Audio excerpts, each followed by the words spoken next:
So this is, by the metrics, the best Sandman deck on Untapped. So let's see if this feels playable or if we're about to spew a bunch of cube. Should I try and... Okay, wait, maybe I should play the Beast Bounce deck or something for a couple. Okay, let's do that. I'm gonna play Double Hulk for a couple to see if we can clip through to 95 before we spew.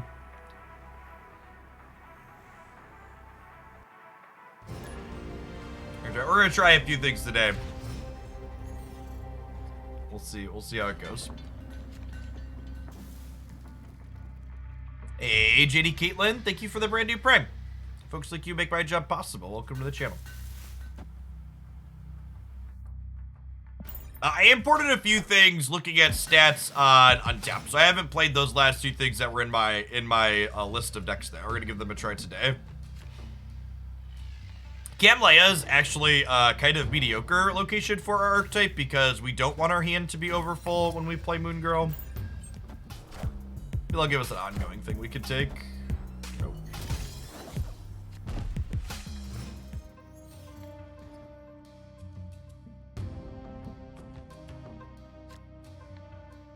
Out of the frying pan and into the Thanos here to start. I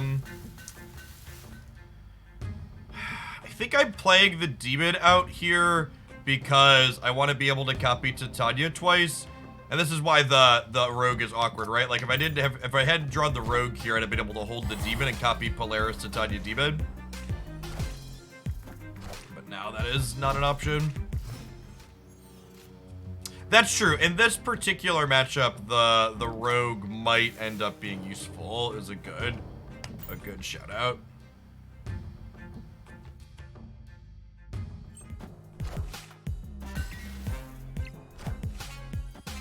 I was like, why are they playing to the Strange Academy?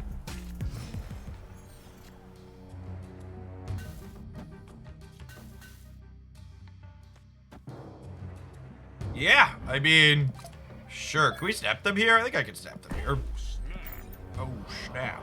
We do have Moon Girl in Nidavellir, which is a touch scary.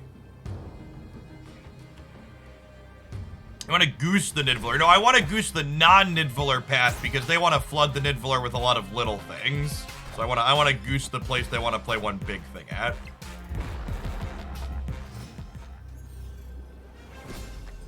Or yeah, I mean that's a leech, but we have 15 power here. Which is one of the reasons why this deck is reasonable.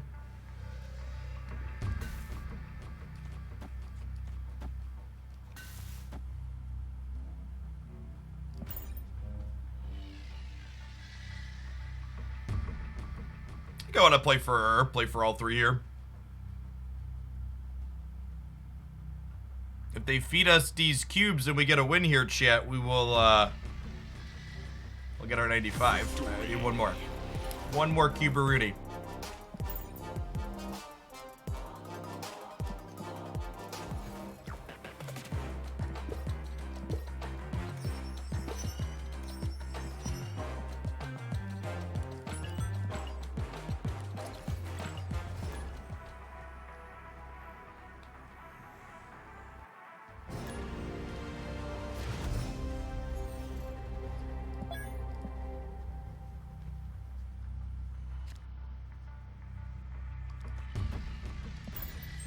White Chavez, because she makes the rest of our deck more consistent.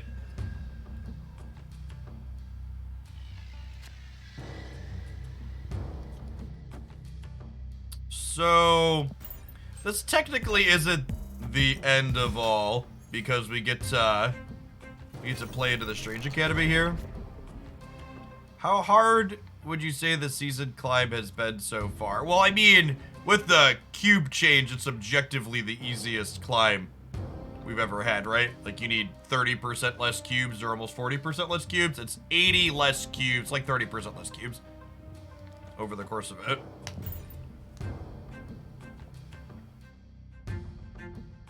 Doing my taxes, I realize you probably get to claim your whale purchases, business expenses. I do get to write those off, yeah.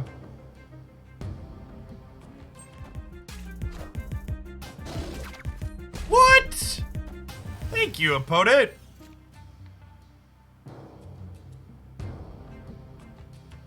That's so lovely. Lovely, lovely, lovely. Actually, I want to save old Jugs for, I want to save old Jugs for turn 6 over here, right?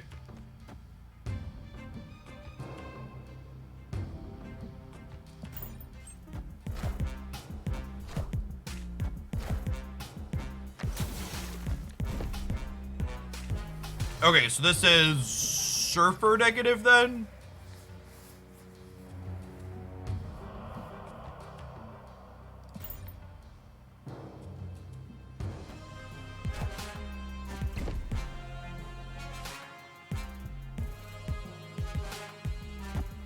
Ah, never a lucky rubber ducky.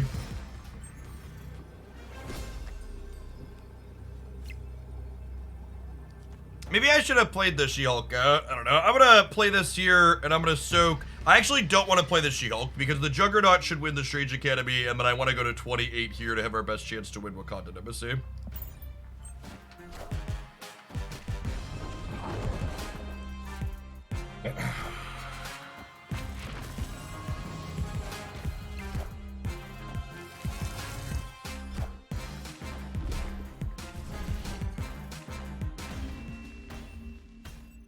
Which of the March weekly release are you most excited for? Honestly, I'm pretty pumped for all three of them. Like all three of them seem sweet and interesting and maybe playable. Ash World, thank you for the 40 months. Welcome back. Okay, Juggernaut, if you asked me to pick a most underrated card in Marvel Snap, Juggernaut is definitely my pick.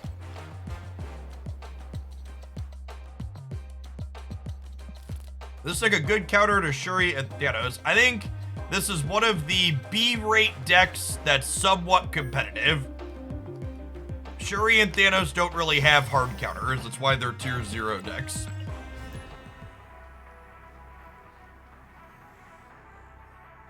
Now that the tournament videos have been released, any thoughts on what you liked or didn't like about the experience? I still don't know where I'm at on the whole asynchronous thing. Like, I think we're probably going to end up with a scenario where, I think it's looking like we're going to end up with a scenario where, like, people have to change decks mid-tournament because of a patch, which is interesting / weird. Because the tournament's actually not even done fully playing out. We've played more than they've posted matches for, but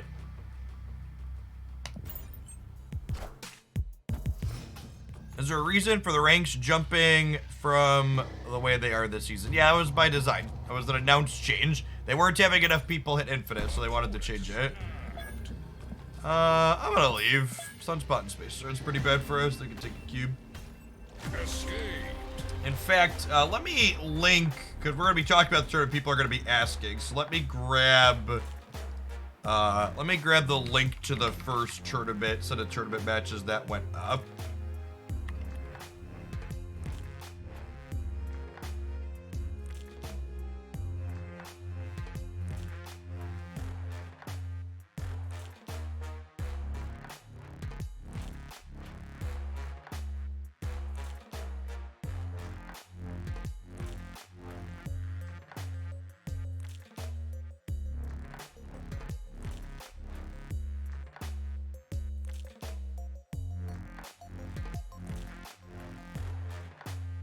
Sorry, apologies for the brief. I should have done this ahead of time. I wasn't thinking about it. I woke up late this morning.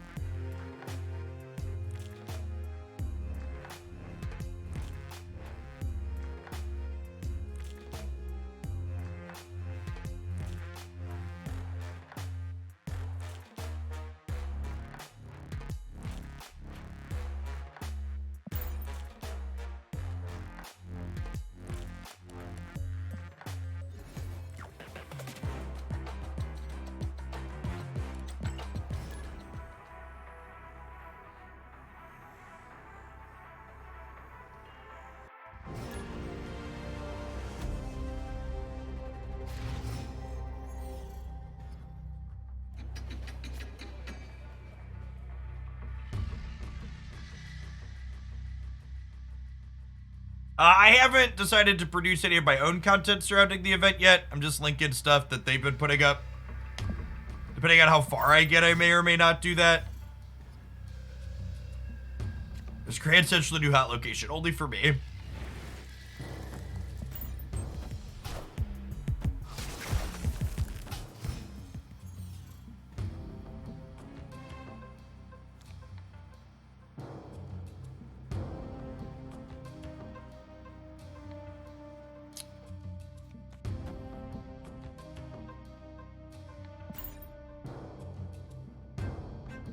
Iceman into the ice box. He's right at home.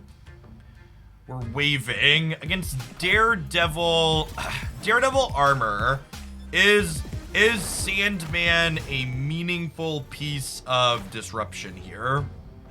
Or is Leech better? I think Leech is probably better.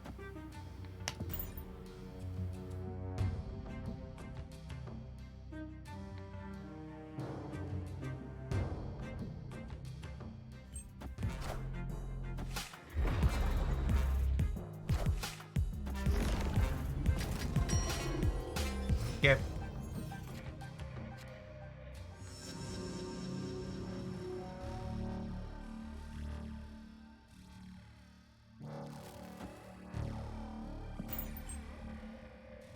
Green Red Shade, super awkward for us.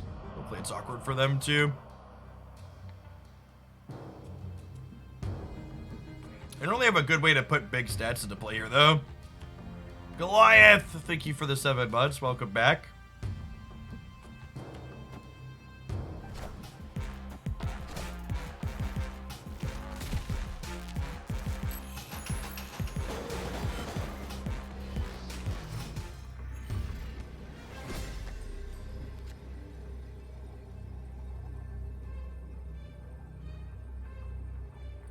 The problem here is if my opponent just has like any large pile of stats, we just lose, right? Because we're at a tiebreaker here. And I'm only gonna be +4, +5. Yeah, that could realistically be a destroyer deck. We're just out. Escape.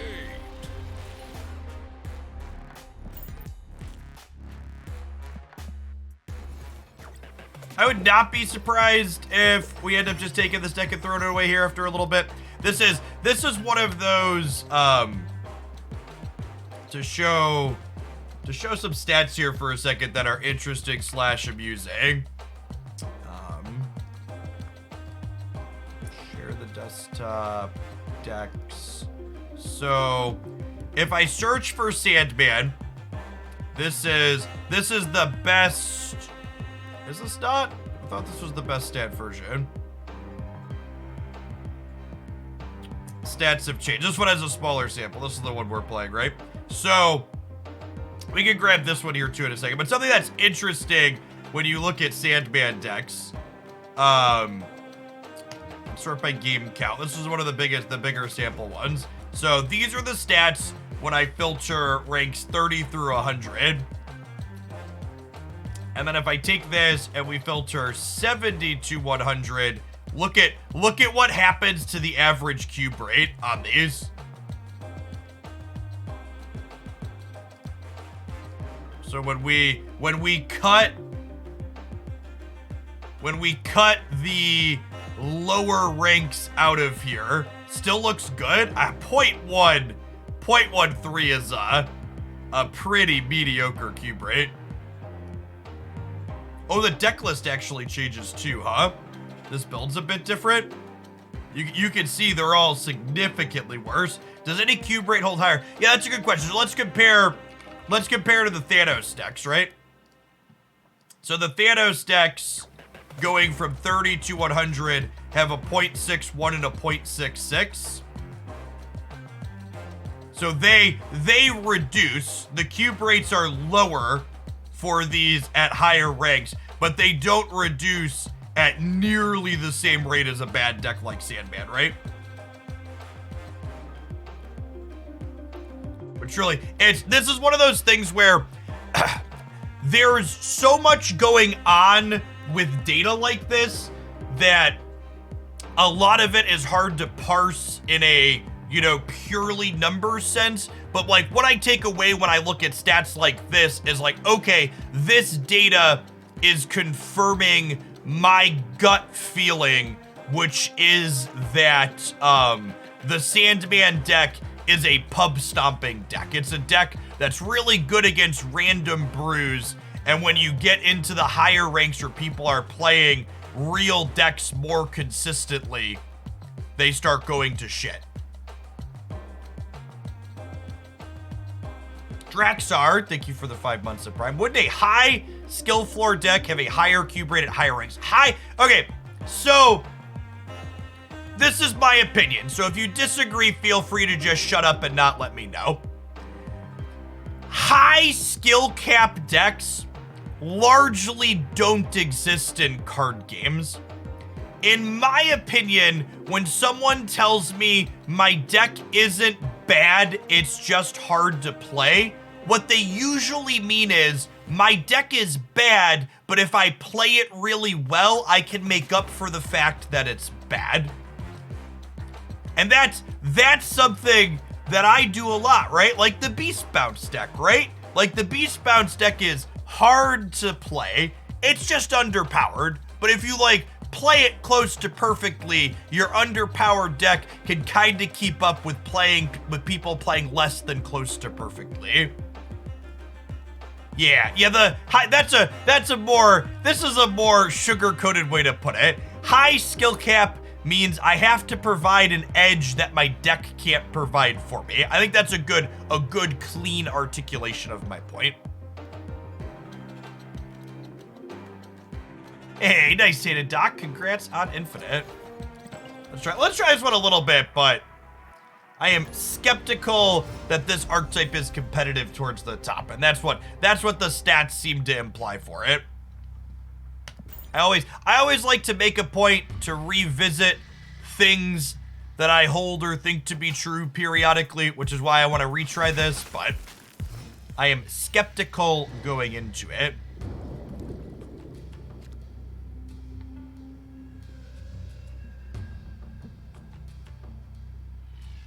Yes, the untapped stats that I was showing there, if you have an untapped premium subscription, you can get access to that to yourself at home. It's like $4 a month or something. As a content creator, they give me a copy of it for freebies because I pull it up on stream occasionally to show it off. How often do I play Snap while not streaming? It depends on how good the format is. So the current format, I've not been playing a lot, but other formats I play more or less in the past. Escape.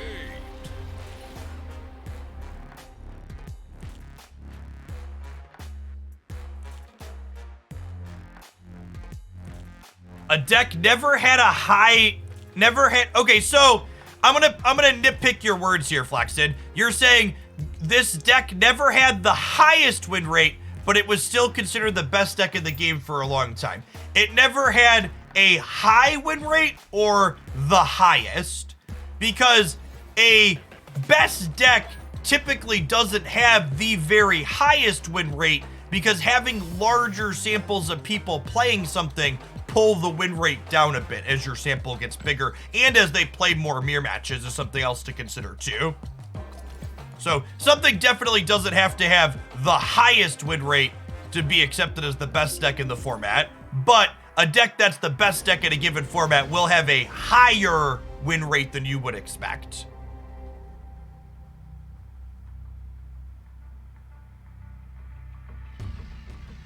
A bad player with a good deck will still lose, which does take sense. So that's why when you're looking at things that are popular, they kind of balance out in the wash, right? As your sample size gets large, which is why your sample size matters.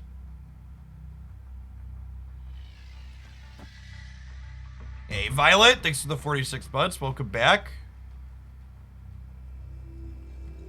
I don't know. I think a lot of the skill cap on cards like Titania is often overstated when the answer is simply you just shouldn't be playing this card before turn 5 or 6. It's like the TLDR.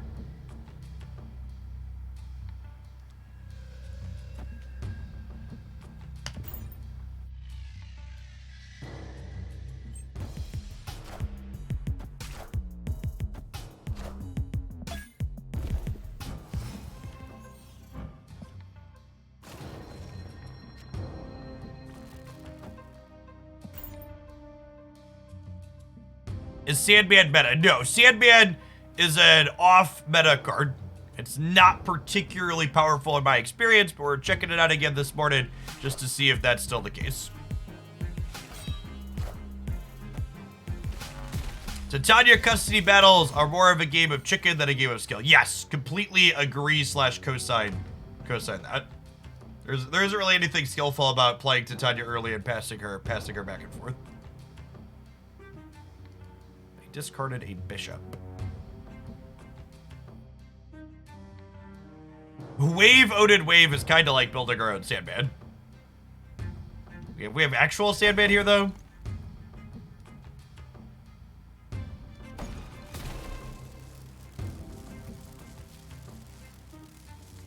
Sandman is one of Ordinary Harry's least favorite and want to remove cards. Yeah, we're pretty much of that opinion here.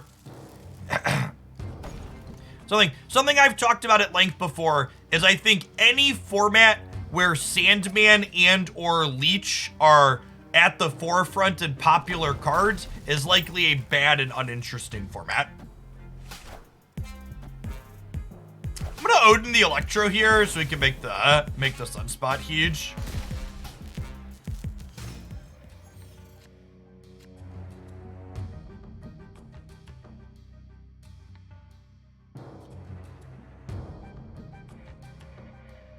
I'm just gonna Sandman now. Stop them from playing out of the last turn.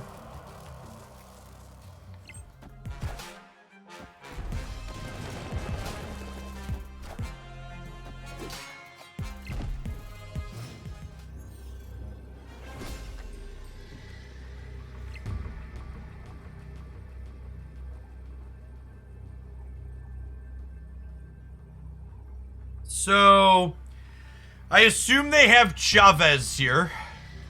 If they Chavez left, they add 12 going to 19. And I'm going up to 19 plus 3 is 22. If they Chavez right, they go to 10 and I go to 10. And then I'm at 22 to 7 and they're at 13 to 5, so we're winning. No, this is a human split on this form. The strong guy's not split that much, and neither is the Electra. They're off meta cards. Don't really have crazy splits, which means they're likely a person. Do we beat MODOK? Well, MODOK's just worse than they only have one card in hand yet. Yeah, they're a Chavez deck. They're probably a MODOK deck. But their hand was empty there. Hey, Arslan, thank you for the 11 months. Appreciate that. Welcome back. How you tell if it's a human split? So, there are a small number of splits that most humans don't currently have. And they're mostly background effects without border effects, like gold without a border effect or ink without a border effect. That being said, some humans do have those splits. This is a Chavez. This is a gold finish, nothing else Chavez. So this is a card in my collection.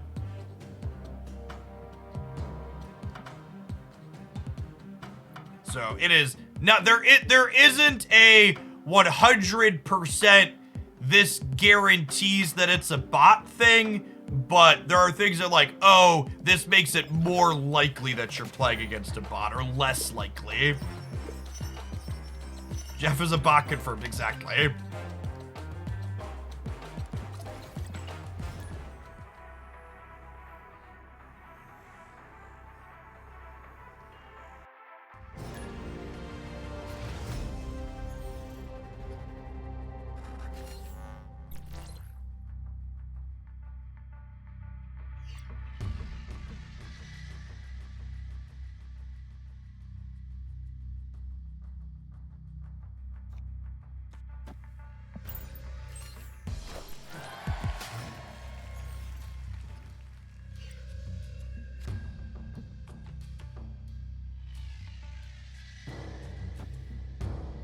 we have the ability to fight over Mojo World here.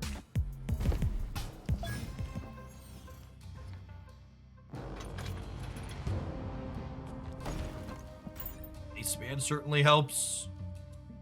Titan helps too, honestly.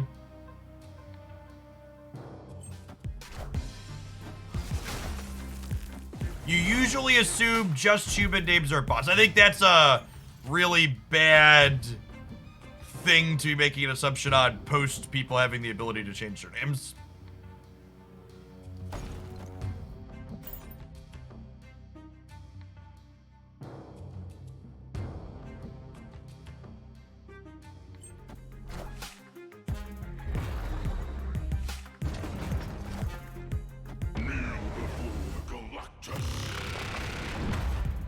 Yeah, fortunate for us here. It's a Kirby Crackle Galactus, not a casual Galactus abuser. Why didn't they snap? I mean, if they snap, the result's the same. I leave, so.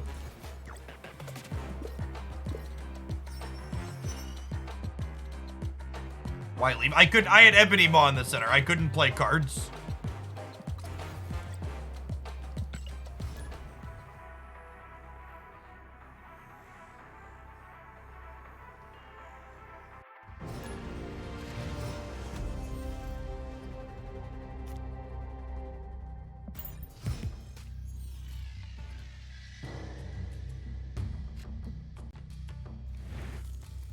Spawning Vats. May or may not have room to play another Ice Band here at some point.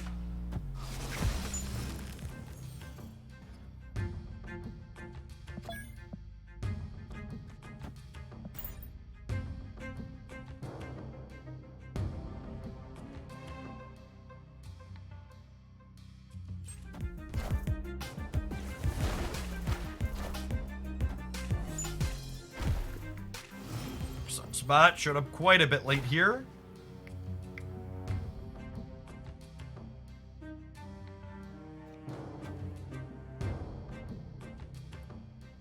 Honestly, do I care if they draw cards? I'm not sure that I do. Although I guess I kind of like leaving this path open in case we peel Black Panther for next turn, huh? So we can go Panther into Zola.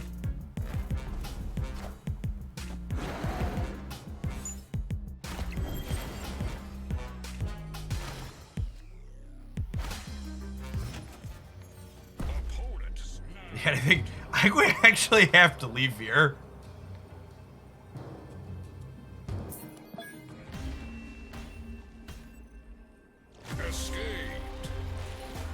Let's try a different build of this deck before we completely write it off, but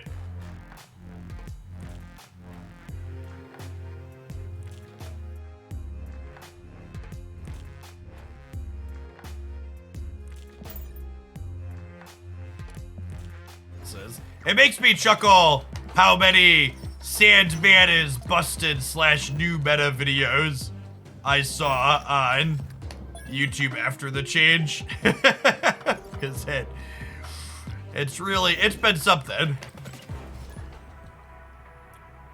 Yeah, I agree, Doctors. It feels like Sandman is a worse card to build around. I like the 4 energy Sandman better for that.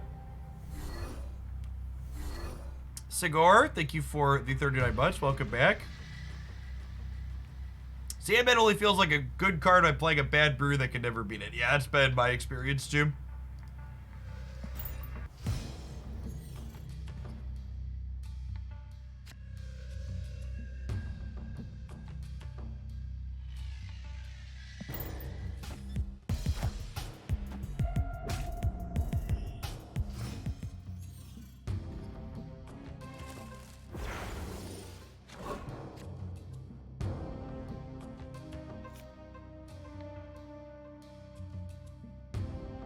Is better than Boss Scorpion, I think, here. Sedge.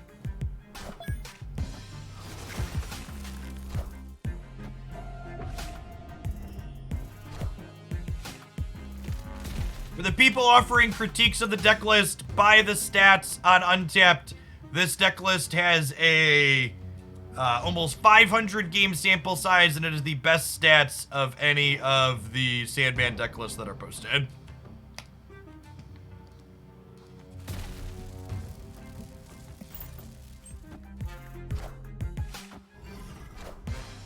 Okay, Sandman into their Quinjet sounds great.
How do we ever win a game?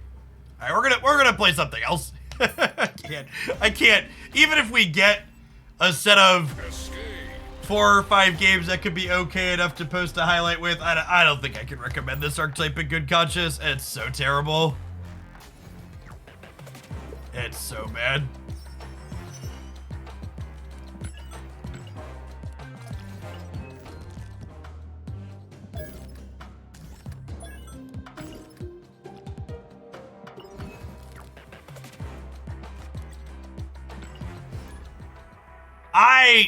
Being honest, I am also glad that it's bad. Glad 'cause bad. Do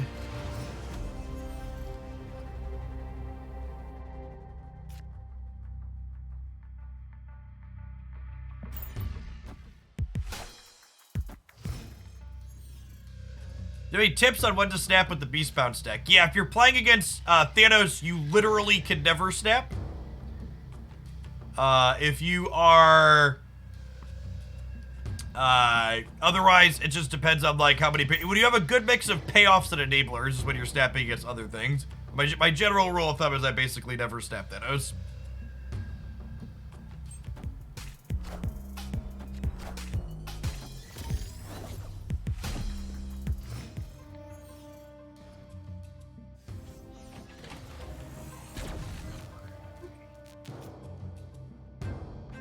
Piece of candy. Ooh, that's another piece of candy. Oh no, chat. What if they leech me?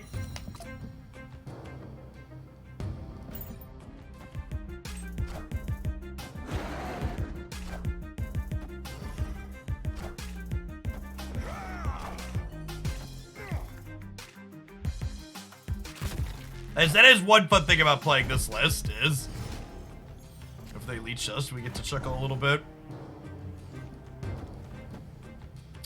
Am I willing to fill this side? I don't think so.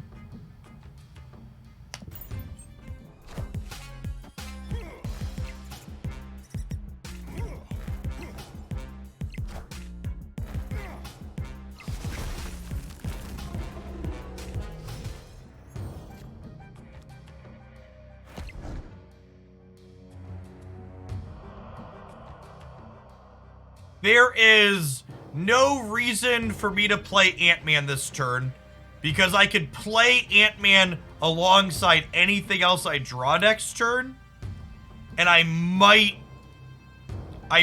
want to play Infinite next turn. So we'll just chill for now.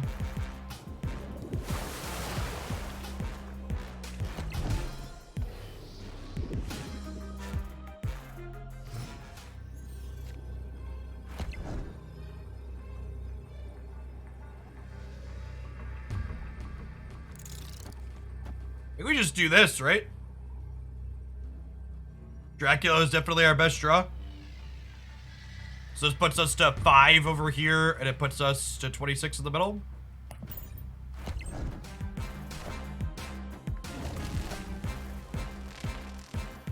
Sweet. Solid first game.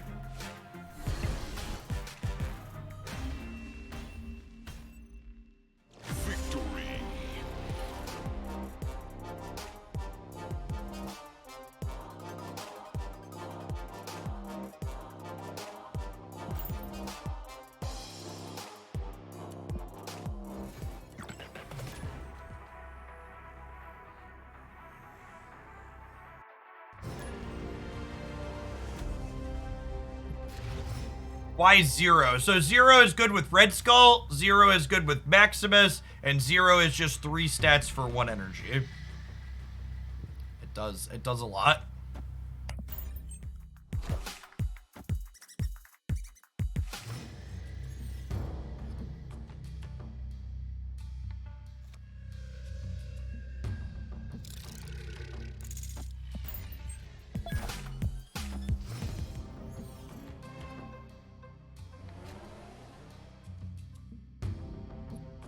It's nice for us. I'm gonna put the Sunspot into the leftover. I'm gonna snap them too, I think. Because we've got a Squirrel and Luke Spar. This could potentially be another Luke Spar.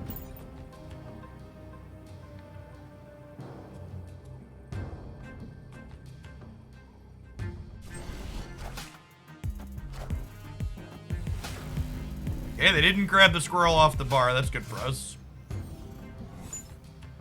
Okay, turned into Stark Tower. Not bad. I'm gonna spread out and play for all the paths here. I'm leaving this spot open here because if we peel a copy of armor, I want to put armor here to protect against a Killmonger, which should be real.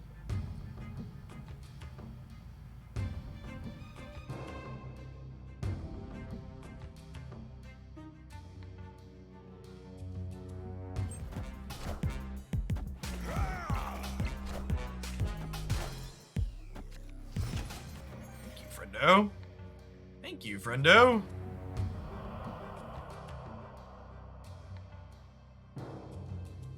Well, I'm not gonna be able to get my hand empty here is a thing. They're definitely a Killmonger deck.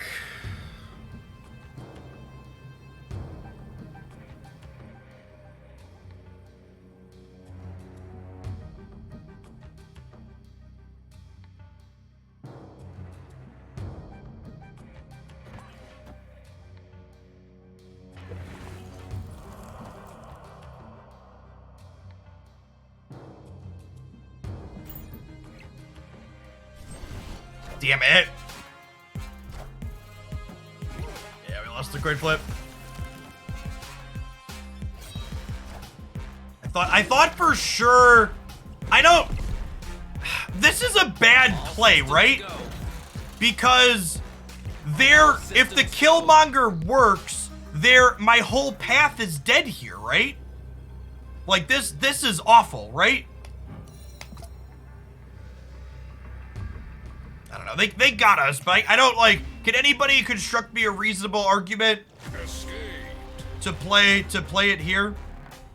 I mean, they could also play it the last turn, but I think if the snap tells me they're playing it this turn, yeah, this is one of those things where it's like you could only level 1 level above people, so expecting your opponent to play where it makes the most sense gets you.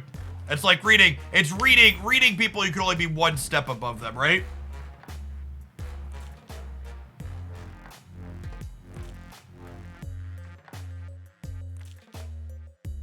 Yeah, playing it to Luke's bar actually probably makes the most sense. Is a good shout.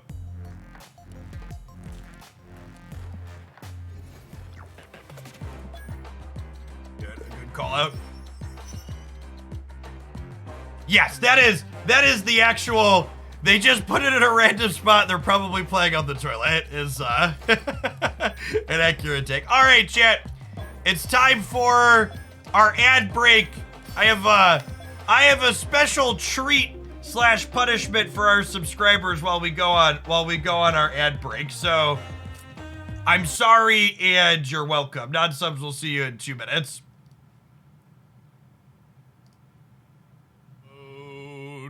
I leeched a man, played him out on turn 3. Lockjaw got him there for me.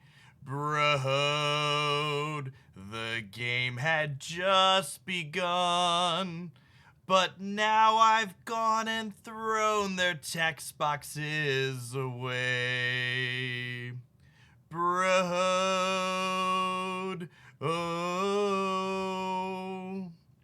Didn't mean mean to leech the hand. If they're not back again to play another, it's because the balance patch was really, really slow now. It's too late. Turn 5 has come.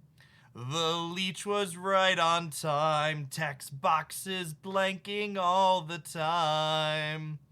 Goodbye, everybody. The text has got to go. Gotta leave these cards behind and face the truth. Broad, oh, I don't wanna leech. Sometimes I wish this card didn't exist at all. The text, it really matters. I promise to only punish you with that 2 or 3 more times today. I promise you to punish you with that only 2 or 3 more times today. Doug, thank you for the brand new Prime. I appreciate it. Dude Buggy, thank you for the quarter of a year. Echo Chris with the 5 months. Chris Pone, I appreciate the half a year. My dog left the room. Nailed it.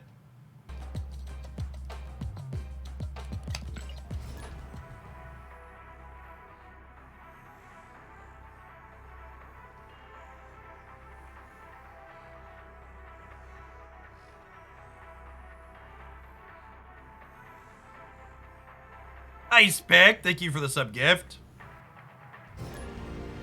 Captain Creepy Crunch, where's the unsub button on mobile? Stop it!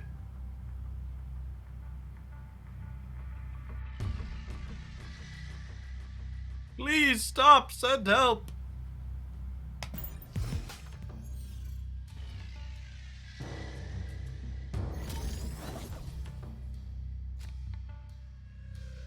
Well,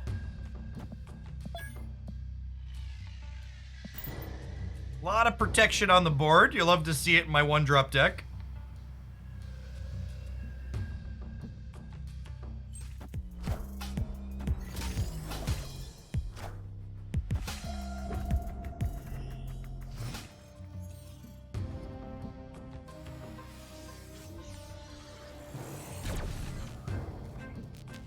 You get a 4-drop ahead of time here.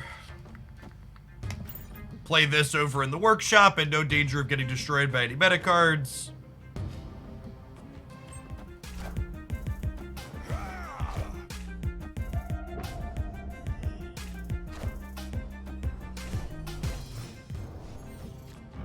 So this is an example of a split that is typically indicative of an AI opponent. It is an Inkify base with no border effect. It's also Falcon. Like, not a lot of humans have a lot of Falcon boosters to get an Ink Falcon. I don't even have an Ink Falcon.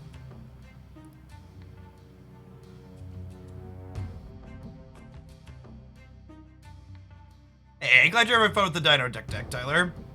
Coach V-Ball, thank you for the 53 months.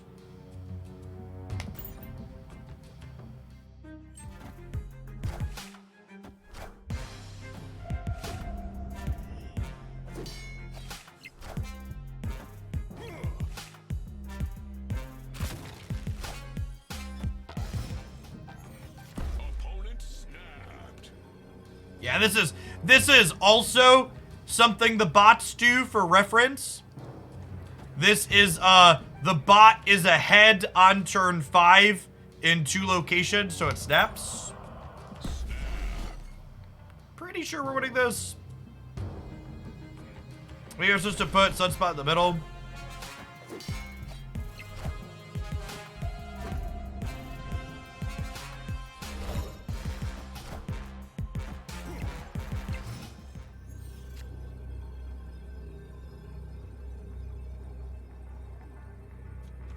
This plays for all of them, right? Which I think is what we're supposed to do here. They made the bots retreat more aggressively this season. Makes it a little harder to climb.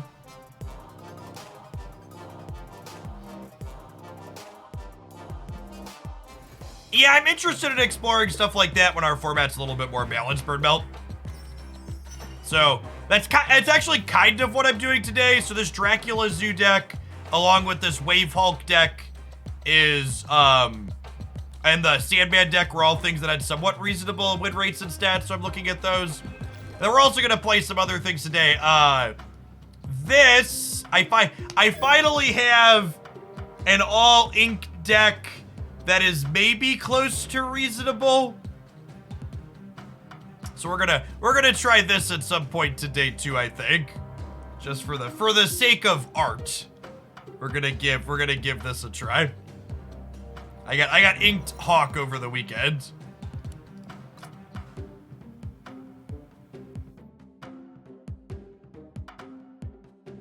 You see it bigger. Does this work? Yeah, it shows a little larger.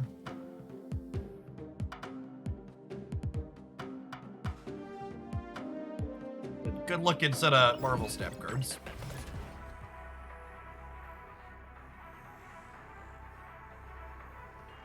I am still without a Viper split.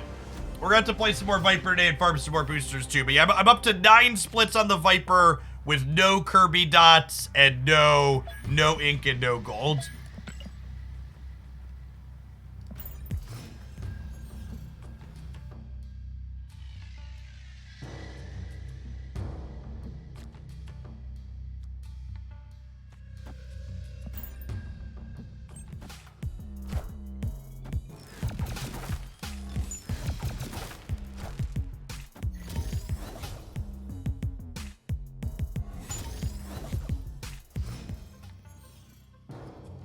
Oh, I forgot to ping on Discord. I did. Yeah, I was really late this morning.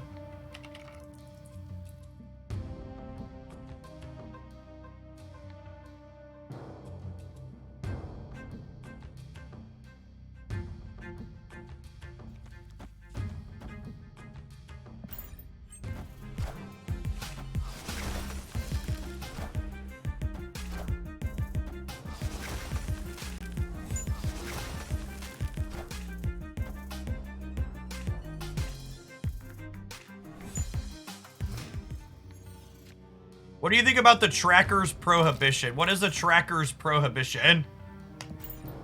Help me understand. I don't know what you're referring to when you say that.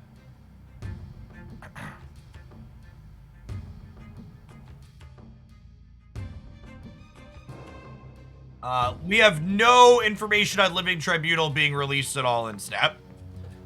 The weekly release cards this month are Master Mold, Teenage Warhead, and Kitty Pride.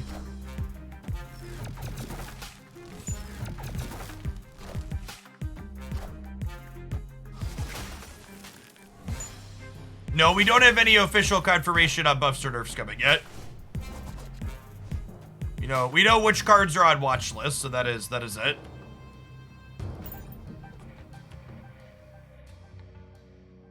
I think we just pass here, right? And then we go Widow's Bite plus Infinite to turn on Ant-Man left, and then Infinite will have the Monster Metropolis on the right. There's six cards in my deck, so their Darkhawk is 12.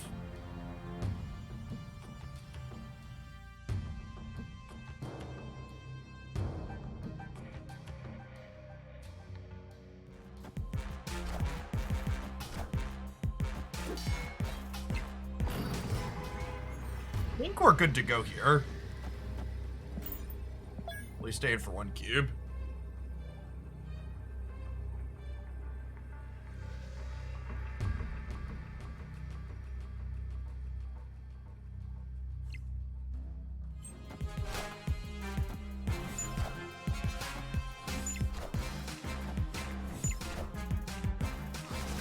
Yeah. Yep.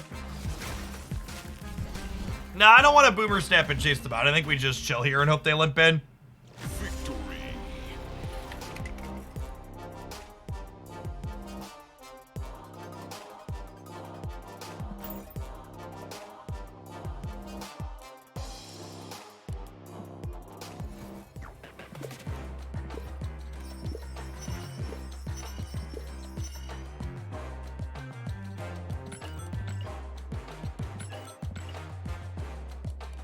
Chad, it feels so weird as a whale. I've hit a point where I have a bunch of collector's tokens saved up, so I don't have to buy credits every day. And you can tell that I've fallen victim to their habit-forming system, because I still open the app and I'm like, oh, am I supposed to? It's like, no, I'm not. Sun Eater, thank you for the prime. I appreciate that. Dev said that third-party programs are not allowed, trackers included. All right, I'm gonna time you out, and if you DM me or Ahmad a first-hand source on that, I will untime you out. But I'm pretty confident I've heard the exact opposite of that at several points, so if you provide me a first-hand source from a developer, I'll apologize to you, but you don't get to come in here and make a strong claim like that without sourcing it.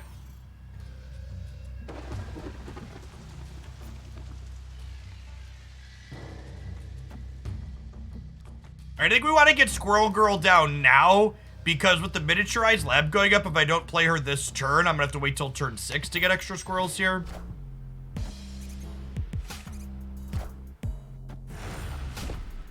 Yeah, this month's Series 5 releases are pretty exciting for people that are in the end game now, because it's the first month where we like have actual choices and like, oh, most of these cards could be good.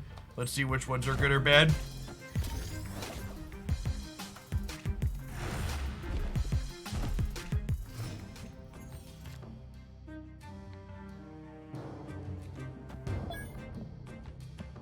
I was about to say, I think we're snapping them.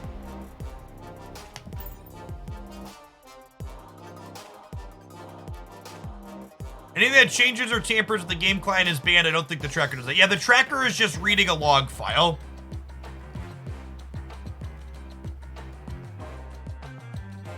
Do Discord links work for anybody?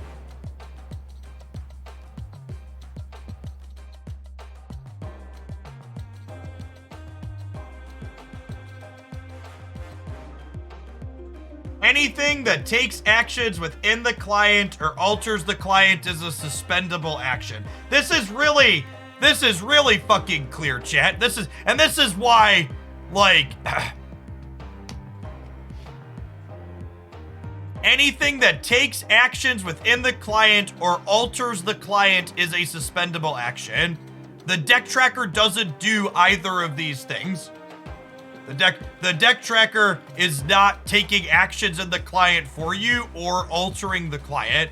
This is not saying deck trackers aren't allowed. At all. The deck tracker is reading a log file and providing you with information that you could manually be keeping track of yourself. Yes, that's a reference to people that are using, what that is saying is people that are using macro scripts to play Agatha on their account to farm boosters and collection levels automatically. Those people are in risk of having their accounts suspended. That's what that is saying.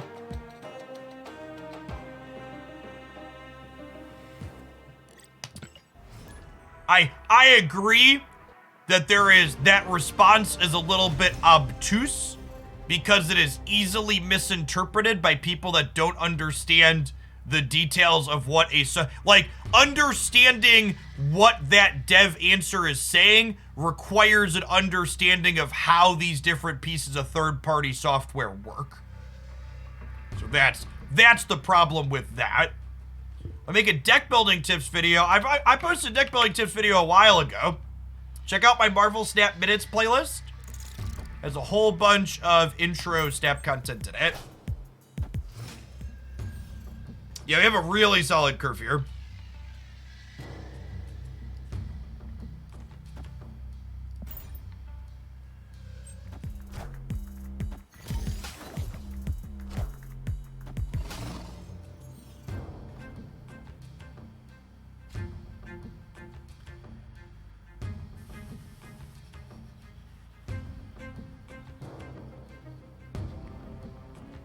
Do I think I need Deathlock and Dracula to win Kiln? I don't think I do. I'm gonna snap them.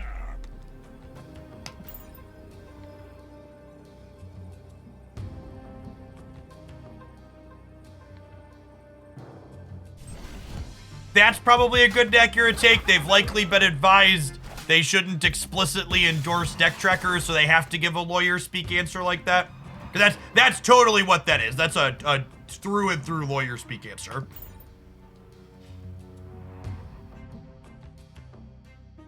Are we getting Galactus, chat? Might be getting Galactus.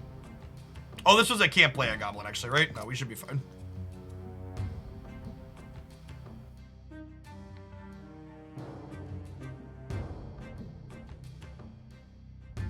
Legalese, lawyer speak, yeah, whatever you wanna call it.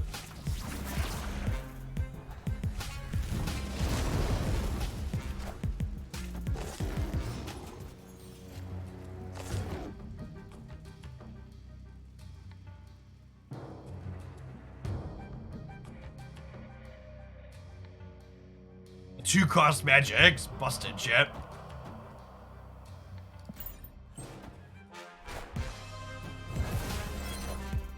Ooh, Sarah is scary because it implies that Killmonger exists.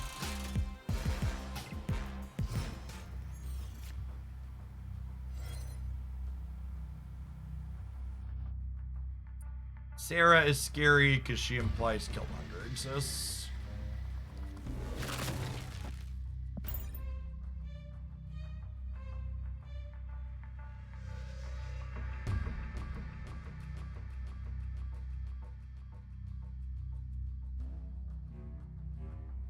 I'm not super worried about Shang. Maybe I'm supposed to put the Red Skull left because of Shang. And then, like, plan to peel the Infinite for the Dracula.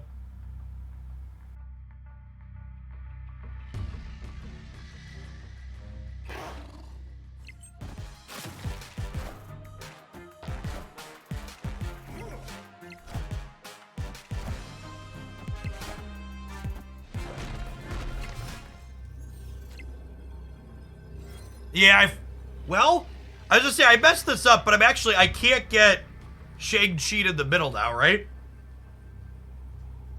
Their Lizard's gonna get +3 to 23, and then they're gonna get +4 off the Nova to 27, and I'm getting -6 down to 28.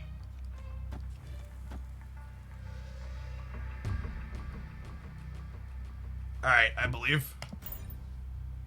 And they're leaving. They don't even have the Killmonger. Get out of here. I think we were beating the Killmonger, right?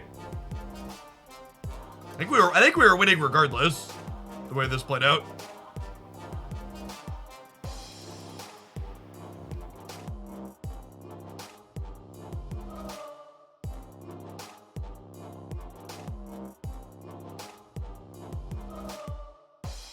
To clarify for the last kids, Ed, yeah, we're gonna be playing a sponsored game starting in about 30 minutes. We're gonna play it for an hour or so.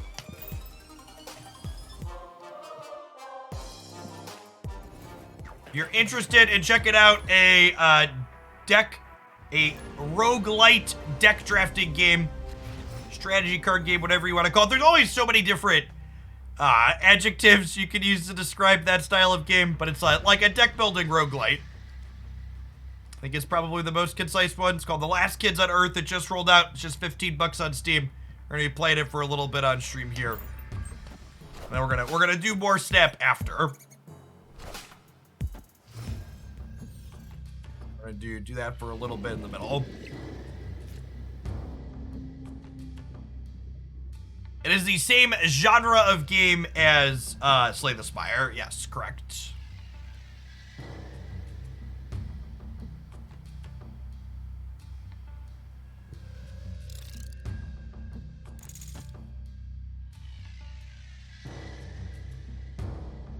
I do not know what last spell is, QBE. Do I want to play Zero here? I don't know that I do. If I draw Max, I'm super excited that I played Zero. But if I draw Cosmo, Arbor, Iceman, or Sunspot, I'm not.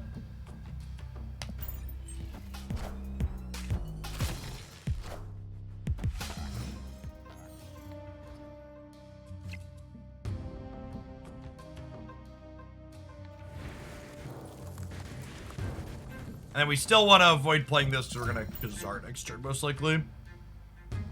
I assume this deck Shuri matchup is bad. We don't have meaningful disruption outside of a Lucky Iceman. And our raw numbers are bigger than are smaller than their raw numbers. Well, that's great. Okay, so if I do this, this is 3-6 over here. And now we have a good Shuri matchup. I don't know, Boomer Snap them here. Does it count as a Boomer Snap on turn 4 if there's a TVA up? I think there does, right? Hey, Rattlehead, thanks for the sub gift. Appreciate it.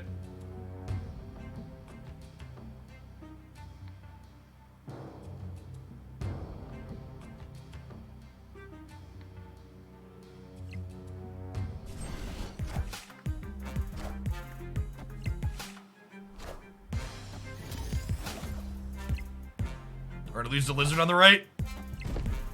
Oh, got him! Close game. Victory.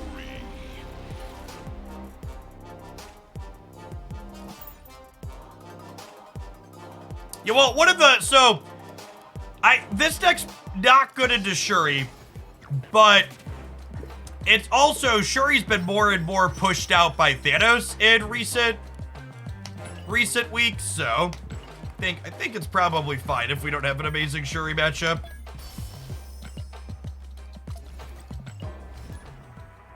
Which Kang have you seen play lately? Kang has not been widely populated. Series 5, new Series 5 cards are never that popular. There are not that many endgame players yet.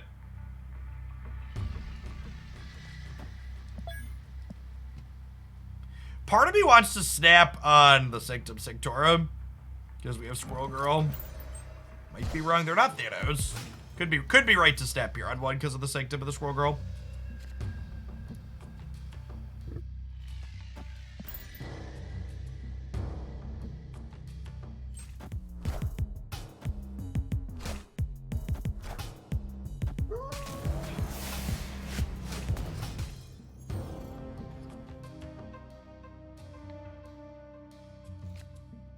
Huh.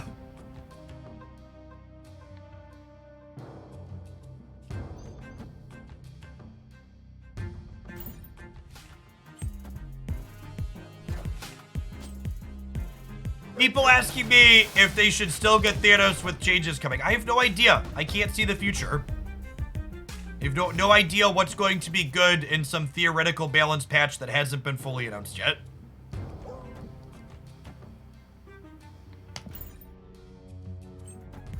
Face the might of Asgard. Mjolnir. There is not a rock, paper, scissors in the current minigame. Thanos is head and shoulders above everything else that people are playing.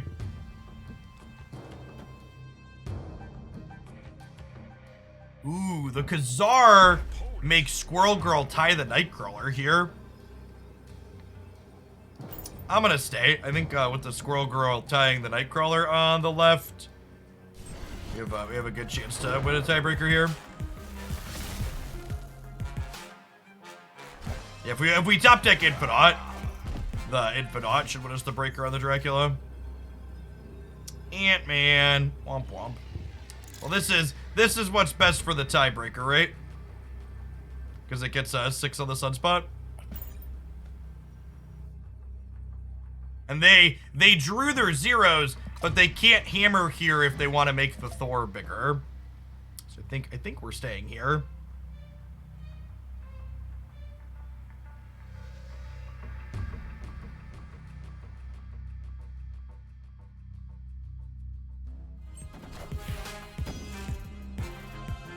Whoa! To me. How many zeros do they have? I just have ones. Okay, so they don't have another big play here then.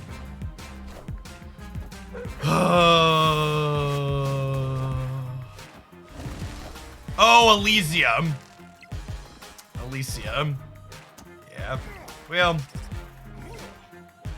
We're actually gonna win the middle, but we lose the breaker because they flipped Infinite out.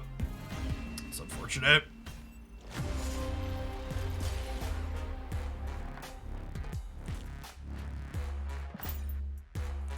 So here's the thing about Kang, to the people that are saying he's a bit of a bust or not good.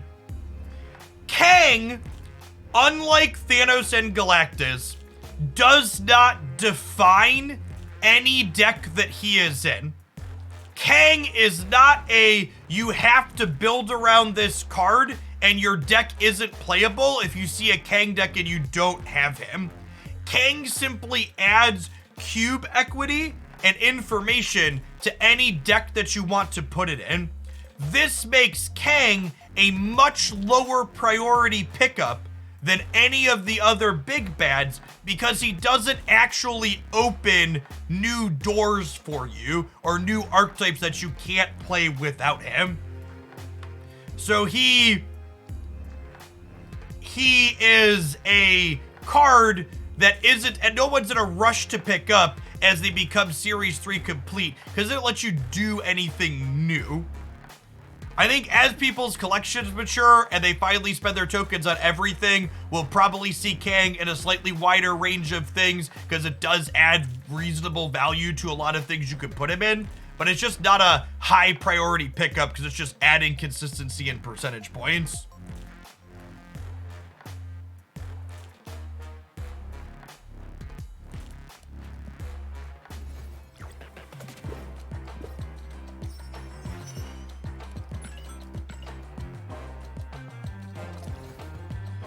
Here's a suggestion on where to look at top snap deck lists like MTG Goldfish or something. So, Untapped is probably the best source for snap decks at this point, but you do have to have a premium subscription to get full access to everything. Other community sites like Snap.fan and Marvel Snap Zone have data trackers as well, but their information isn't quite as clean to parse as what Untapped has.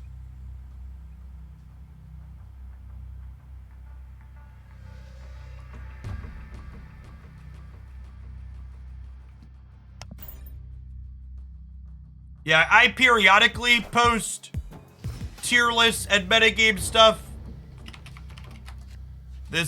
Whenever there is a new metagame update to have, I'll post a video about it. This best decks video from 2 weeks ago or something at this point is still relevant.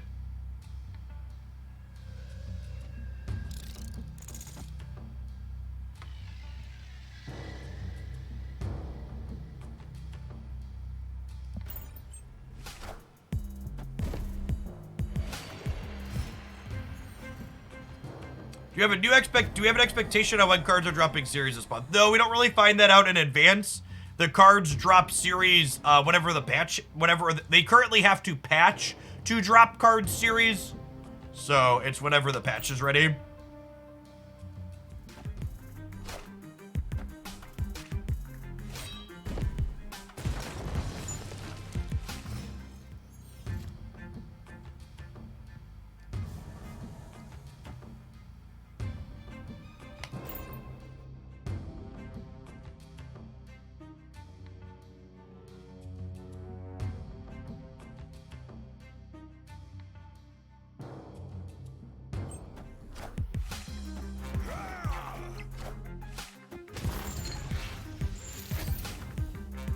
Okay, well, we can't compete there. We're kind of hoping to draw Maximus here. So that way we could go 0 Max in the middle.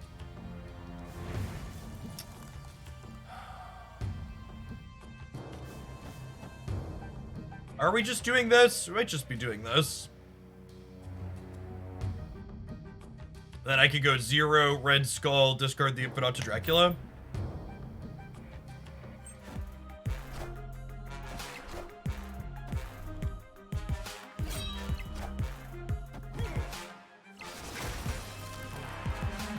That's such a bad take level. They never announced the downgrades super far in advance. So saying they haven't announced downgrades yet, so the patch isn't coming for a while is not pretty nonsensical.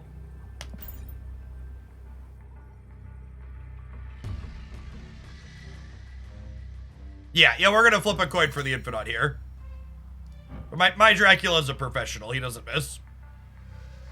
Thanks for the almost 4 years, Zaffa. Appreciate it.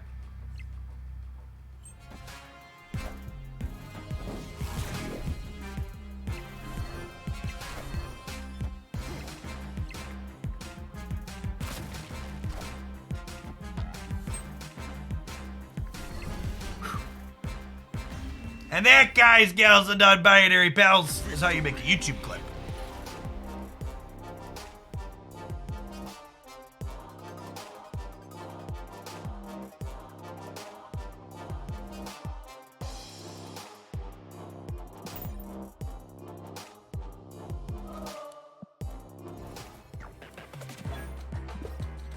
On YouTube, my Dracula's hit 100% of the time, chat.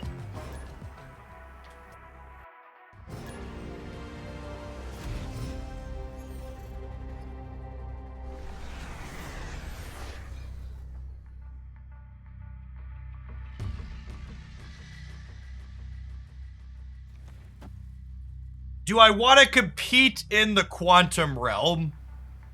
Yeah, I think so.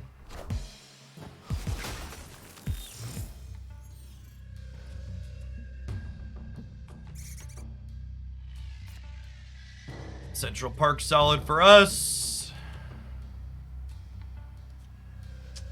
0 and max on curve sounds great. Hey, Longhorn, thanks for the third of the year. Welcome back.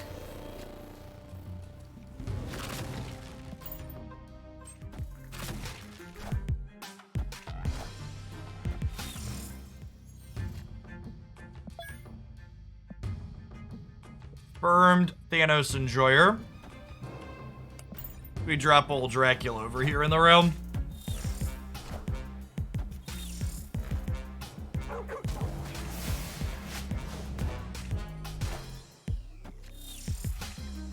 So, the death is really bad for us because death in their deck means that they're a Killmonger deck.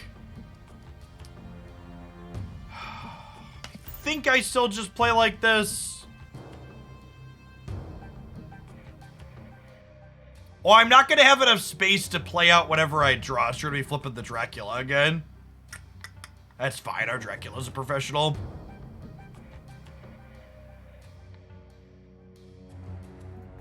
Hey, thanks, old Menace. Yeah, I ran all right in the first round of the tournament. Yep.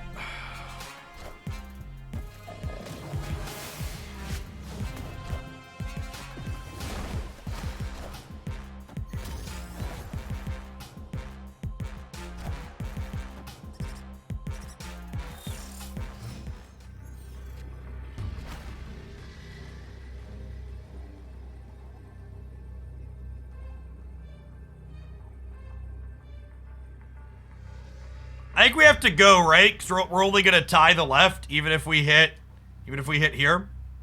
The tournament is asynchronous, and it's still being played out. The next rounds of the matches will be up on their YouTube channel this coming weekend.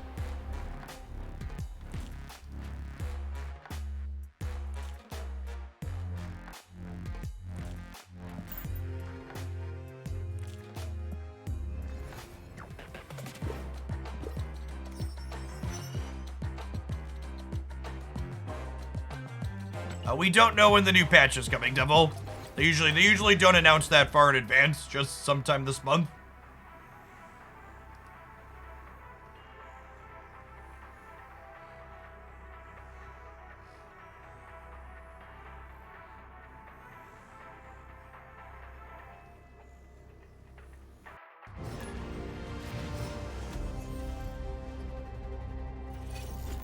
It is. I think the kind of league structure is neat, New Raven, but it's also decidedly not a league. Like, we're playing a double elimination bracket.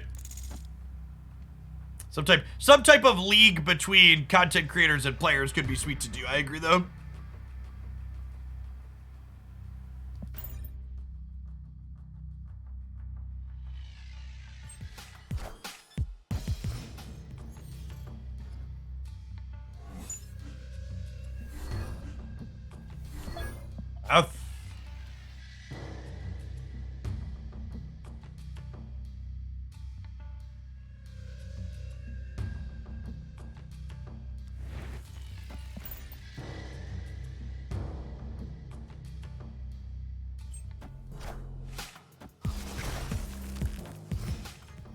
Warpath Carnage, just a bot Carnage. is likely a bot carnage. There's this weird hybrid destroy ongoing deck that the bots have this season.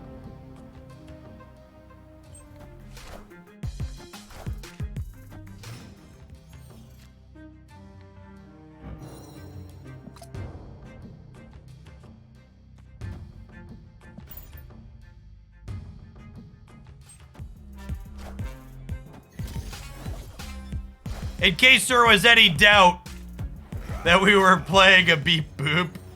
Opponent snapped.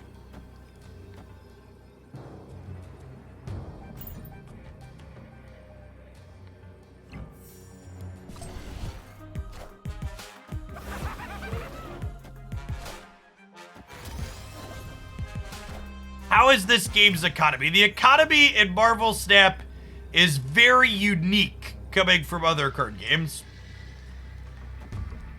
I personally enjoy / think the Marvel Snap economy is fairly reasonable, but you do need to be aware of the fact that you have to actually be playing the game to get cards. You can't just spend money to get progress. You can spend money to accelerate your progress.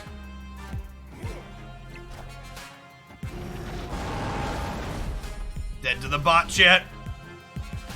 There's not a lot we can do there. They were also Subterranean, so I think we're supposed to stay.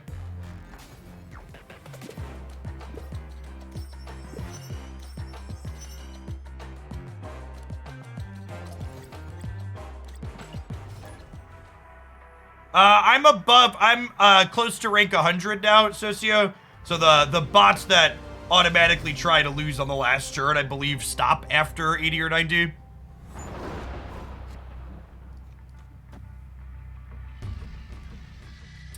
No, tomorrow is Master Mold. It's Master Mold, Teenage Warhead, Kitty Pryde is last. All about Kara. Thank you for the third of a year. Welcome back. Good morning, good morning.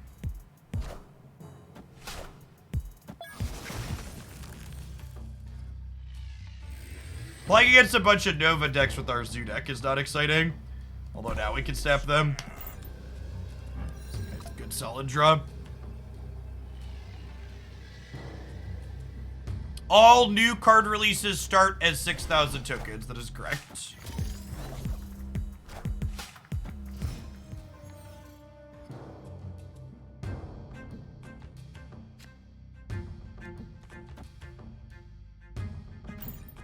They could be a Galactus deck, but these locations are not good for them if they are.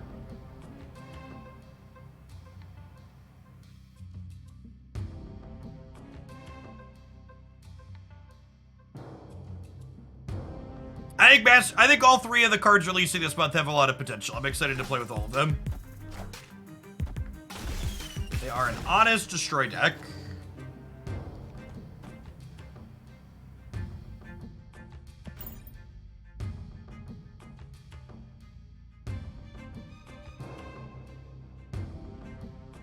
Yes, the gold bundles followed by the pro bundle are the best ways to spend your dollar dues in Marvel Snap, for sure.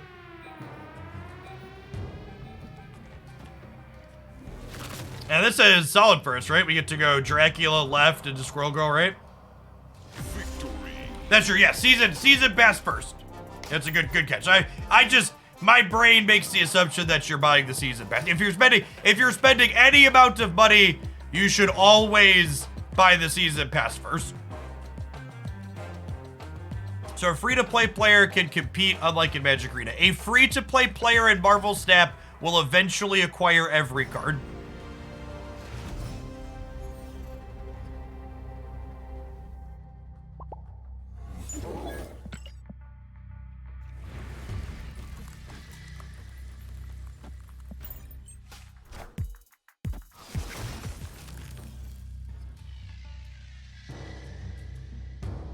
I am aware this is the same opponent.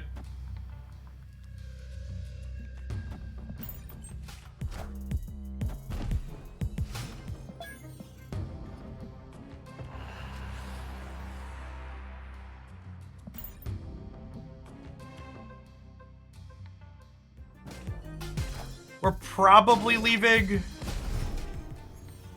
They have their Killmonger. We have no armor. Death's Domain showed up.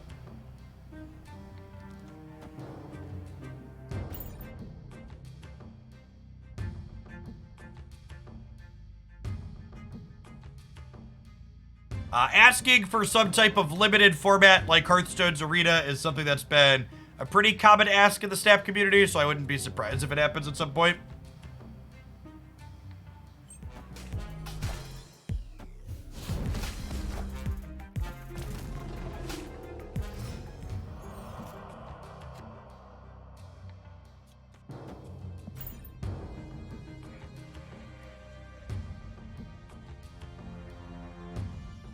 I mean, they haven't snapped us yet. We're just chilling.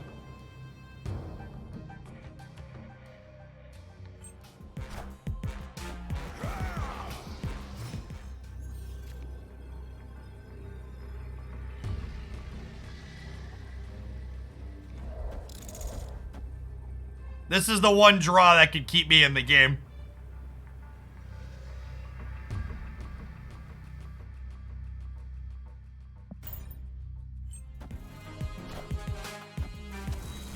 Oh my gosh, did we get him? Oh my gosh, we got him.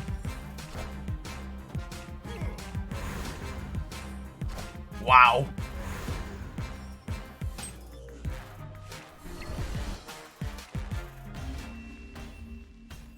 That's so good.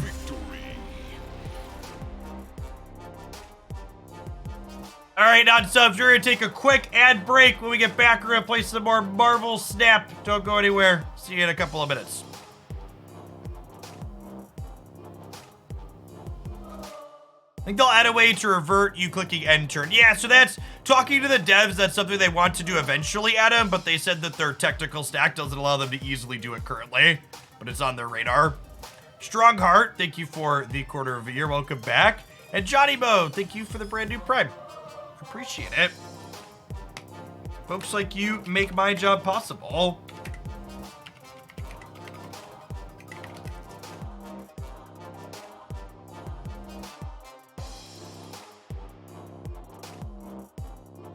Hey, what's going on, Graph? Thanks for the 21 months. How did the tournament go? I won the first round. You can see the first coverage here.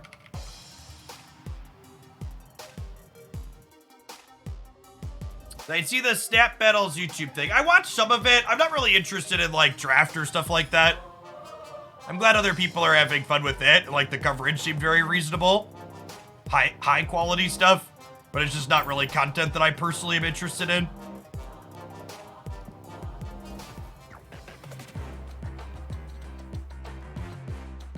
The thing that really keeps me engaged with and interested in card games is like building and optimizing and tuning deck lists, and random draft decks doesn't give you that option, right?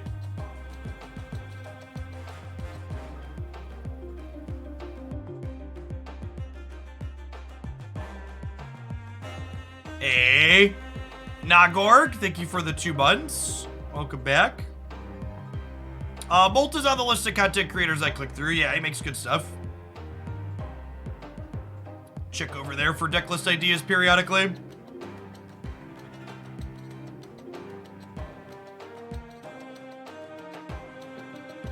Honestly, I wouldn't be surprised if the PC UI simply isn't too far off of like what I have set up here on my overlay, right? I'd be kind of surprised if they go too crazy. To my knowledge, Second Dinner has not made any references to doing single player content in the foreseeable future. It's not even mentioned on like roadmaps or anything.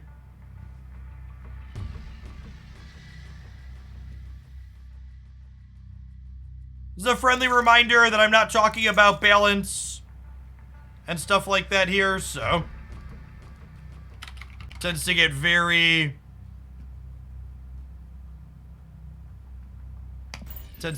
negative and greeting, so I'm just not talking about that here today.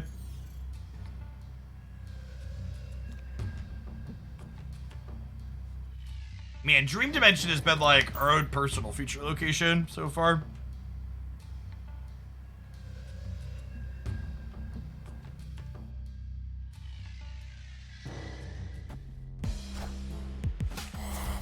Hey, Nickadudo, thank you for the brand new prime. Appreciate it. What's going on, fodder? Appreciate the quarter of a year as well.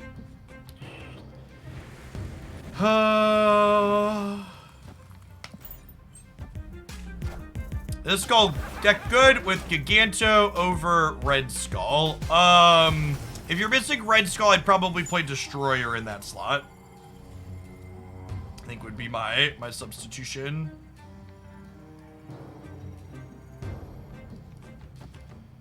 I think I do this, because if I play Kazar, the Iceman ties here, and then this doesn't blow up.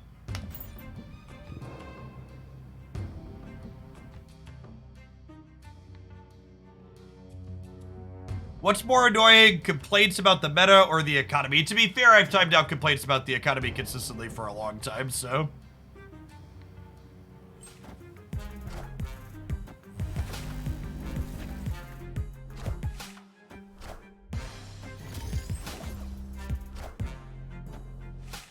Oh, I can't Red Skull because of the Dream Dimension, though, right? Yeah, going on here.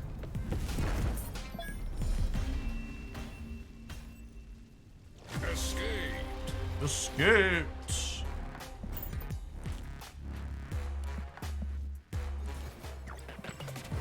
If you're missing Maximus, Maximus can be substituted with Swordmaster. Just a 3 energy play with a drawback that Cosmo at 0 could mitigate. That has a decent amount of stats.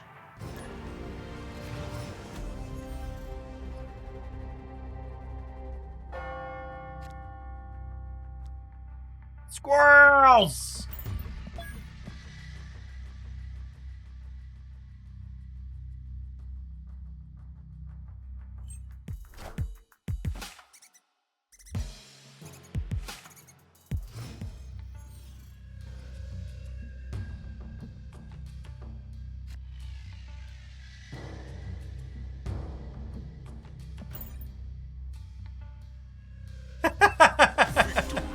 Squirrels!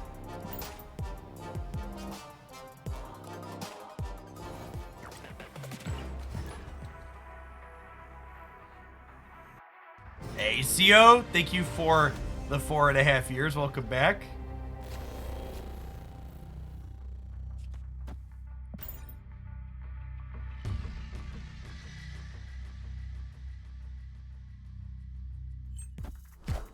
Up to 96 with Beast Bounce. Congrats, cats.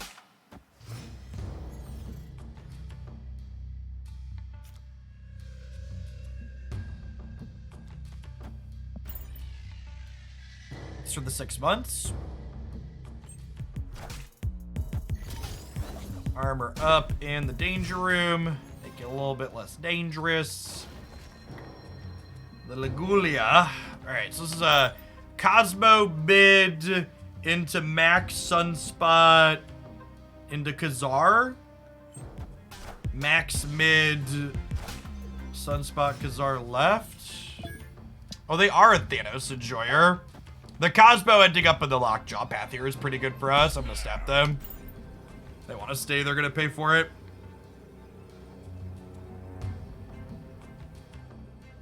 When should you snap with this deck? I'm always worried about Skillmonger. Killmonger is not a real card. It is a fairy tale made up by Mama Kazar to get baby Kazar to eat their vegetables and behave. He is not real and he cannot hurt you.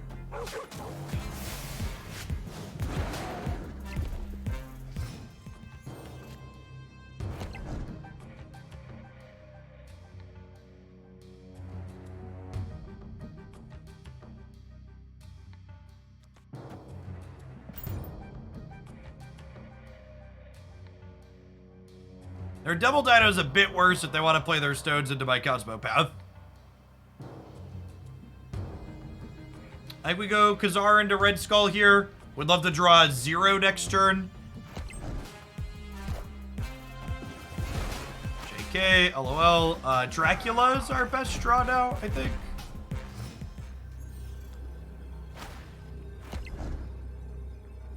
have been a good pickup, too.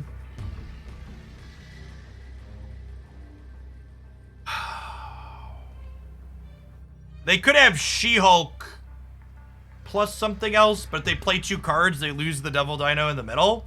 I'm gonna play Red Skull into the LeChugagolia here, and then I'm going up to 14 over here, so we're technically beating She-Hulk here as well. I think we stay. We're in a position to be ahead in all 3.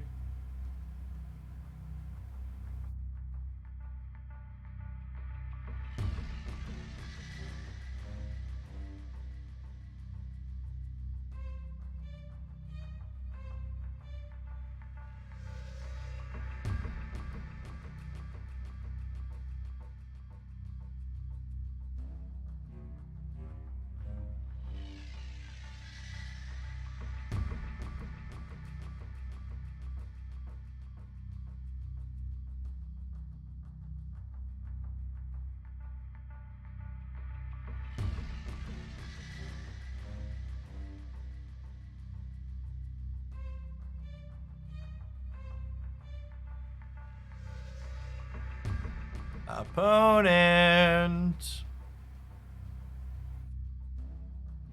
What you want? Red Skull, he's got it. What you need? Are we good?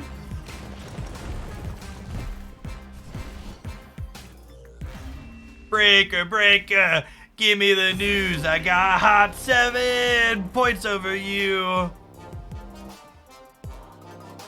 Close game with the Red Skull ongoing. Their Sunspot ticket up.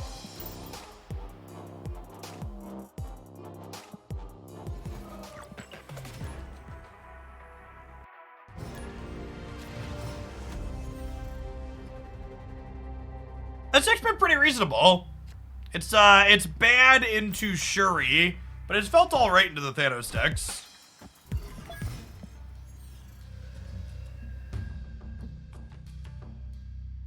This month has been confirmed, Trudon. This month with changes to Shuri and Thanos, but no specifics.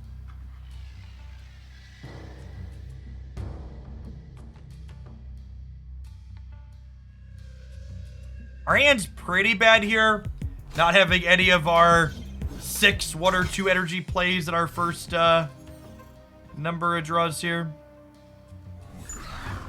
Yes, they have also confirmed that we will be getting more than just Shuri and Thanos changes or other changes coming as well. No actual details of what those are yet, though. A general reminder, I don't want speculation in chat. I am just reiterating things that we know with certainty. Yeah, I ran pretty hot against Cozy. Anybody who wins any tournament anywhere gets lucky to do so at several points over the course of the event, so hopefully that's the start of a few good things.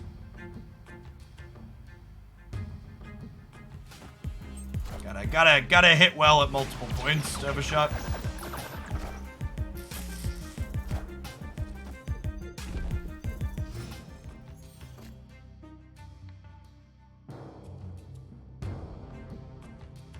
Hey, Metsu Fat thanks for the 3.5 years. Welcome back.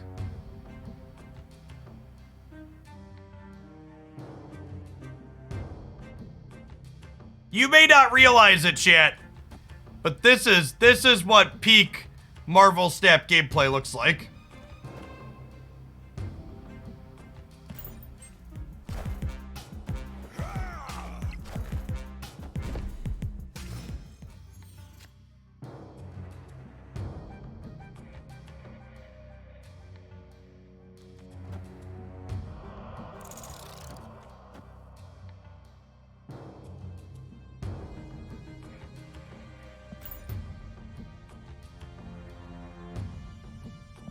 Think we're in an okay spot again?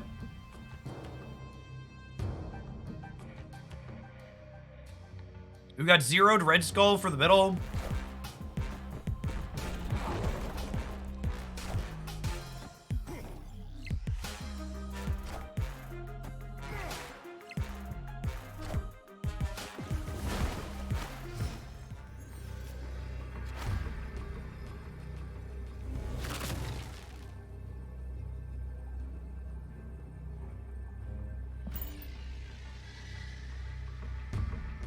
Why play a 0 cost before turn 6? Because of Wave. And Sandman and cards like them. People have been replacing Iceman for Kang in your bounce deck. I think that's a pretty big mistake. I think the bounce deck's actually a pretty good example of a deck that doesn't want Kang. Because it's a deck that explicitly is trying to play a bunch of cheap cards on curve early in the game. And Kang adds consistency to your turns 5 and 6 while reducing consistency a little bit in your early turns. So Chavez is better. Oh, you meant in this deck? Yeah, Kang's probably fine here. I don't think that quite applies. The added consistency late is good in this deck. The people want to say bounce. We'll definitely play some bounce deck today. We're going to play this deck for another 10 minutes or so, and then we're going to switch over to our sponsored segment for the roguelike card game Last Kids on Earth Hit the Deck. And then we're going to wrap up with more Snap after that. So we're going to do like an hour or so of The Last Kids. Then we're going to play another couple hours of Snap to close the stream out.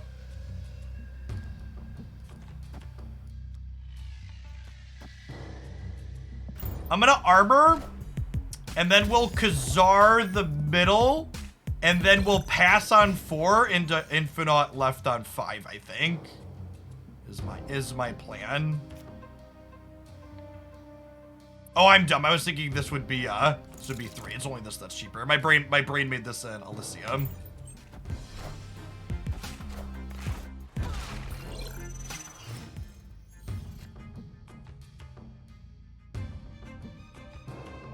So we're gonna pass here.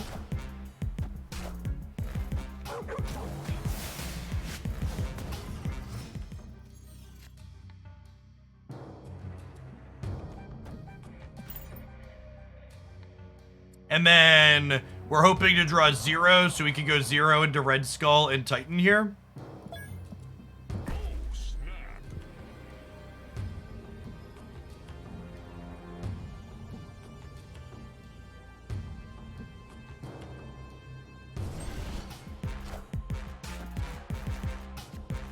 We didn't get arrowed. Arrow made this Snap potentially a little dangerous.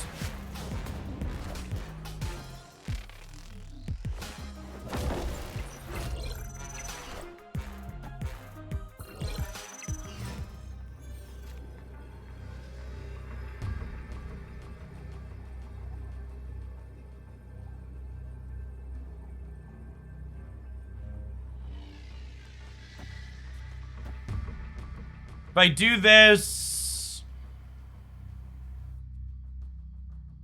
the Red Skull's effectively adding 7 in the middle up to 10. And I'm only up 19 on the left, meaning they'd have to add...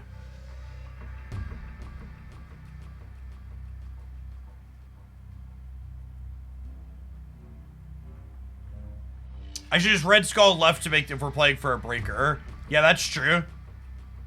All right, we'll lose 2 cubes to arrow. Oh, we're just getting reality stones, chat. Because their deck does everything. Yeah.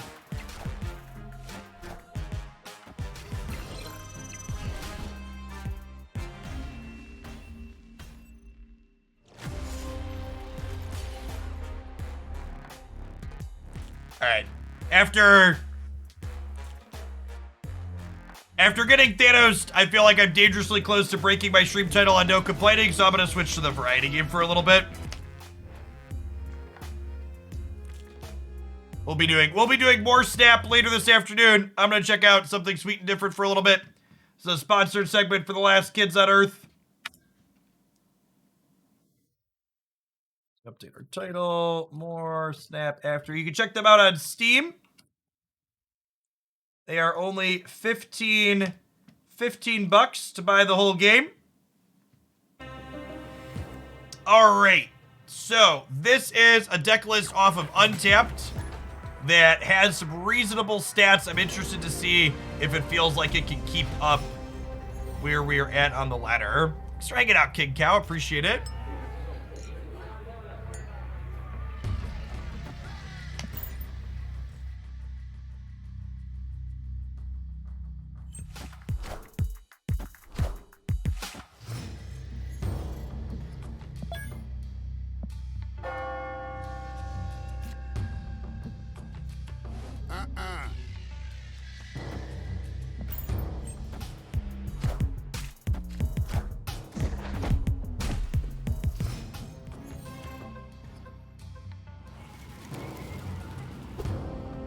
Live from the Daily Bugle.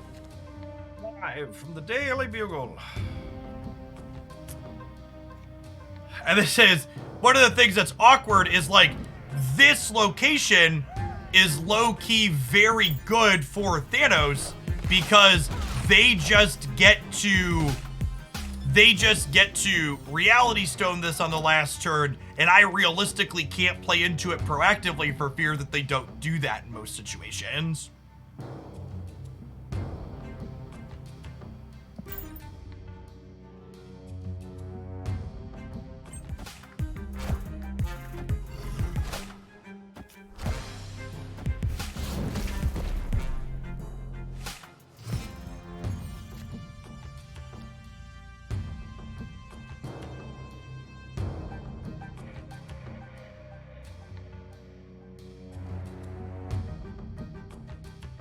There are no bad locations for the Thanos deck. Yeah, I mean that's pretty true in a way.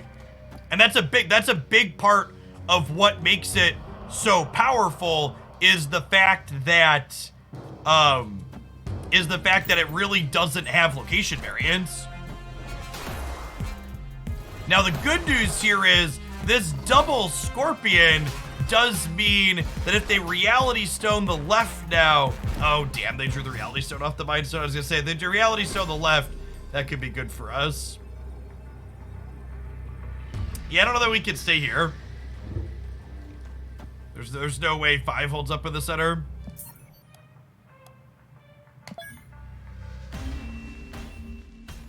Escape.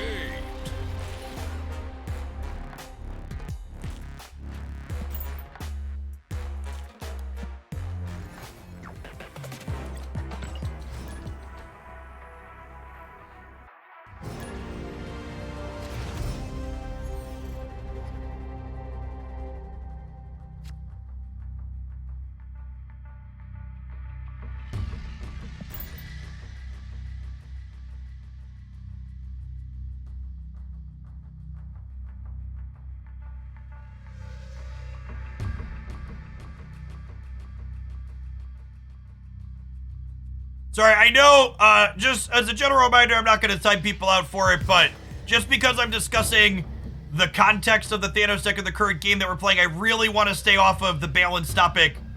It's really wearing people going back and forth and folks get into it in chat, so I'd really prefer to stay off of the what should you change, what would you do different, etc. I have a nerfs video posted here, but it tends to bring a lot of negativity into the chat I'd like to avoid.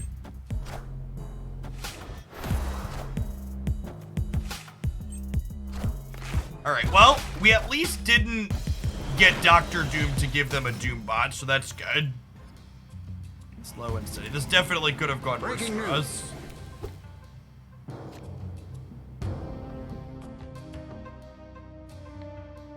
I think we Thor. Seems fine. Face the might of Asgard. Mjolnir. The first round of the staff tournament I am playing in gets posted here now. It's posted up here on the 938 YouTube. The next set of matches will be going up this weekend, is my understanding. All right, my queen, give me some information.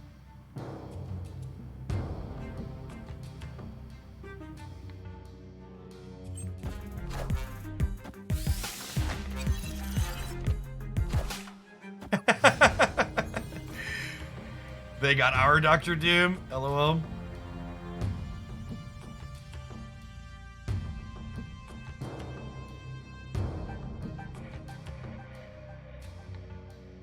Honestly, I think this is a play a fair copy of Wave here, just to like lock them out. We wave to make it so they only get one play this turn.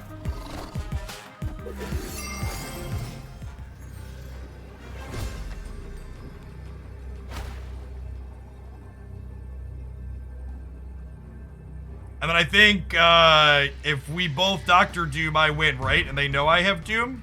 Yeah, they know they just can't beat the Doom. And this is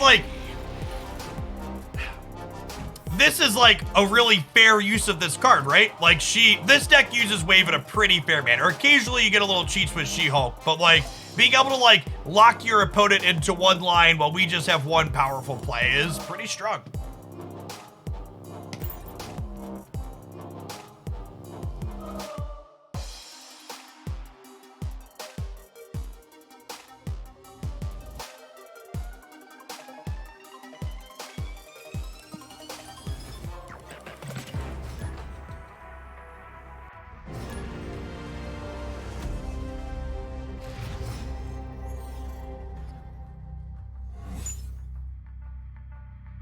So, honestly, when Subterranea flips like this, I like to make a valuation of my hand and how strong it is. And our deck's a Chavez deck. So I think we're supposed to snap Subterranea here. Because our initial hand here is strong, and we're guaranteed to have a Chavez on 6. So I think this is a correct snap.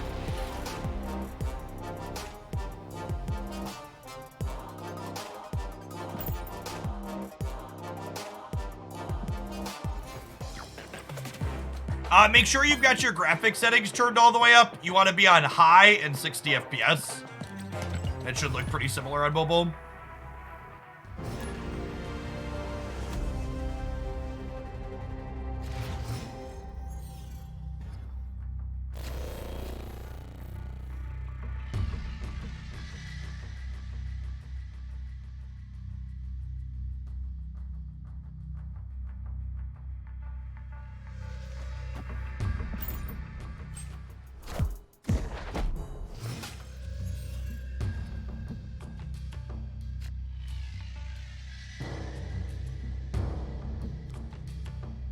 I think I'll take an extra lizard.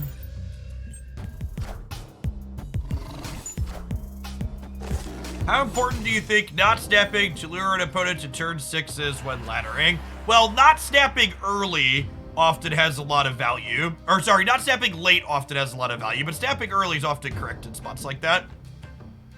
Like there's a really good chance if they weren't staying there, they were never staying at all to begin with, so.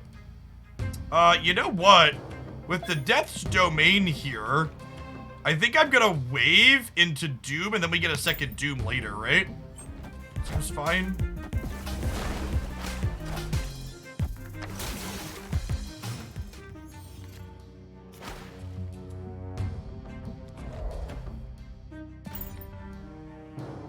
Our deck is definitely good at getting into a lot of locations between Doom and Nightcrawler, which is nice.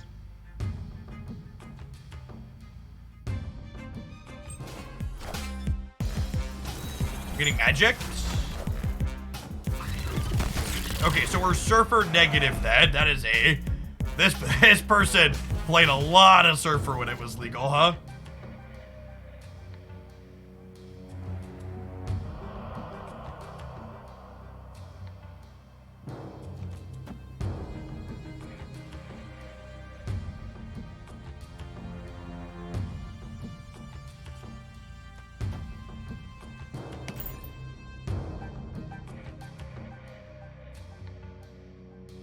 I very rarely snap Thanos early, because it's just too powerful and flexible, but you can check and see if they're Thanos before you snap early, because you can see their deck size.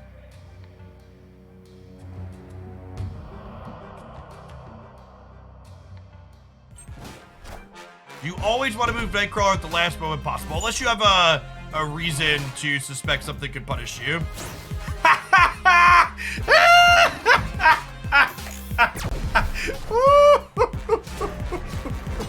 Upgrade. Upgrade. Okay, so they're going to 14 here with their next Surfer, but we're also going to 14, right? Because we go to 9 and then 5.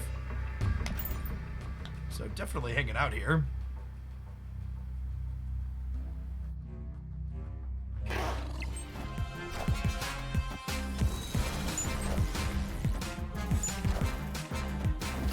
Oh, we're losing the breaker, friends. Are we? Are we losing the breaker? Oh my god, did we lose the breaker by 1? Holy crap. We lost to the inverted Iron Man breaker by 1. one! Never lucky rubber ducky. Whew. Oof. I guess the danger room did get him twice. Usually when this happens, you win by a lot more than one, though.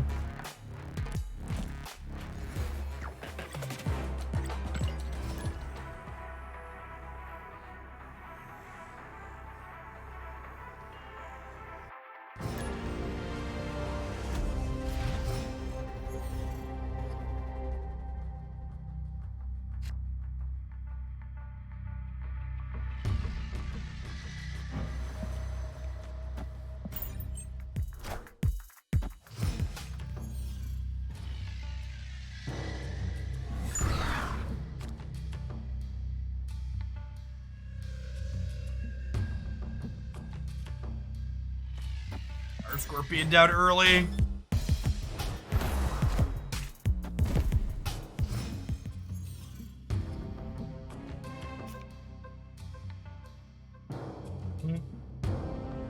I think I'm gonna soak up the sun and tell everyone that She-Hulk costs 3. Wait, like we just slam this and draw our cards? Up to 12 here on the right.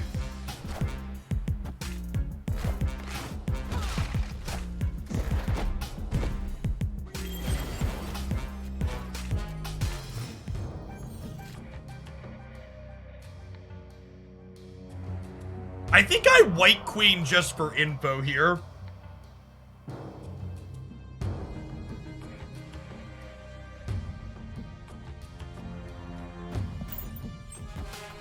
See what they have planned for us.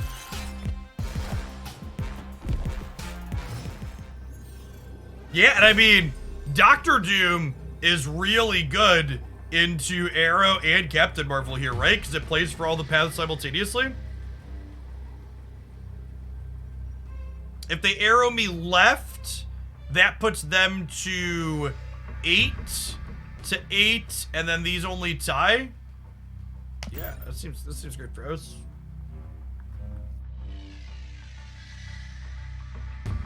The info on White Queen is so strong.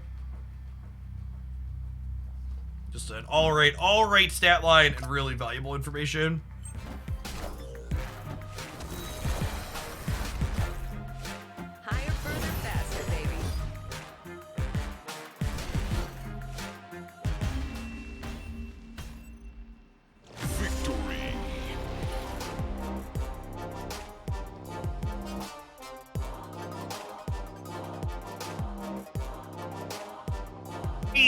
Thank you for the over 5 years. I appreciate the support. Welcome back.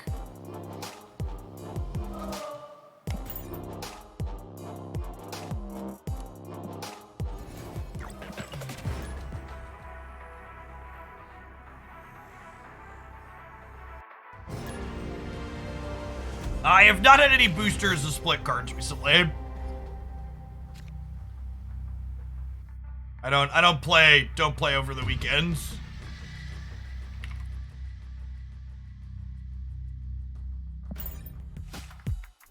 At least not a ton, very minimal amount.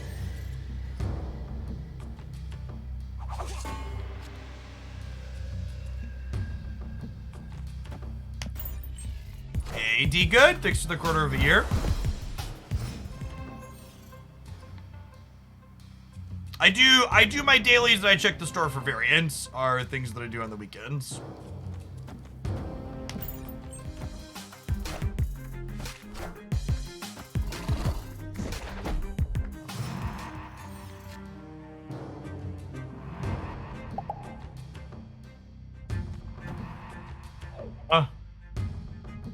Can get Typhoid buried over here. I'll draw Doctor Doom this turn.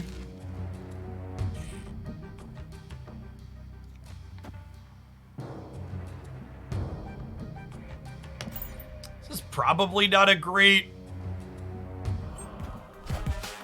spot for us.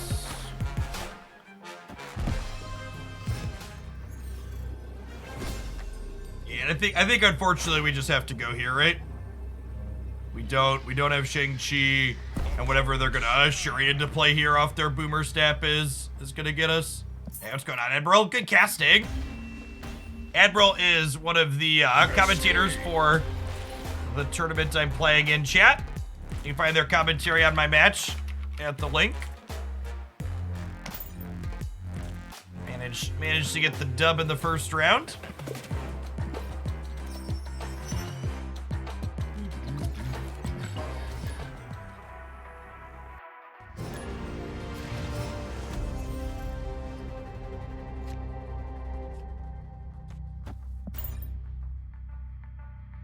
So this is gonna end up in one of these other two locations, but I don't really like playing to the face down in spite of that, because if they end up on like Oscorp Tower or Murder World, I'd be very sad.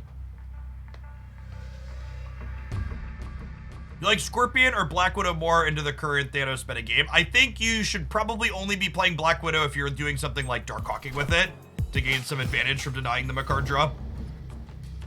In a deck like this that doesn't have any explicit synergy, Scorpion's the better disruptive card. This Twitch stream is pre-recorded in front of a live audience. Thanks everybody for hanging out today.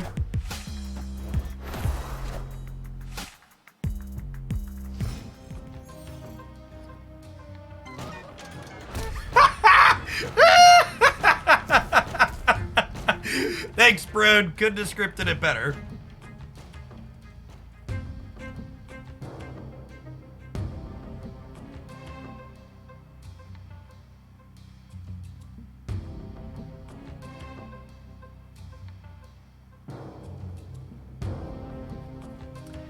Am I supposed to wave here? I think I am. I think I'm waving into Doctor Doom. And then if we need more points on the left, we will soak up some sun.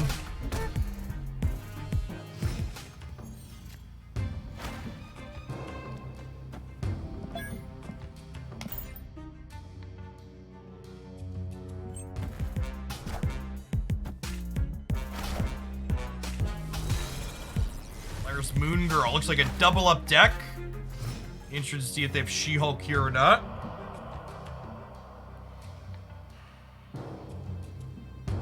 We're drawing Chavez next turn.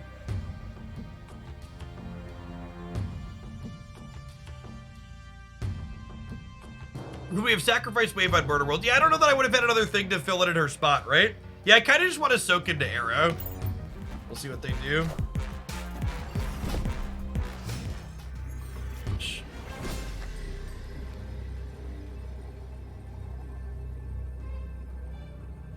Quinjet is terrifying.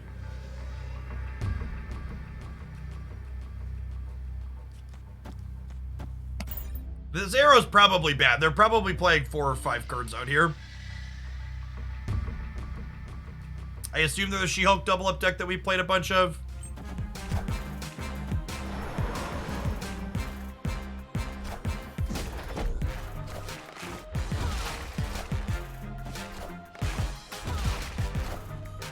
Oh, did we get him?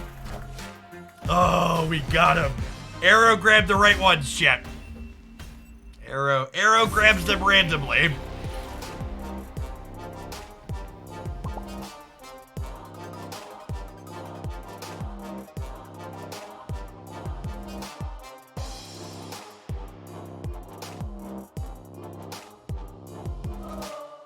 Another game that 0 power Arrow wins, Moon.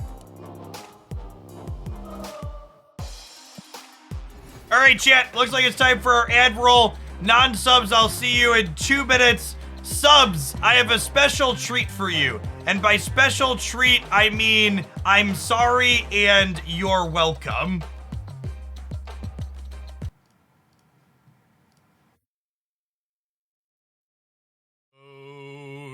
I leeched a man. Played him out on turn 3. Lockjaw got him there for me. Brood, the game had just begun. But now I've gone and thrown their text boxes away. Brood, oh. didn't mean to leech the hand. If they're not back again to play another, it's because the balance patch was really, really slow now. It's too late. Turn 5 has come. The leech was right on time. Text boxes blanking all the time. Goodbye, everybody. The text has got to go. Gotta leave these cards behind and face the truth. Broad,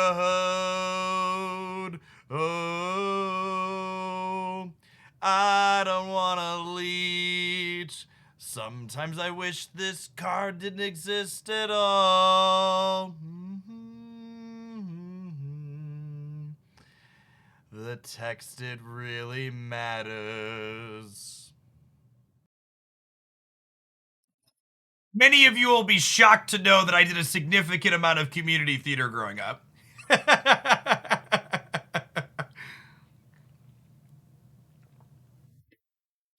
I'm certain this will shock many at home.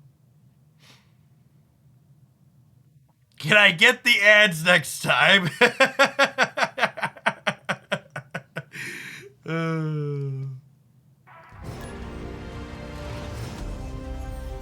How many takes was that?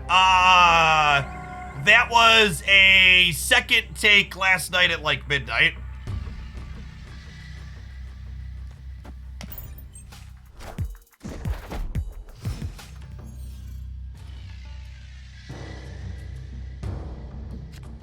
Damn it, Nightcrawler. I guess I don't have to move him just yet. Chill for a second, figure out if we're gonna put him here or here. Why am I awake at midnight? I don't have employees. All of my video editing and stuff is done by me personally. I spend somewhere between a half hour and 90 minutes doing off-stream work every single day.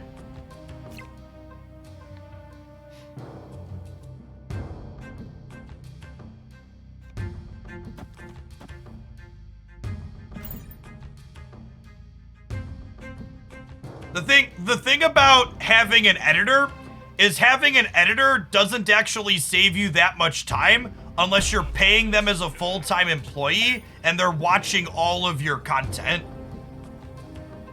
Because like the actual time I spend video editing is like sub 10 minutes. A majority of that half hour to an hour or so every single day is doing stuff like recording intros and figuring out which games I actually want to put in the highlights and stuff like that.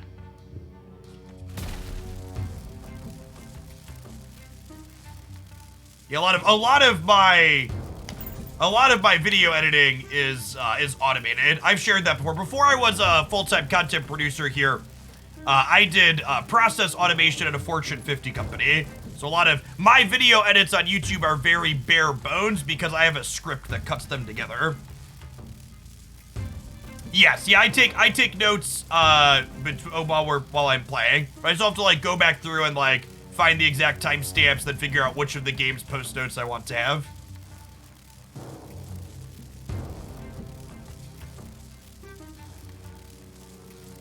Is White Queen more about knowing the opponent's cards or having that card? A little bit of column A, a little bit of column B.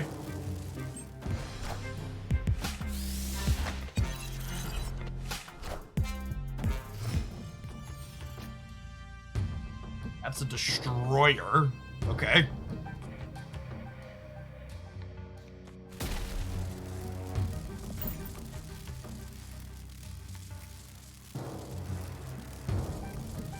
Ooh, yeah, they're probably Galactus. That's a good shout.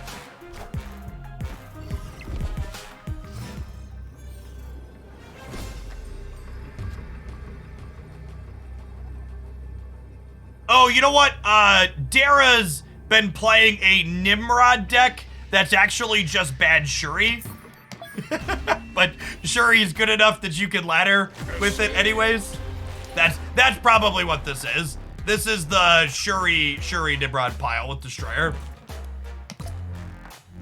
Am I not winning this? No, they just like play a Taskmaster or Arnim Zola and I lose, right?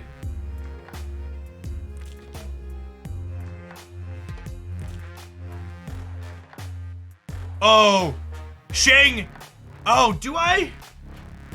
Does Shang get them? Maybe Shang gets them because I had priority. Yeah, I think you're right. You're right. Shang gets them because I had priority. We were talking and clicking at the same time, which is a dangerous combo, which is one of the reasons why the good Shuri decks, they could Task plus 1-drop and maybe get us, but I think that's unlikely. Would I lose to 1-drop left? I was gonna get +2 over there from our Sunspot. Yeah, Taskmaster still copies if Red Skull dies. Yeah, we'd soak 2 or 3 on the left. Yeah, the reason why the good Shuri deck doesn't play Zola anymore is because they're an armor Cosmo deck now.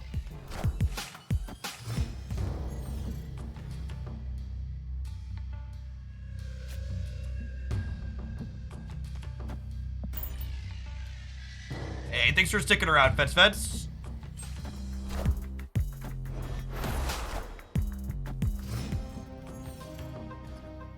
You players get 3,000 or 1,000 collector's tokens at 500. They get 3,000 collector's tokens at CL 500. It's a one-time token drop when you hit that mark. How does Beast interact with Mysterio? Not profitably.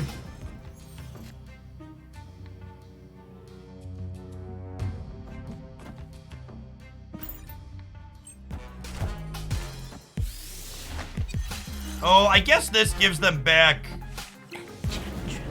Never mind. Okay, so they're the Sarah Hazmat deck then?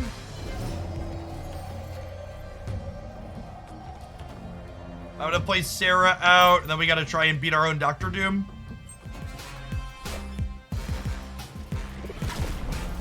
Oh, this probably is a bot split, yeah.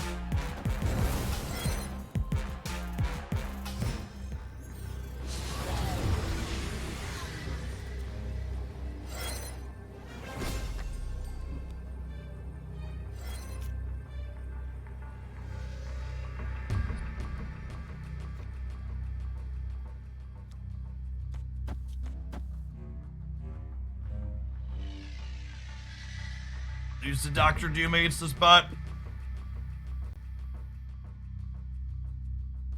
Does this beat Doctor Doom? Puts us to, let's say they play Doctor Doom here or here. This would put us to 14 to 3, so we'd be up by 11, and they'd be 14 to 5, they'd be up by 9.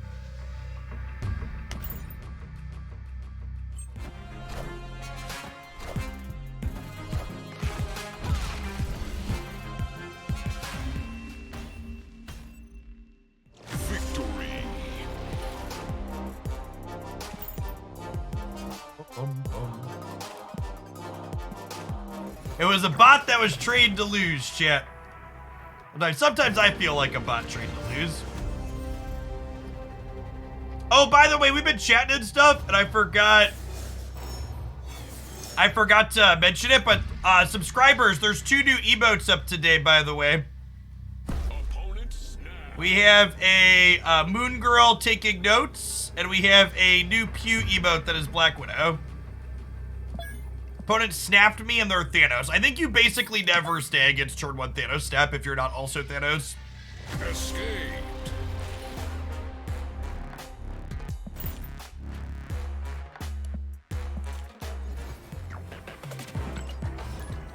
Both those turned out real well.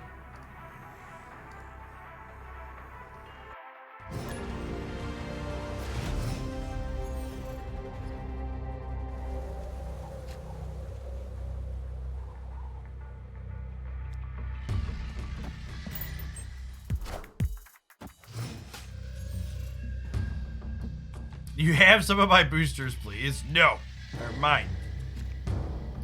Well, I mean, that's not great for our Sunspot, but it is great for our Mr. Fantastic, so we're vibing.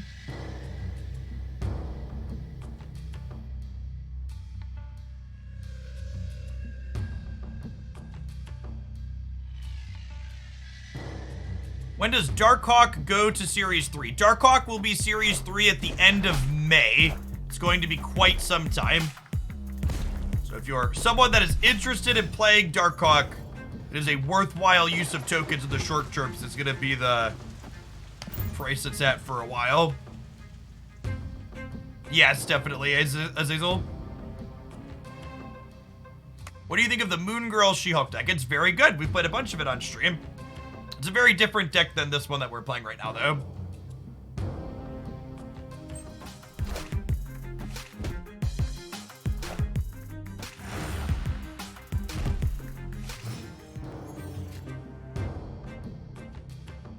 If I were playing Thanos, should I just be snapping on turn 1 to constantly brute force being profitable? No. Most people play pretty fast and loose, so they're gonna stay through your snaps, so you're gonna get punished if you're snapping with bad hands. That being said, if you're playing Thanos, you definitely should be snapping your good hands more frequently.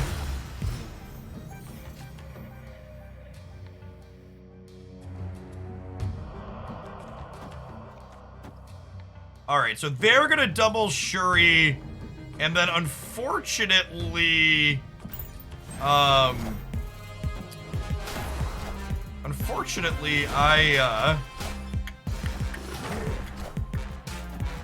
I guess they only get to play one card here, right?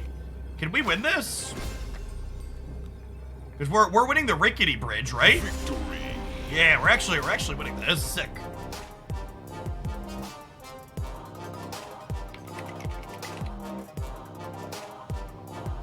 Am I gonna try Diablo 4? My wife really liked Diablo 3, so if she picks it up and ends up liking it, there's probably a good chance we'll play some together.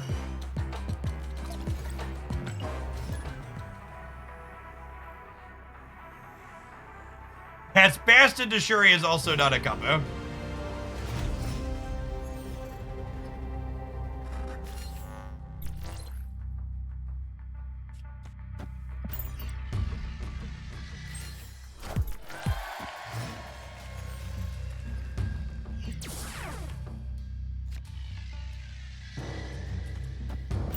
Gamma Lab's a little bit of a riskier one, sort of a way to protect our stuff. That being said, we do have the Shang-Chi here, which is nice.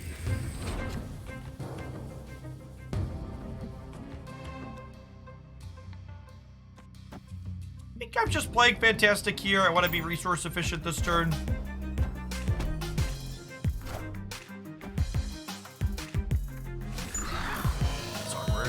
Yes, if they do a balance patch, the players remaining in the tournament will get to update their deck list for the remaining matches.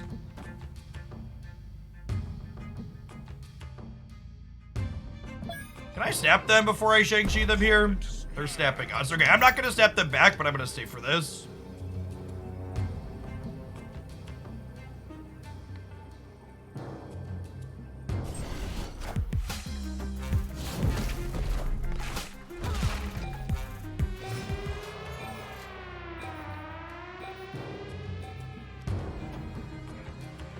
I think we just arrow into Doctor Doom now, right?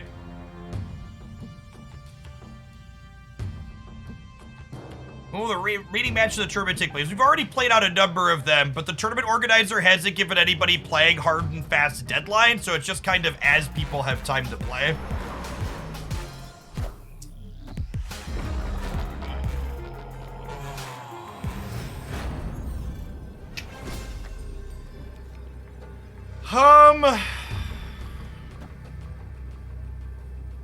What happens if they Shang-Chi me? They Shang-Chi me, the She-Hulk dies too. We're definitely dead to Shang and Valk. Stay for 2 cubes, I guess.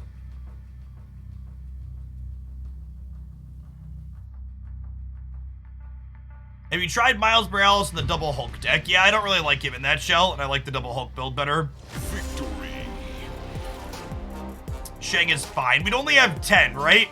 So if they went Shang into Power Stone, or they already played Power Stone, if they went like Shang into Soul Stone, we could lose. Or Shang into 2 1-drops, we could lose. There were iterations here that we lost, for sure. Also, we have to beat the tiebreaker, right? Even just single Shang-Chi, we lose the tiebreaker. If you Doom, it dodges Shang-Chi. Yeah, but we still lose the breaker, right? So it doesn't matter. And the Doom is leech, so we can't get into the right.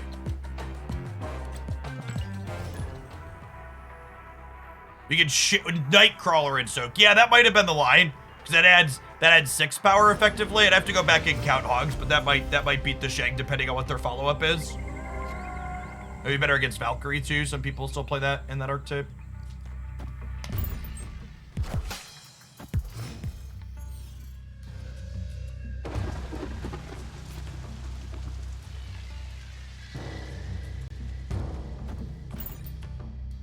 There's a new card release today. It's funny, I actually just posted feedback to my contact at Second Dinner that I think it's weird that new cards don't release when the day rolls over. So the new card release is not tonight.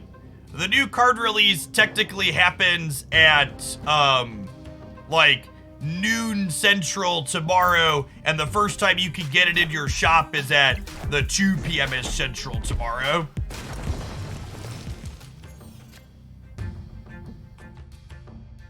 It's very it's weird to me, especially on season rollover days. It's really strange to me that like the season rollover doesn't happen until like 9 or 10 p.m.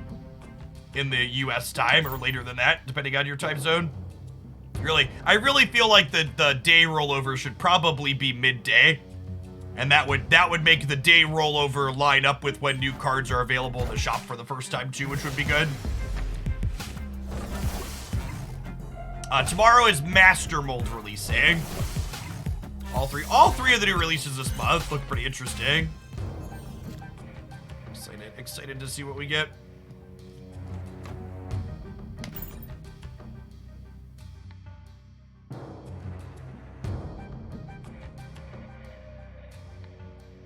Tomorrow is Ronin's Redemption, maybe.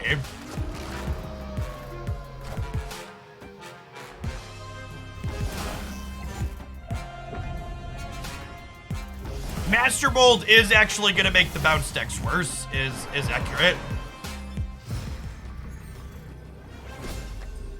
I agree with that thought.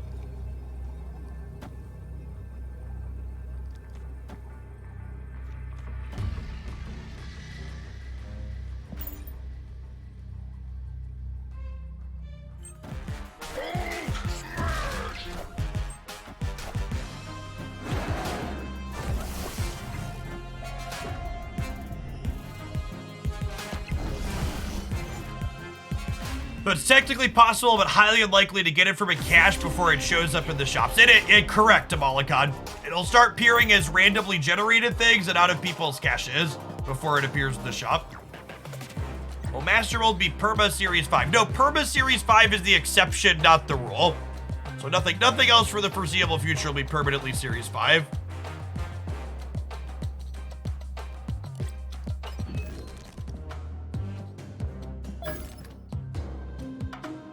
White Queen's the only card in here I don't have a green border on. I feel like I need to fix that. Or an orange border. Part of me wants to make deeply bad decisions and buy this, but I really can't justify a $200 cosmetic.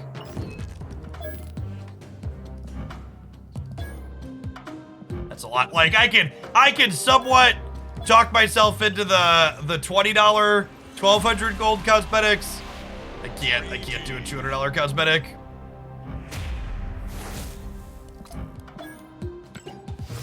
I was gonna make this one. Gold border, call it a day. Animated. Yeah, there's some unreleased White Queen variants that are really good.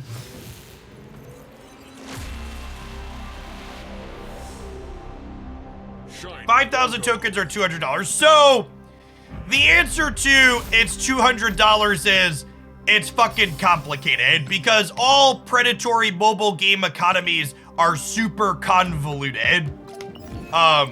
You get somewhere between 5 and 8,000 tokens per month for free as an endgame player. So from one perspective, it's technically free. But if you're someone that's trying to get every new card at release, the cash to extra token ratio is really bad. It ends up being like 150 to 200 bucks 4, 5 to 6,000 credits. Thank you, love.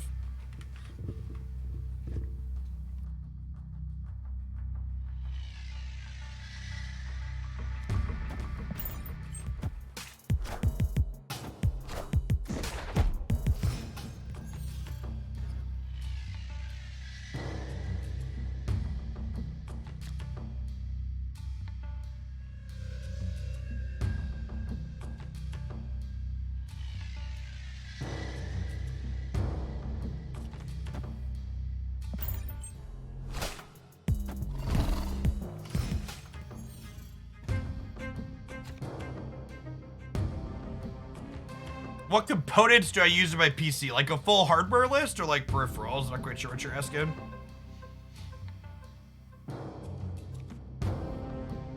Now, champ, Sunspot is a good little communist, and all of the Sunspots share the energy together for the greater good. I don't have a hardware list offhand. My computer is not anything special. It's all 5 or 6 years old at this point. 4 or 5 years old. I forget when I put this together.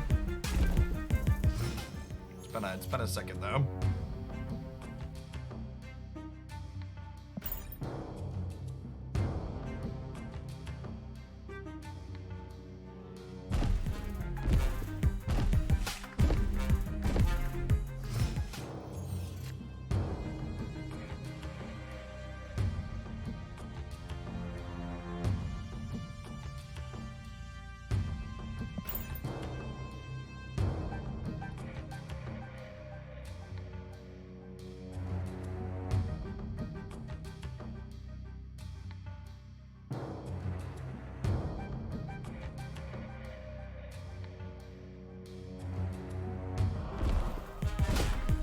Yeah, I don't really do any PC gaming, Friars. All of my non-Marvel Snap gaming is done on my my PlayStation.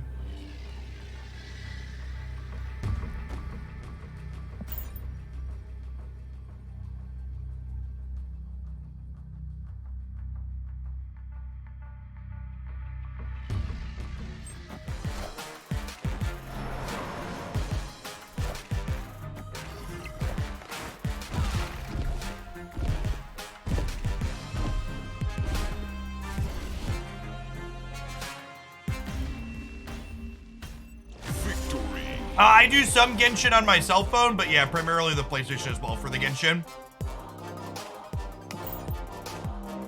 My house has one disc PS5 and one all-digital PS5.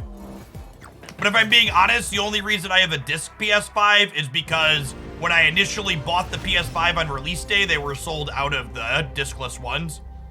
I don't use any discs.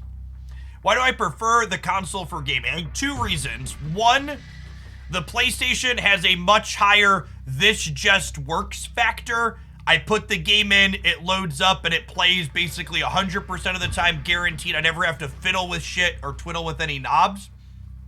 2, as a person who's getting older, my hands start to physically hurt if I play active games on a keyboard and mouse for too long, because they're not super ergonomic.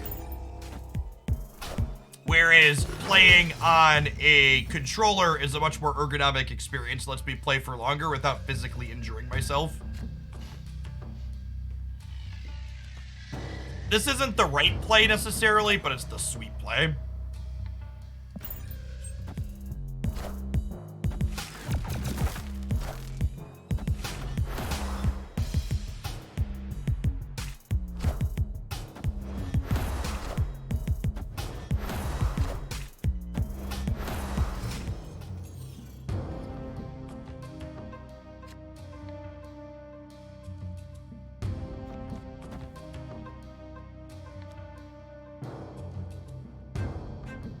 That is actually a good question. Do we play out this Widow Bite or do we like our hand?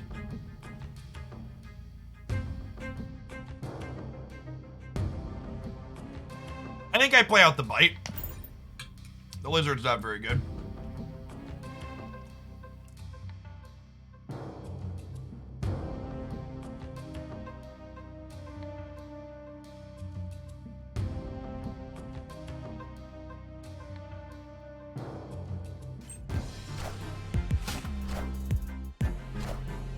Nightcrawler is a good draw for us as well.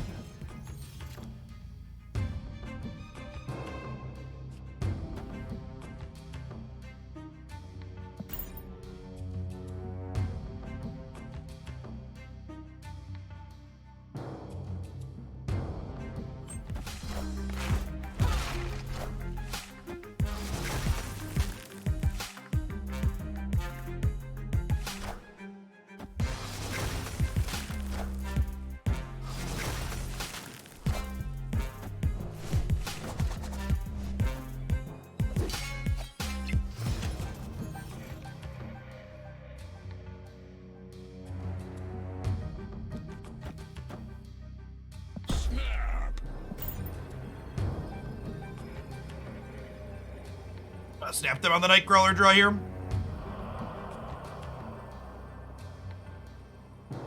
Yeah, a bunch of other content creators did stuff with the bounce deck as well, just because it's like the most competitive, remotely interesting B-rate deck in the format.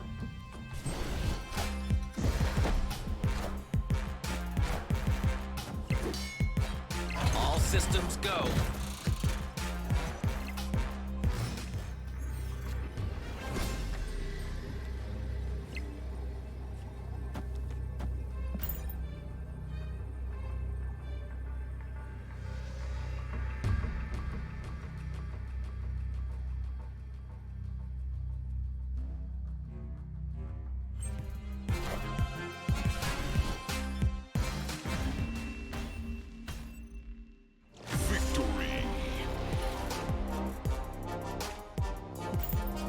They were pumping, chat.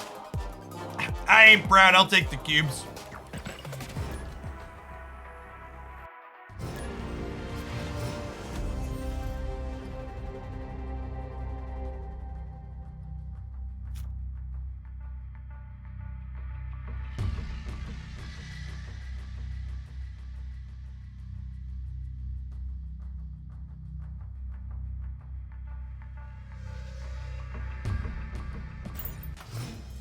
I played a Nightcrawler turn 1, Squirrel.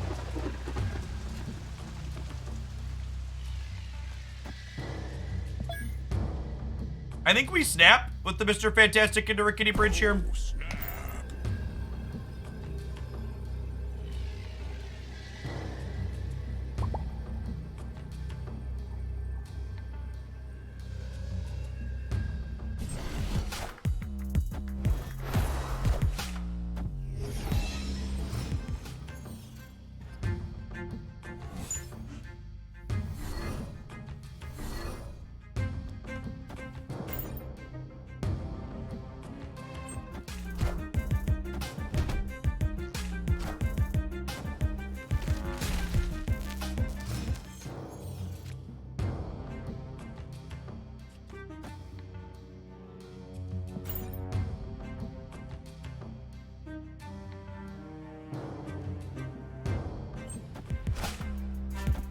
Yeah, probably some kind of Hella Ramp here for the opponent.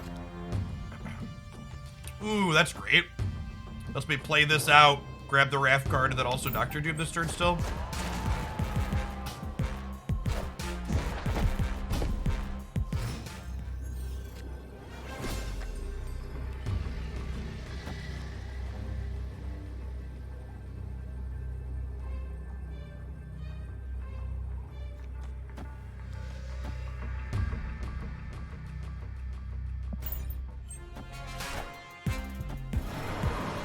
These could be MODOK Hella here, and we could lose.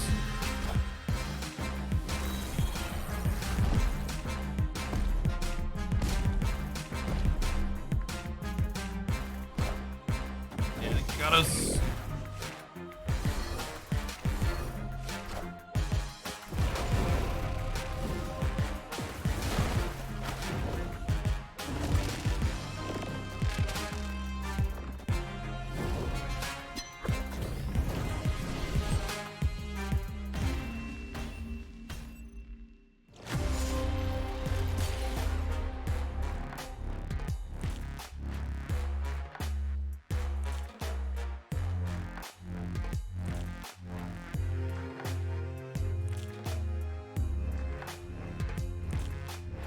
If you haven't seen the opponent's deck before, It's one of the handful of MODOK decks we highlighted on my YouTube channel shortly after MODOK release.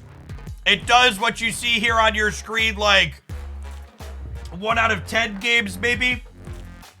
Remember, this combo is very easy to disrupt. You can move the Invisible Woman with Polaris. You can Arrow, you can Juggernaut, you can Cosmo. There's a lot of things that make them very sad. But when it goes off, it's very sweet. When they electro like that, it does give them a little bit of counterplay because we don't know if they're Hella-ing on 5 or 6. Makes a little bit of guesswork at least. Absorbing Man from our opponent here.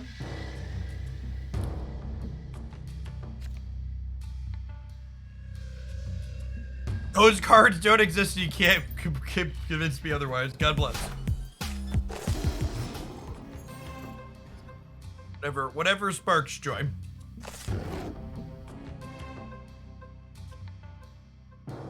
How do we feel about this? This might be crazy. Call me, baby.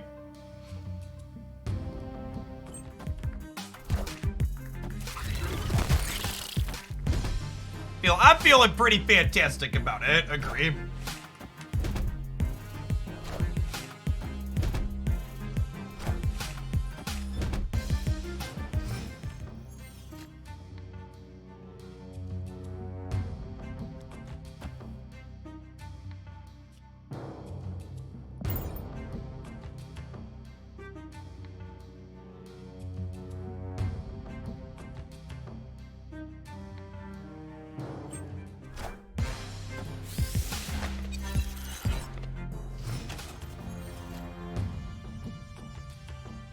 Interesting. Huh.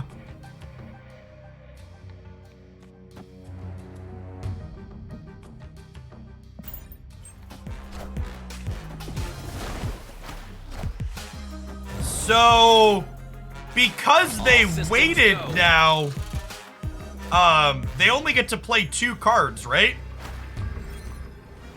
So I get to Arrow and keep them out of Bar Sinister. They'd add 6 here with the Silver Surfer, so they could just play She-Hulk. We play for all of them, right?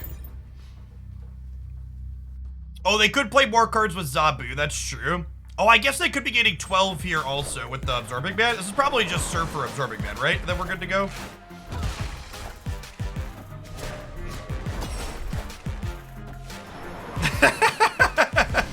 Insert Spider-Man meme here.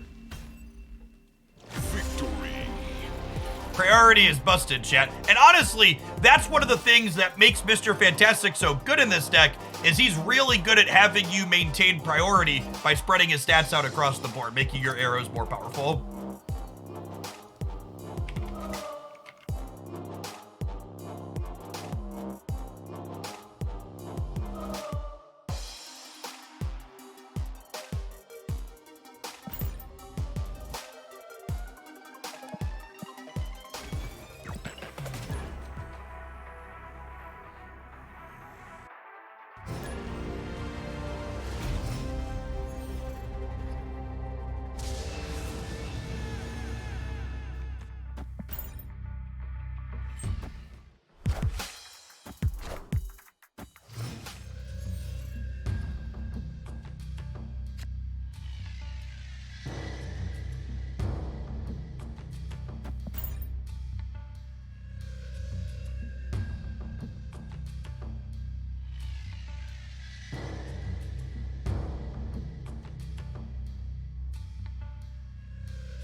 This Scorpion, theoretically 7 power here. Looking pretty good.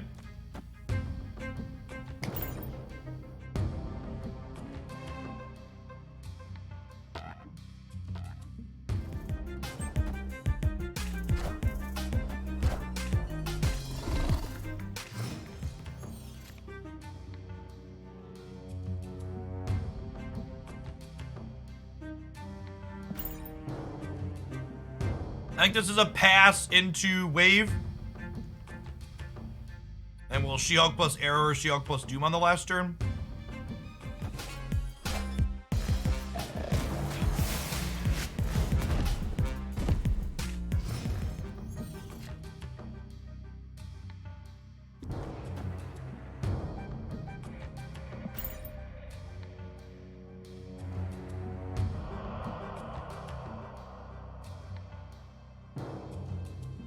It is possible I'm supposed to just play She-Hulk this turn to dodge Leech is a good shout. Maybe they won't have it, Copium, but yeah. Yeah, I had 2 energy. It makes my Sunspot 2 smaller, but playing around the Leech is pretty good upside.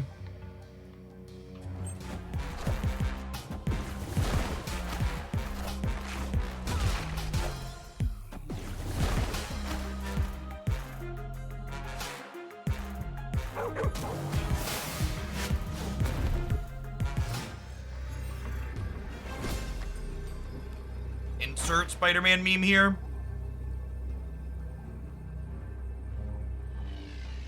Huh. And they have priority now, right?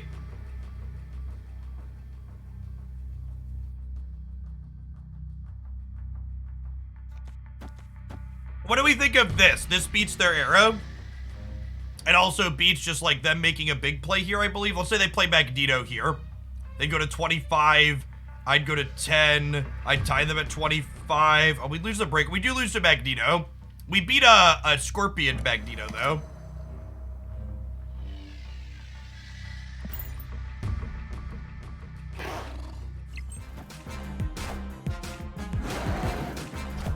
I could Arrow, mid, and soak.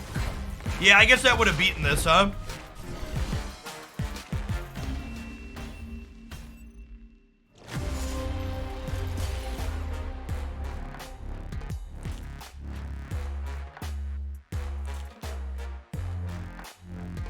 Does Arrow, mid, plus soak lose to anything?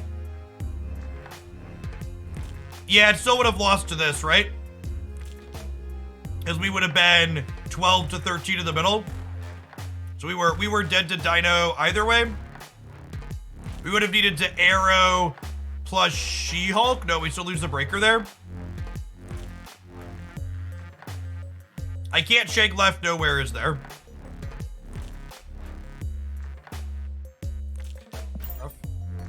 I just have so many ways to output stats at the end of the game.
Oh, they're Quinjet.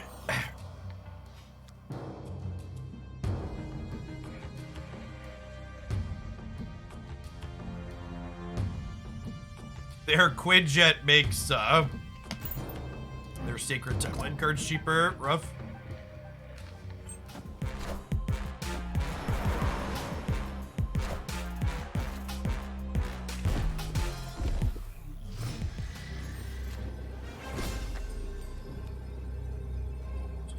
We win this.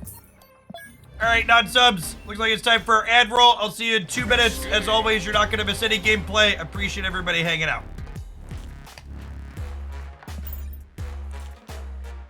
How's this deck been? It seems underpowered against Thanos. It seems okay into most other things. I've got a list of potential highlight games written down, but none of them are Thanos wins. The Thanos games have not felt particularly close.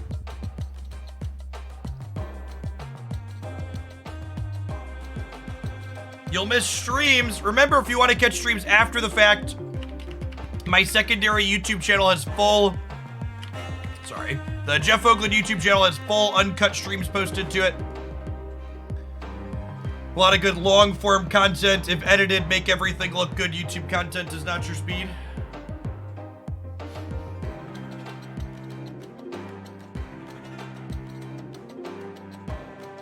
Hey, Alex, thanks for the 2 months. Welcome back.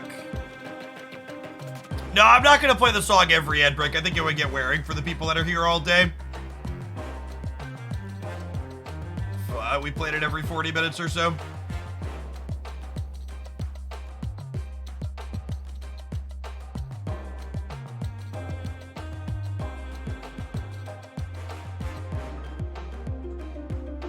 I think they did a good job with the leader nerf. I mean, the leader nerf was objectively not good, right?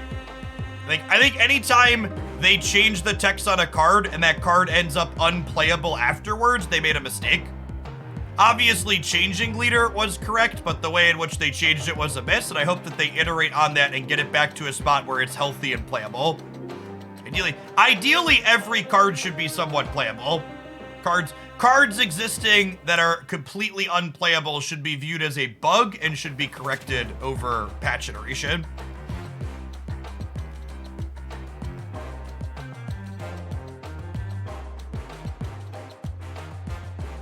So, I posted the Shuri Thanos nerfs are incoming tweet just to share information with the community as a community post on my YouTube channel, and it really hammered home that I was correct to turn comments off on my Balance Pass video, because people just have such the worst takes. Like, people complain if the game's not balanced, but they also complain when balance patches happen, and it's just like, eh. And at this point, I've complained too much about people complaining. We're gonna move on from this. I don't want to talk about this topic on stream. It's just a constant negative feedback loop. Let's move past it now. Stop and love the bomb.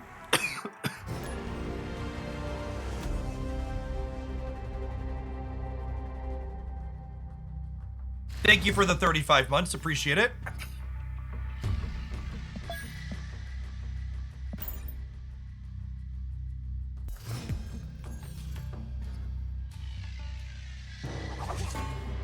Is the have some crap deck getting good? That was one of the decks I posted a highlight with over the weekend. If you want my thoughts on that archetype, I'd encourage you to check it out on the Hooglandia Snap YouTube channel.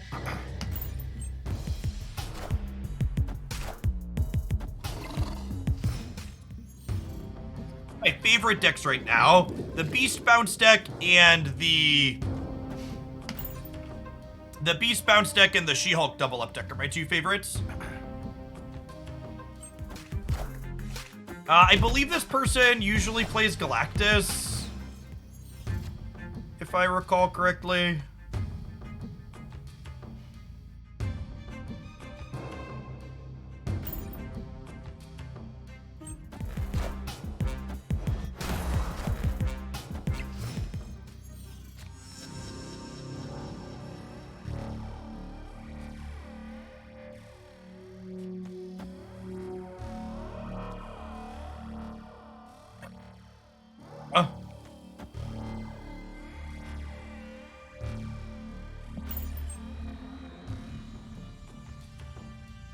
They could get Hobgoblins here.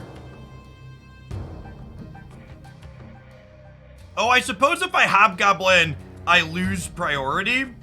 Opponent snapped.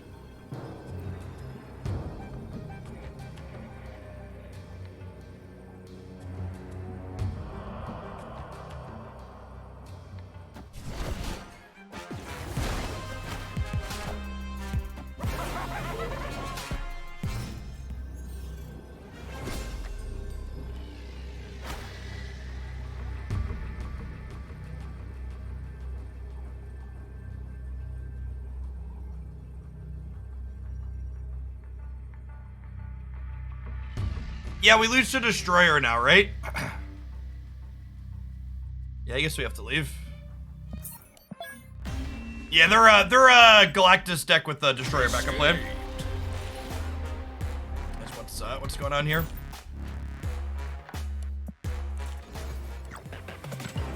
Does She-Hulk right, Arrow left beat Destroyer? No, the Destroyer's 15 and it'll be 18 on Monster Island.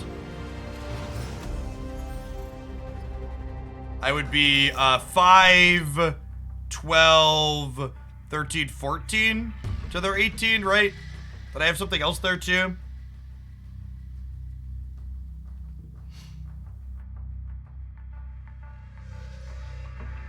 But it gambled with Shang. Yeah, I don't really want to stay in 2 cubes for a coin flip, I don't think.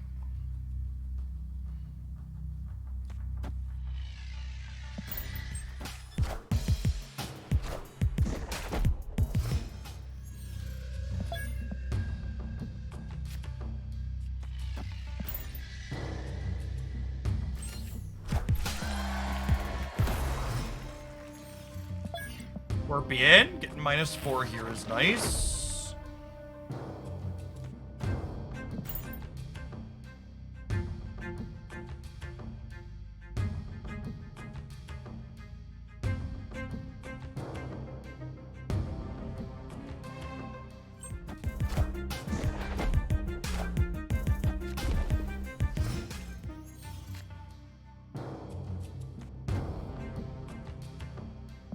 So we'd like to draw She-Hulk next turn. So we can wave into She-Hulk plus Doom or She-Hulk plus Arrow.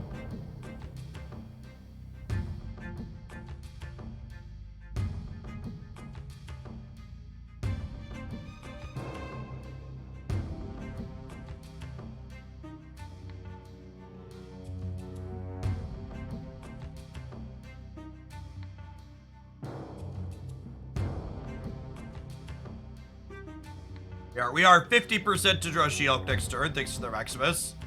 We have 2 non-Chavez draws.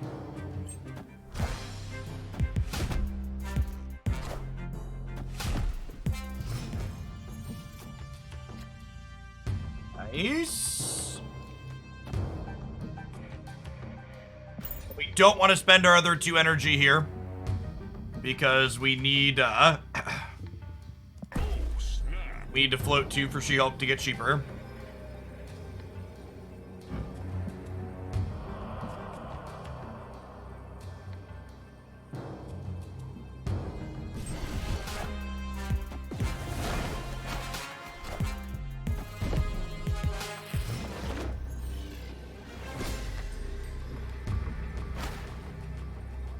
Ooh. Is our...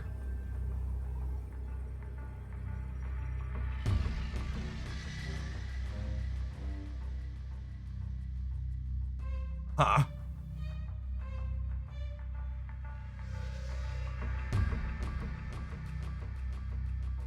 Arrow mid, She-Hulk right?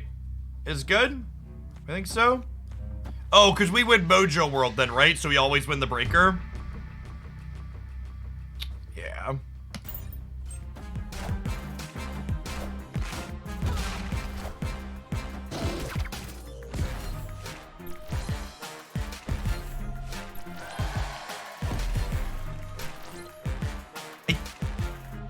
Think we're good. Killmonger and a Shuri deck's a new one for sure though. This not a typical inclusion in their archetype. This sees some consistent play, but that's a pretty weird one.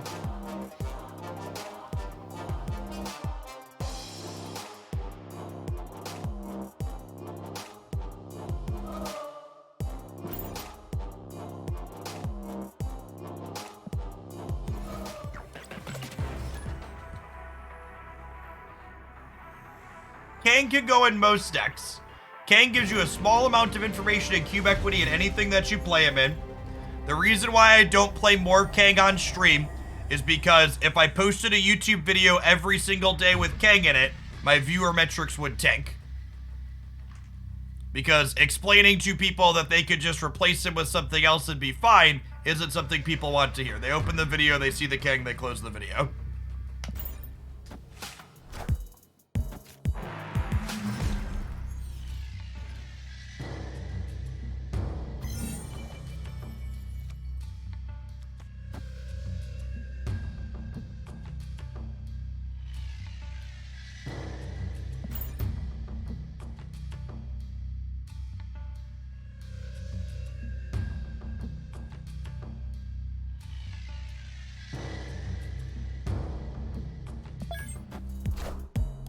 Us having priority here actually kind of sucks, because it means the cards that they're drawing off these stones don't get Scorpion. So, feels bad to lose that coin flip.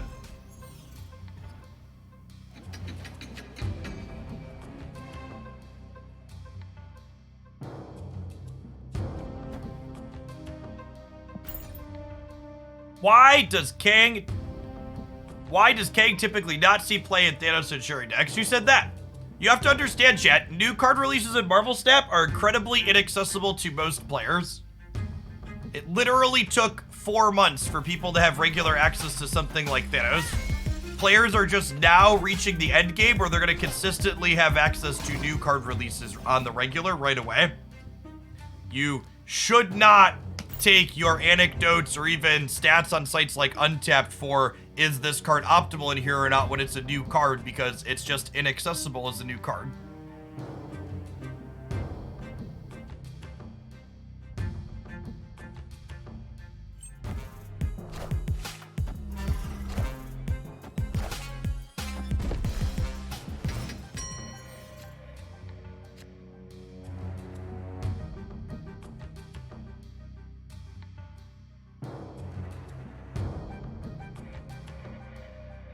I want to play Nightcrawler out because I don't want it to come into play randomly on Grand Central. The rest of these would all be fine.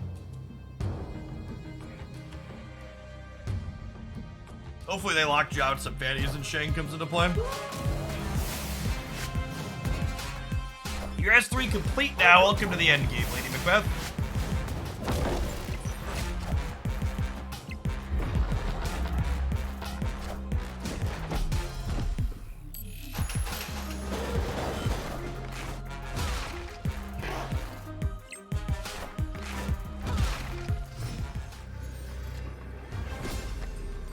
Opponent snapped.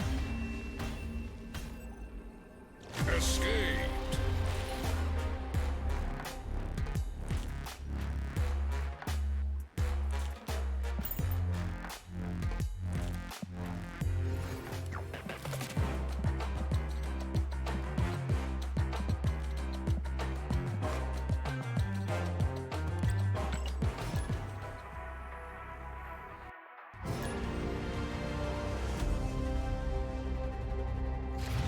Sometimes you play Chavez in that previous list, Realister. Sometimes, occasionally.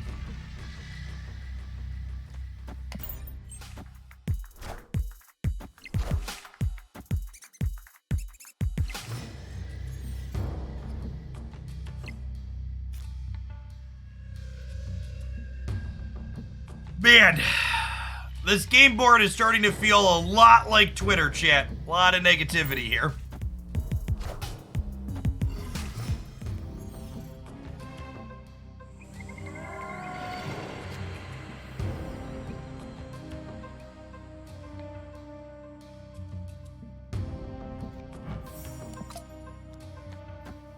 Would you consider changing your layout to include the name of the deck list? No.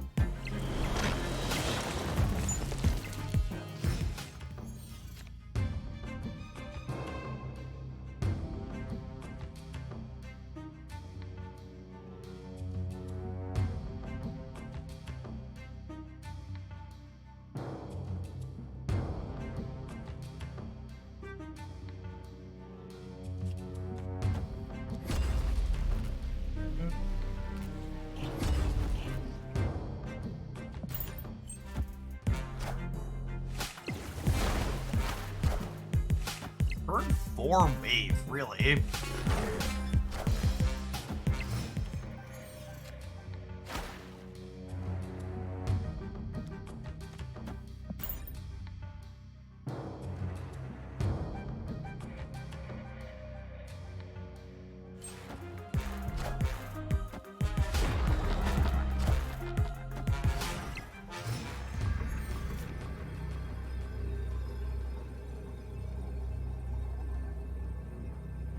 Well, I mean, we lost our Mystique, but rest of this seems fine. Do I even want to Valk, or do I just want to play out 2 powerless things?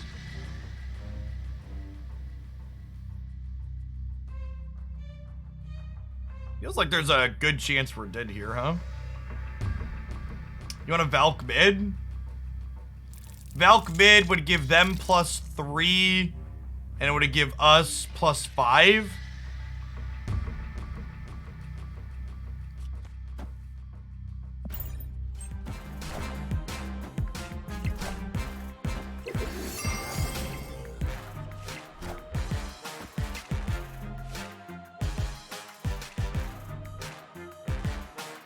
Hey, Moowiz, thanks for the 44 months.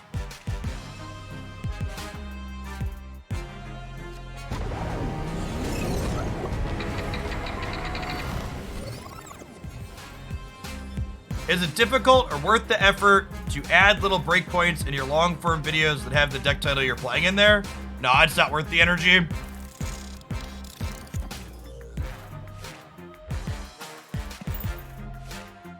The full stream videos don't really get that many views on them. I don't really have the bandwidth to spend another 15 minutes a day adding tags or whatever it would take to do it. Doing that would add value for some people, but it isn't worth the amount of time that it would take me, because it wouldn't turn into any extra additional revenue. So it's not worth like adding an hour to my week to add tags to those things for no added gain.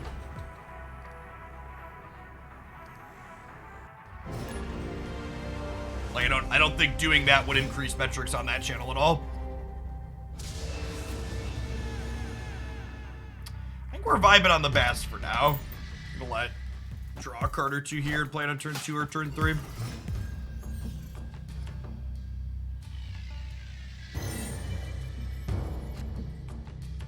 Yeah, super rewarded. Bass turns Mysterio into a mini Doctor Doom. It makes all of them have 3 stats.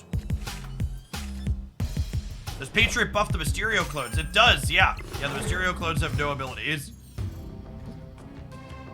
And now they have 3 power, which is great.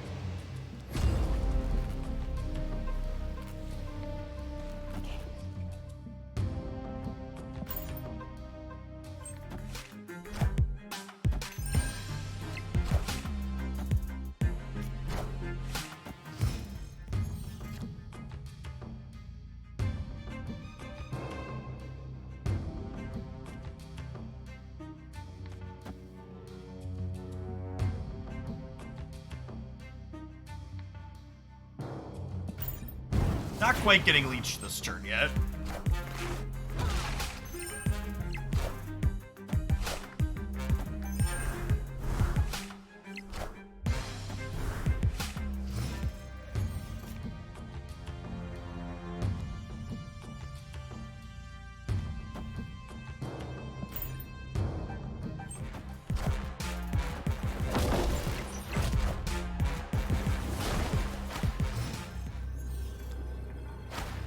God, getting waved out of these decks feels so atrocious.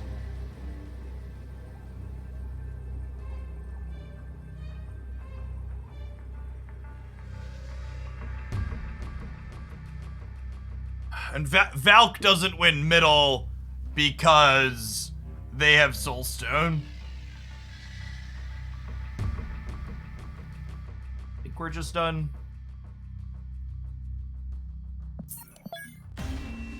Could you play Mr. Negative in this deck? I don't know if that really solves any problems that we have. Waving the Thanos archetype is pretty common. They often play Death with a couple of ways to destroy things.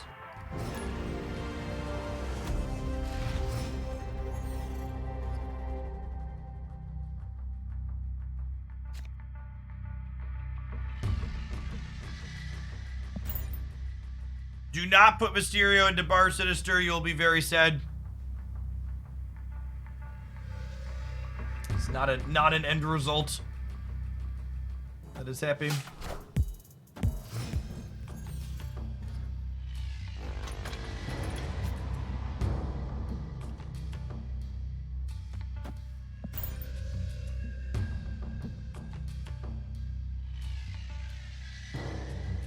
Regardless of which Mysterio you put into here, you'll get 3 0 power Mysterios. So if I put the real Mysterio here, you'll get a 4, a 0, a 0, and a 0.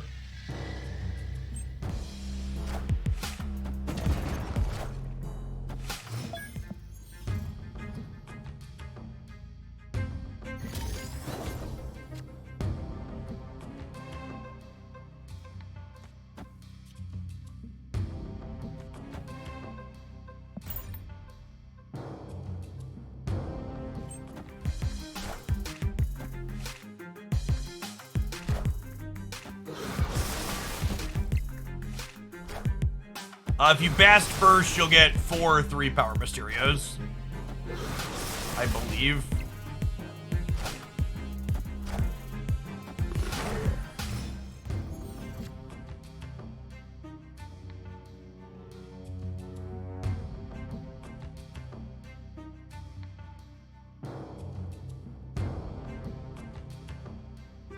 Oh, not having any of our 3 energy plays here really sucks.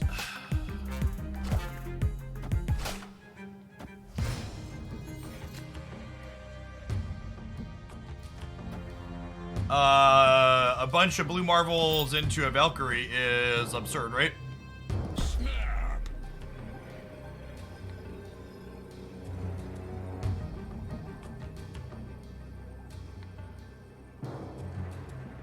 We could be getting Galactus, is accurate.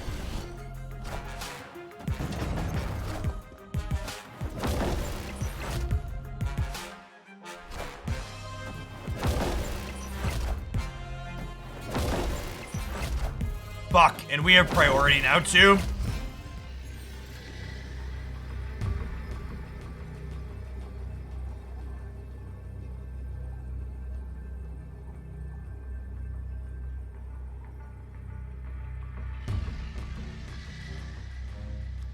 Yeah, the problem with Valking mid is I still lose right? Because these all go away, and then I have -2 into, so these balance out, and then I only have 6, and their Galactus is 2, and then this is 5, and then this is 3. Maybe like a Venom, I guess, but we use this Galactus. Oh, and the Nova happens too, right? The fact that I can't retreat during this animation is such horseshit. Stop holding me hostage for another 15 seconds. It's longer than that, right? Significantly more than 15. Enough said, Bob.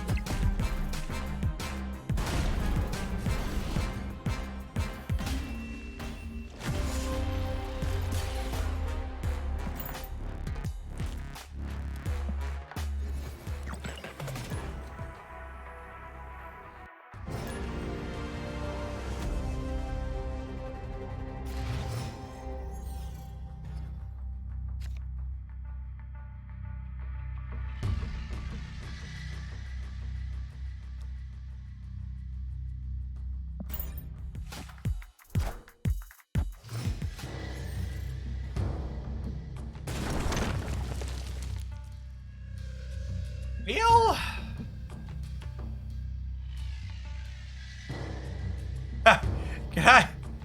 Can I best? And then the Patriot makes the rocks bigger? No, that's gotta be wrong, right?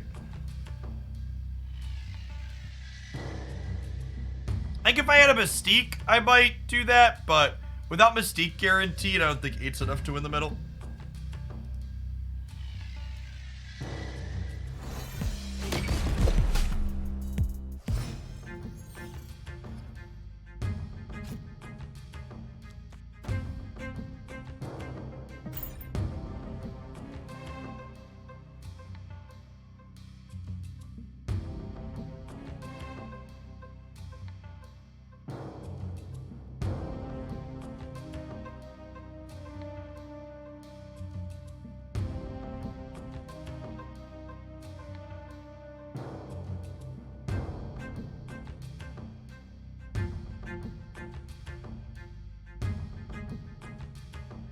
This Bast is really good. There's some question of, will we have enough time to play all our stuff out?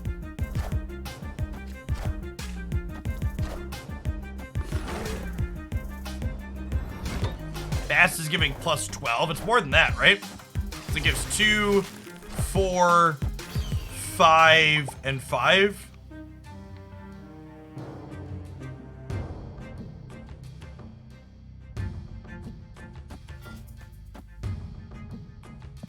I'll play the Patriot out this turn in case we get leeched. Played the Patriot second, so that way if we peel Mystique, we can copy next turn.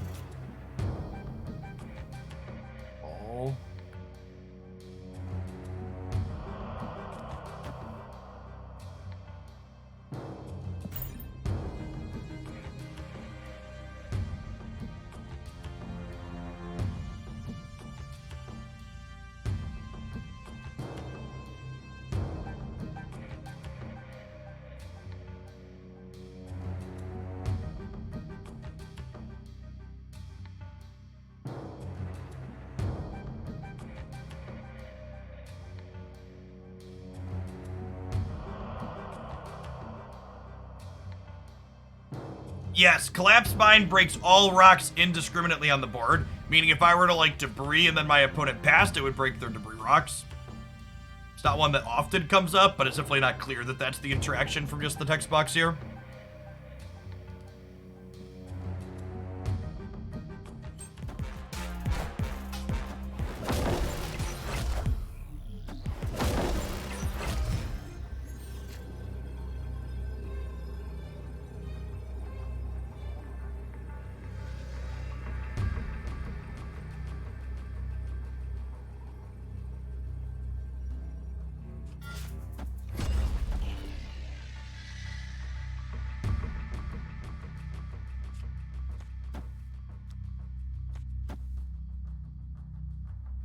Maybe?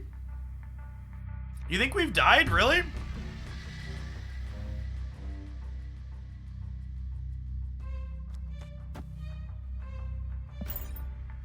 I think there's permutations of this we win, right?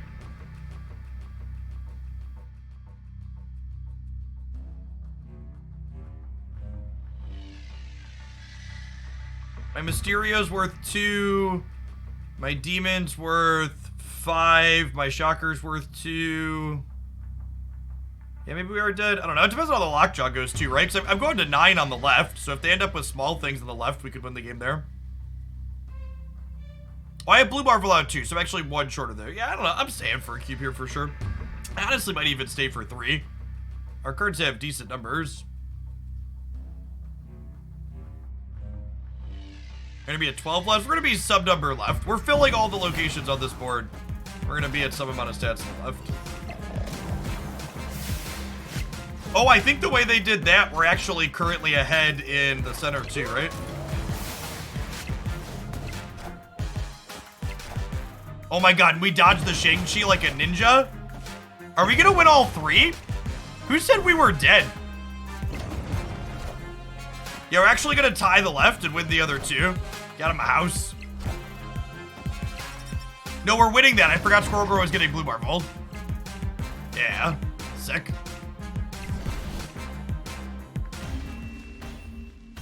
Yeah, I think we were staying there even if they snapped. We were putting a lot of numbers into play.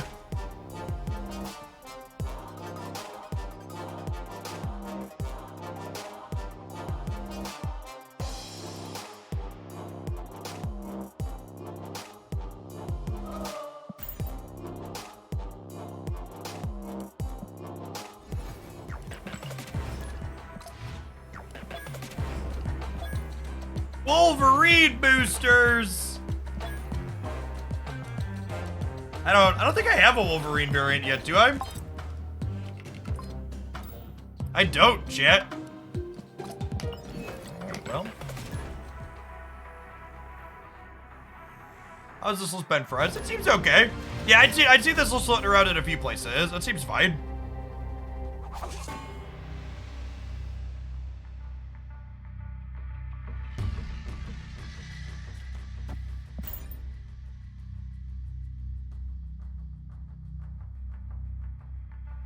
I don't understand how the Mysterios got to be so big. Bass makes them base 3, and then Patriot buffs the clones, and then Blue Marvel buffs them again.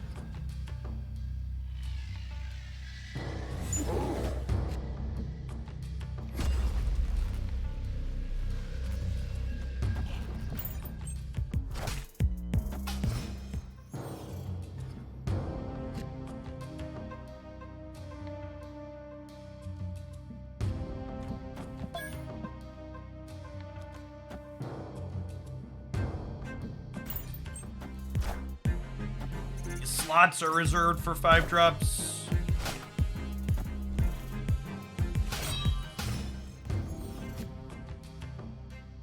Oh, snap.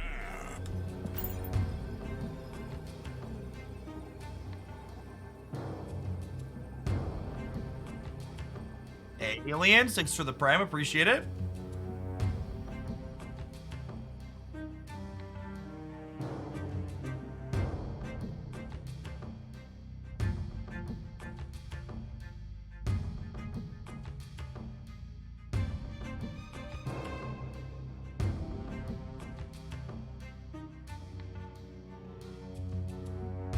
They Ghost Rider the Hella, then they deserve it more than we do.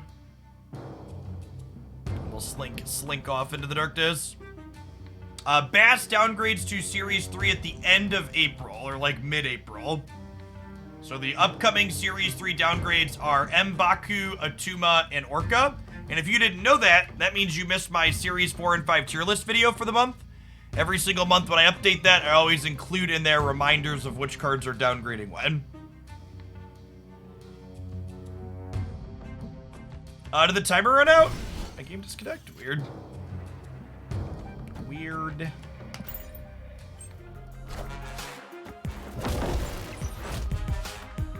Okay. Strange. Or if they DC'd or had something up IRL.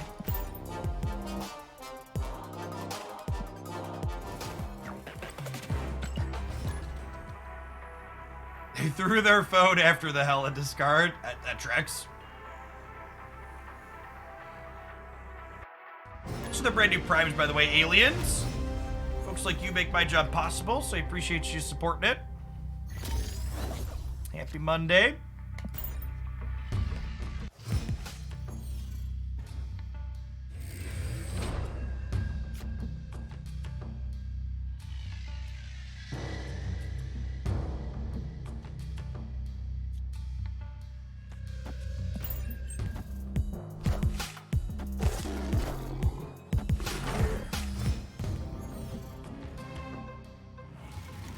Not an amazing Bass, but like my deck has so many 3s that I don't really want to wait to play it until after.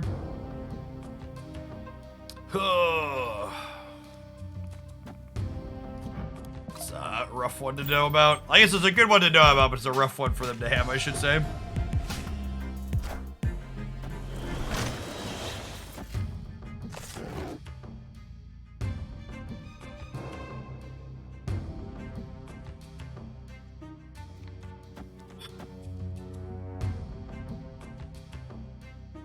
I'm just gonna do this to clear open space in the center for us. Hey, Adam, appreciate you re-upping the Prime. Thanks for the quarter of a year.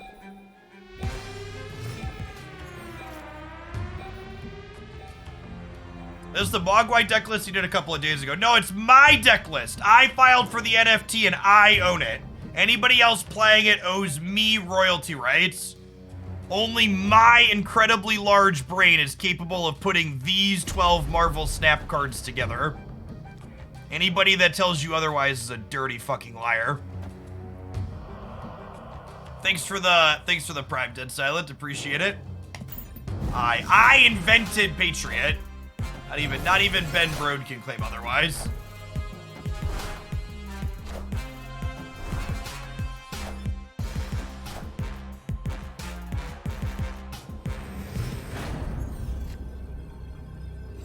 Ooh, that's a piece of candy.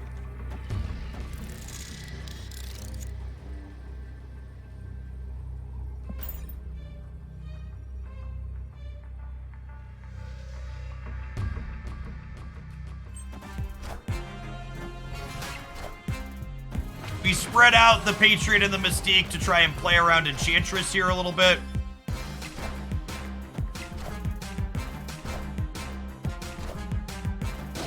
We're good, right? We went all 3 here.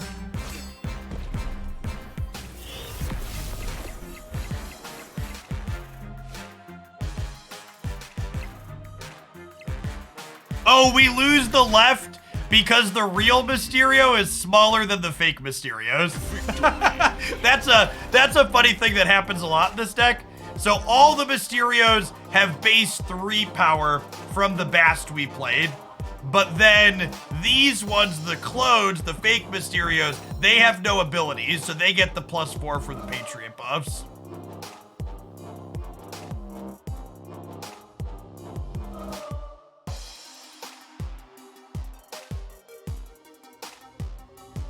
All right, chat, we're going to play some more of this deck when we get back because it's been fun, but I need to run to the restroom, so I'm going to hit our ad break now since it's coming up anyways. I'll see you in just a couple of minutes. BRB.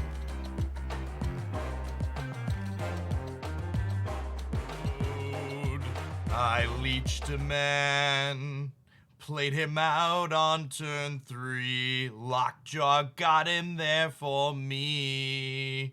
Brood, the game had just begun. But now I've gone and thrown their text boxes away. Brood, oh. Didn't mean to leech the hand. If they're not back again to play another, it's because the balance patch was really, really slow now. It's too late. Turn 5 has come. The leech was right on time. Text boxes blanking all the time. Goodbye, everybody. The text has got to go. Gotta leave these cards behind and face the truth. Brood, oh, I don't wanna leech. Sometimes I wish this card didn't exist at all. The text, it really matters. Frantically searching for the opt-in to ads button. Thanks for the 41 months, Aragorn. And Black Gloves, appreciate the third of a year. Welcome back. What's going on, Ash World?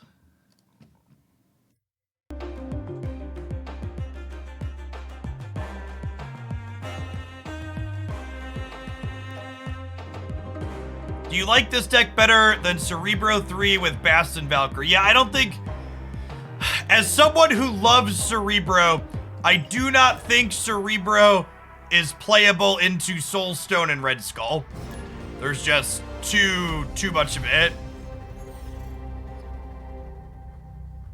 Andrew, thank you for the 73 months. Welcome back.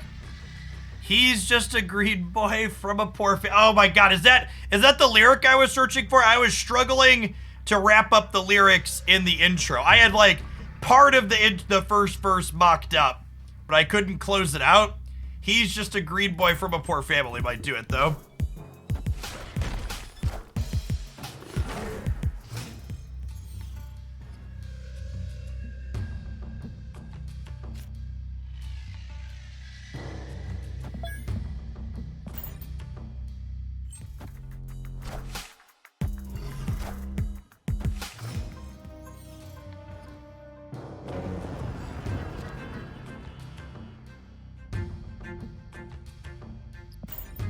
They could be a Killmonger deck.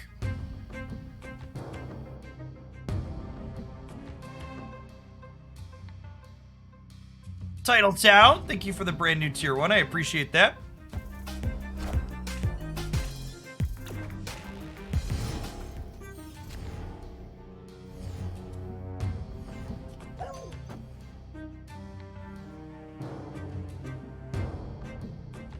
Chat, if I just told you your lyrical suggestion was good, you should post it in the subs Discord. We had a parodies thread going in there.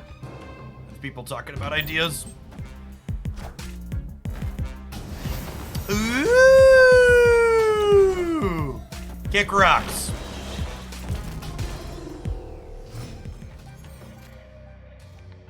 Opponent snapped.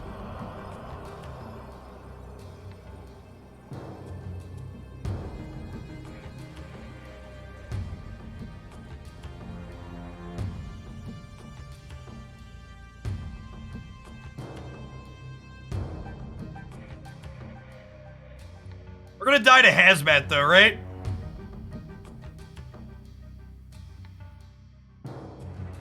This could also be a Killmonger. Yeah, I'm gonna leave. I think they have too many cards to beat us here. They can take their 1 cube. Escaped.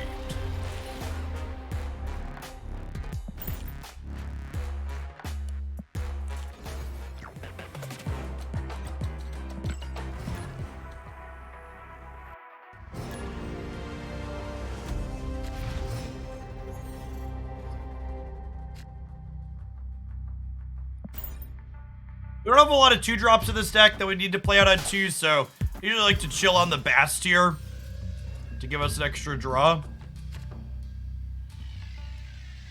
Ooh, that's a thing here. That's fine. We weren't punished for waiting either. Worth taking a beat. Alright. It's a 3-power rock later.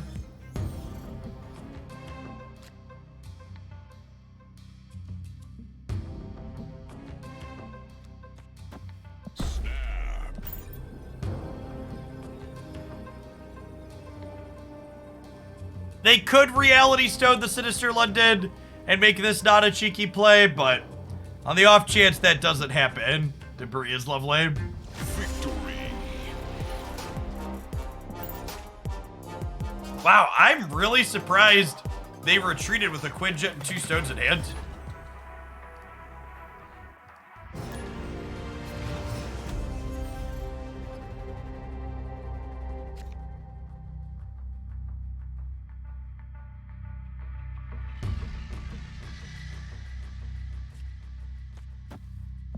This game I'm going to be playing on curve because of the kiln, so we're going to Bast on 1.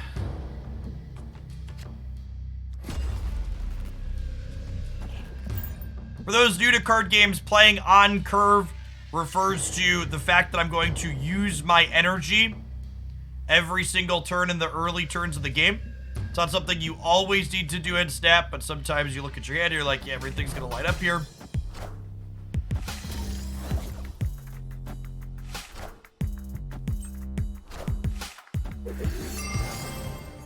This is probably a relatively even Sakar, all things considered. That's good for us with the Squirrel Girl, right? Snap? Snap.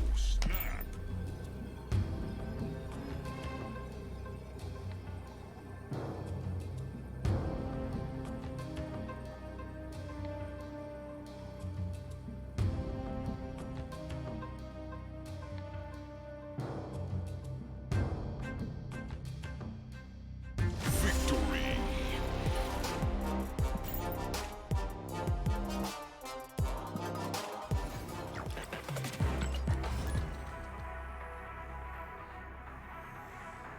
Captain Marvel could get us. Yeah, that's true.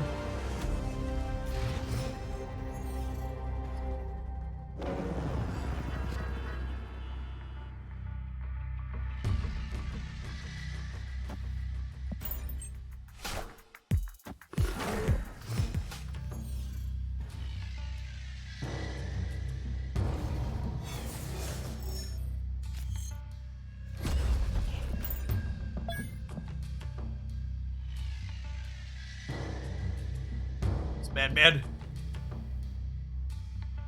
Hey, Scotch, thanks for the 5 months. Welcome back.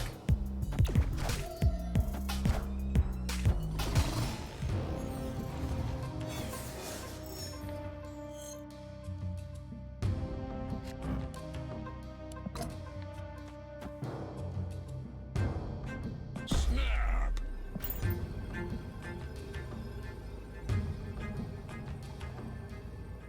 Yeah, I think Shocker is better than Sinister on average in this deck, despite Sinister being good with Bast because of your board getting pretty clogged.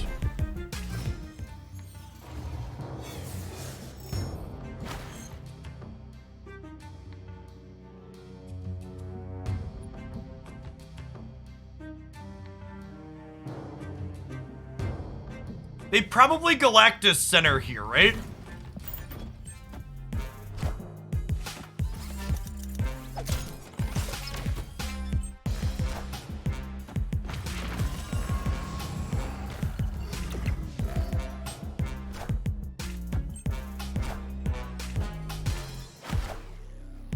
I am Iron Man.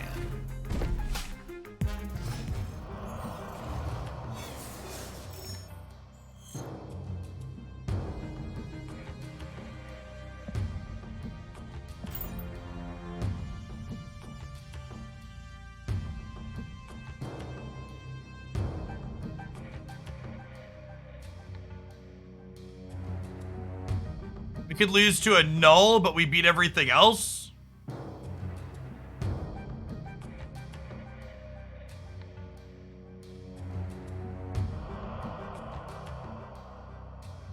Who gets priority if they Galactus middle? It's random.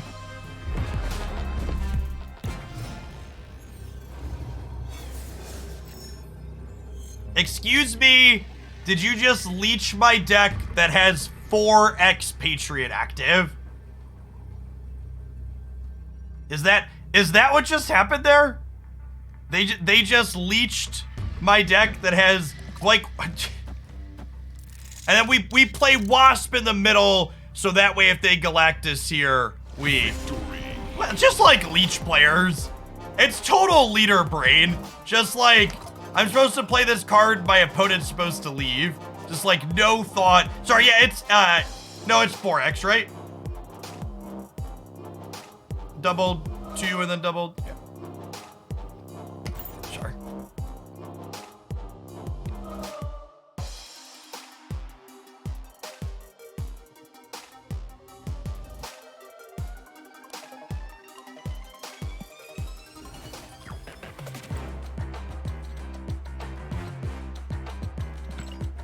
I actually played Patriot today. Here's your royalty payment. God bless Jesus. Thanks for re-upping the prime.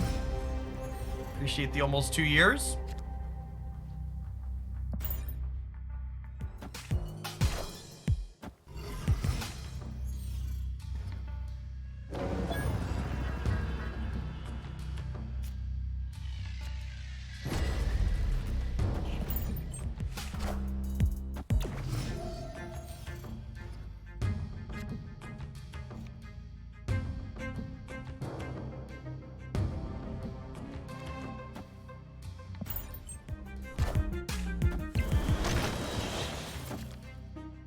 Am I supposed to snap them at this point?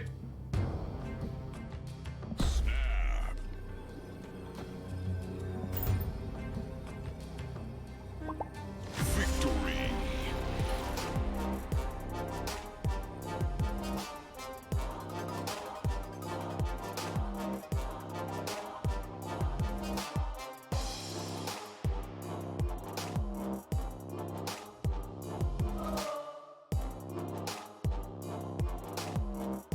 In case you needed extra confirmation that I understand how this system works, these are the 8 cards I pointed out would be downgrading in my tier list video that I posted at the start of the month.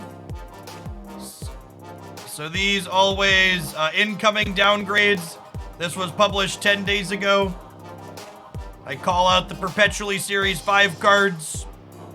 And then here's the 8 here that we know. We now have officially confirmed, but we knew that these were coming. And at this point, it's relatively easy to keep track of which groups of cards are downgrading between series. Each month, whichever group is the oldest group will move down. So next month in April, Shuri, Black Panther, Valkyrie, Bass, Super Skrull will go to Series 3, etc. And the February cards will go to Series 4. They go month by month at this point.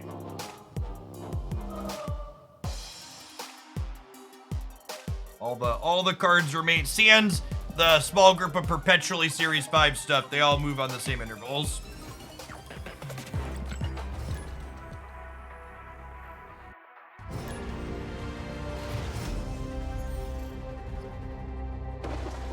April drop is going to be great. I am so looking forward to the April drop because Bast and Valkyrie and Shuri are some of the most played cards I want to put in decks, and I'm looking forward to people no longer complaining about them being there. No date for the patch yet, no. Yeah, the April drop is going to be, these are a big deal. Hawk won't be Series 3 until the May. It's going to be a little bit.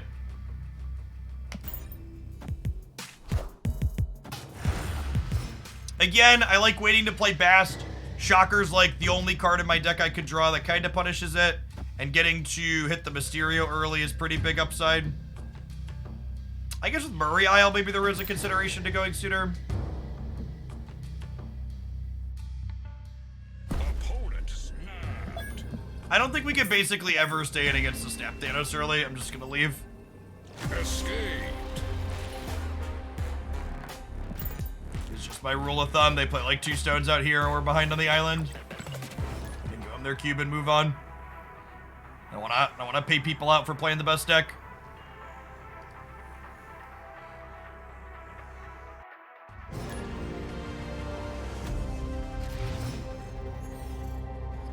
Are they going to keep putting all newly released cards into Series 5? Yes, that is how Marvel Snap's release mechanism works.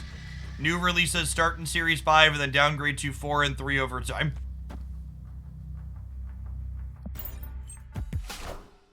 They have said that there will be changes to the economy that are intended to make...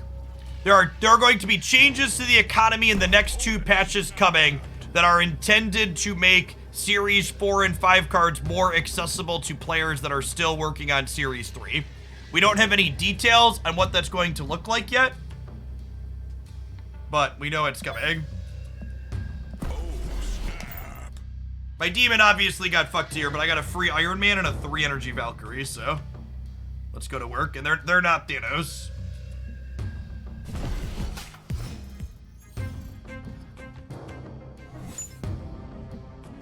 That's honestly great for us too, because our hand's pretty good.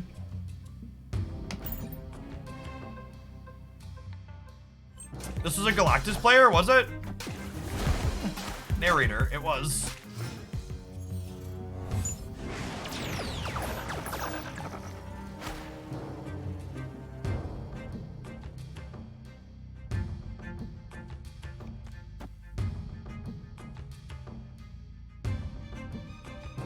How does this work? Are these... I don't actually know what the end result is here. I'm gonna be honest, I don't actually know what stats my cards are going to have here in a second. We're gonna learn together. They're leaving. Okay. We'll never know.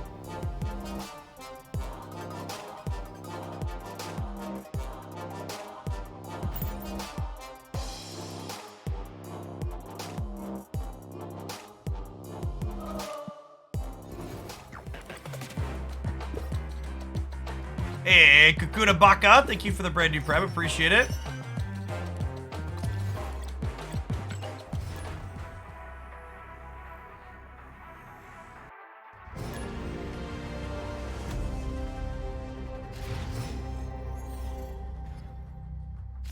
No more slow mode, indeed, that's true. If you enjoy my stuff, in addition to helping keep me here doing what I do every single day, subscribing gets you around slow mode. And it gets you around the ads that play every hour.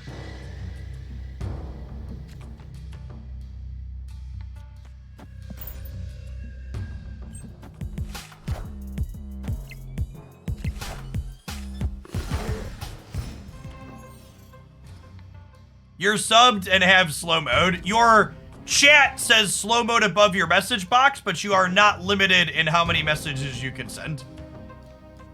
The Twitch user interface is a smoldering pile of garbage. That is feedback I've passed along to them before, but yeah, just for the sake of clarity, your thing says what it says, but also...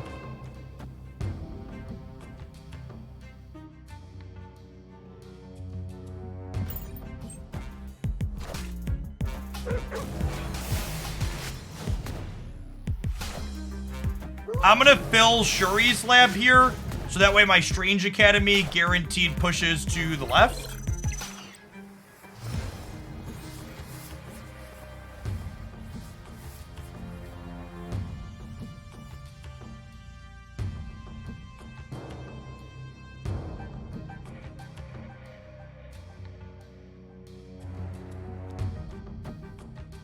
I'm surprised we missed that username runtime. Good catch.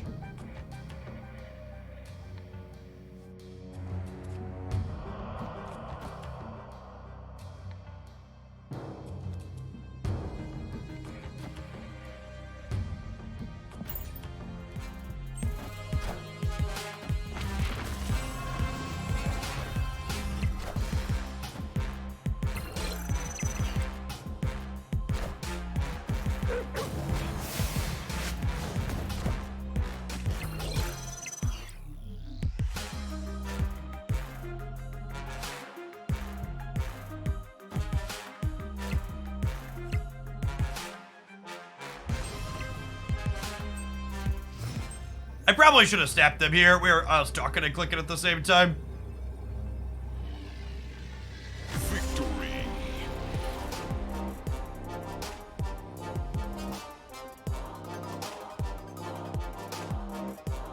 Balance changes will be in our next client update, which will come out next week if all goes well with certification and deployment.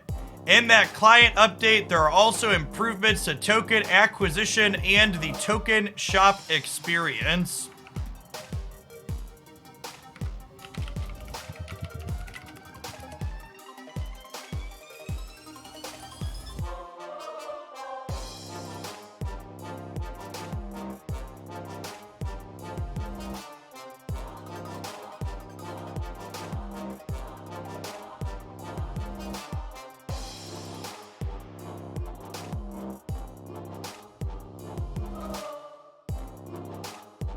Balance changes, token shop improvements, and more coming next week.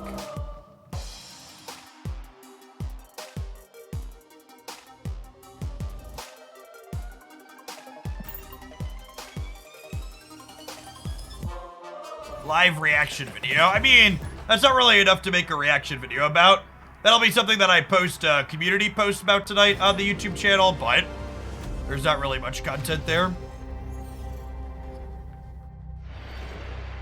Oh, is the music louder because of the sponsored segment? Nobody else has said anything. It's about where it usually is. I can drag it down a touch. But I assume it can't be too bad if you're the first to say something.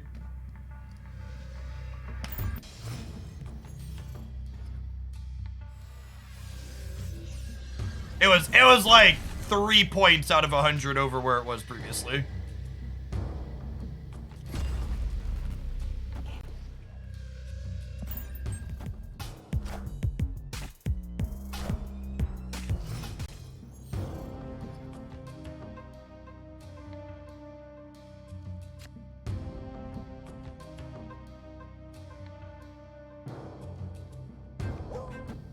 We'll let the lads pile up in New York here, I think.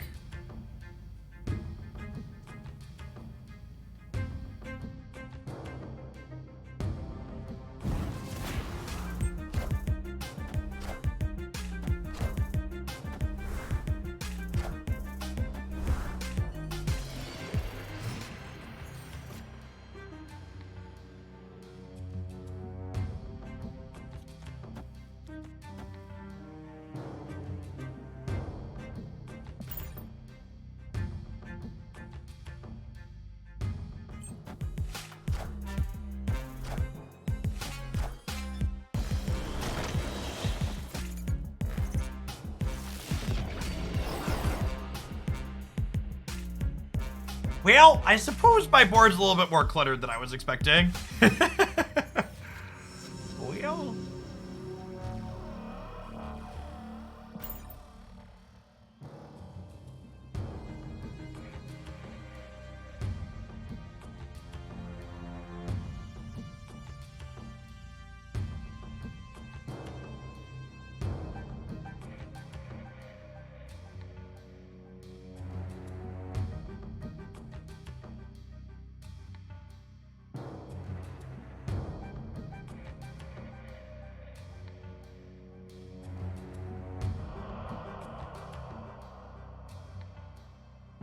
Mysterio clones do trigger Guardians of the Galaxy. I had played the Mysterio the previous turn. I don't leave. They can have their one cube. Our hand's pretty bad. Escaped. Take one more draw to Patriot and maybe limp into the last one, but they can have their one here.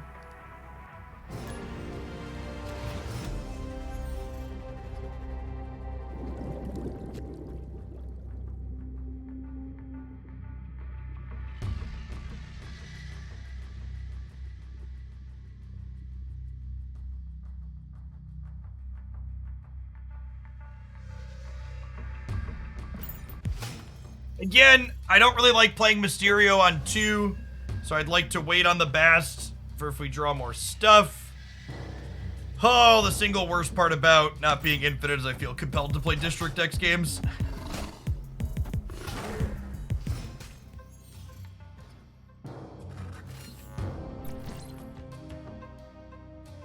Alright, I mean... Yeah? Oh, snap. We snap on the Mystique draw.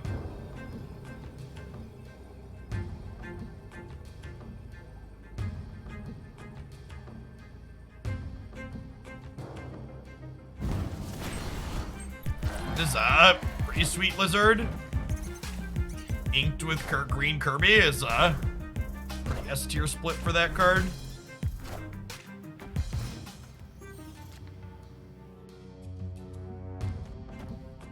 Solid pickup.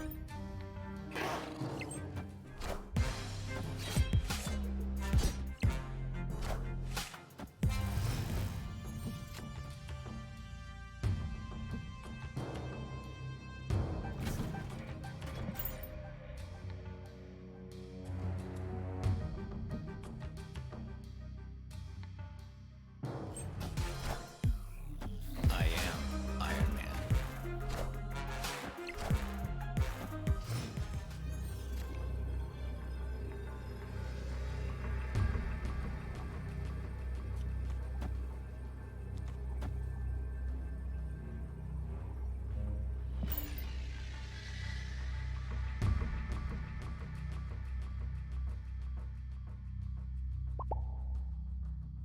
Rogue the Atuma. Atuma doesn't have an ongoing, chat. Victory.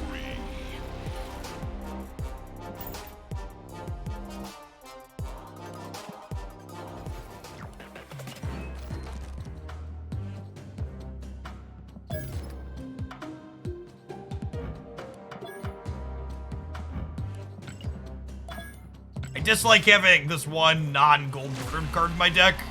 Fix that real quick. It's been a slow process getting every card to gold bordered since I moved to that.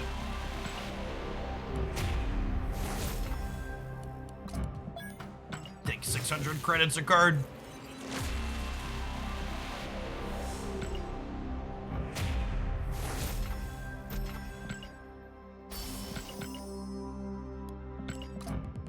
Play Pixel Shocker, stop it, get some help. Those are 10 Shauna boosters. That may split her finally. Not quite, only 44.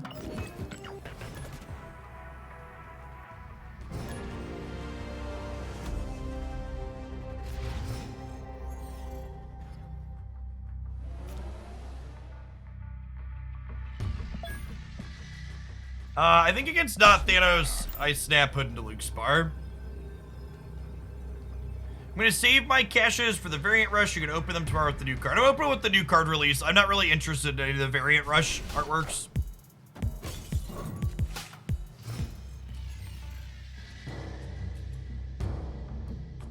I posted a video opening a bunch of reserves at one point, and it didn't really have good metrics. I don't think it's something I'm going to do again. Hey, Journeal, thanks for the Prime.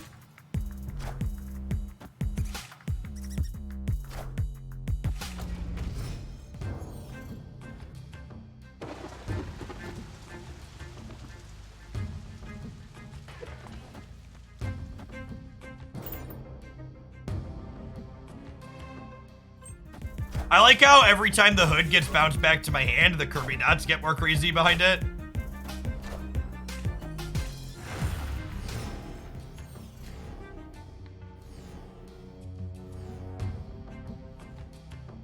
Glad to be back on Twitch to give you a sub. I've been off for years, but I've been following since the Magic Days. Thanks for the great content. You're the reason I started Snap. And thank you, even if my wallet does not. Welcome to a live one, Journeal. Glad you've been enjoying the Snap-a-lappin'.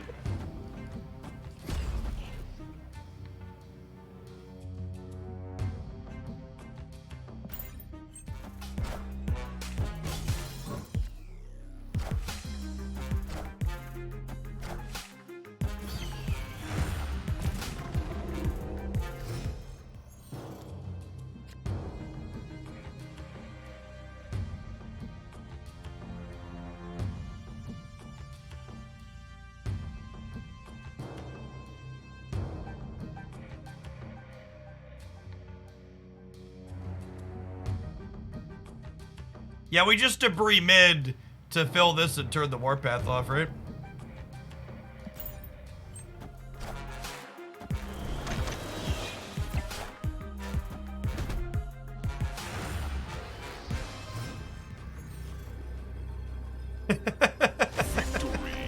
So long, bud. And the Mr. Fantastic doesn't even really matter into here, because I could go Hood plus D-Mid to get up to 8 power here.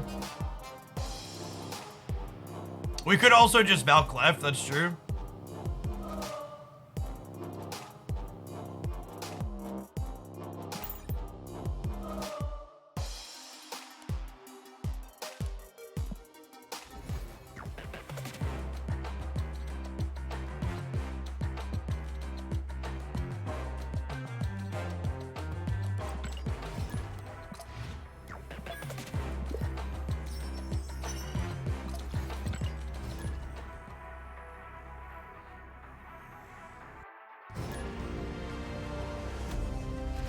Does the Mysterio token go back to your hand? Yes, Mysterio, unlike Squirrel Girl, counts as playing your card out at every location. Seems like I'm liking this deck. It seems fine. I haven't felt completely and utterly embarrassed every time we played against Thanos, which is a bar I'm looking for my decks to cross in this format.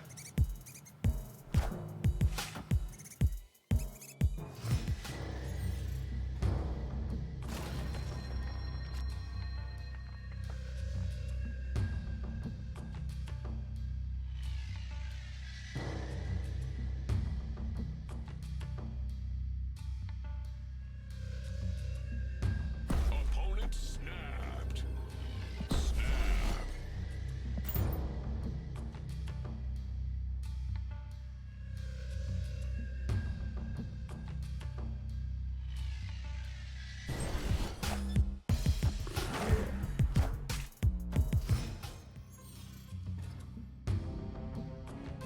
I think this is a mirror. This is someone from the Subs Discord server. Chaos Hat was hanging out in chat.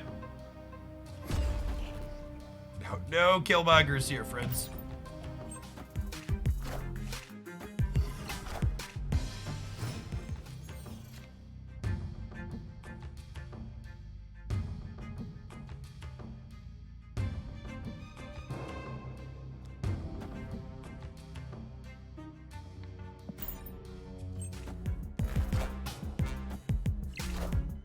Well, their Shocker's better than ours, chat. Some other cards I'm missing a variant for.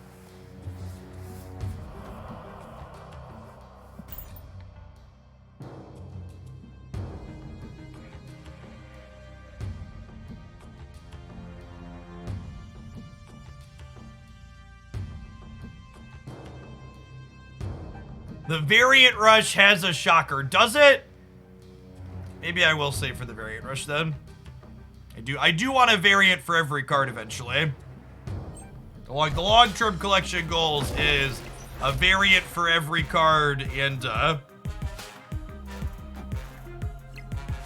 variant for every card and a inker gold on every card.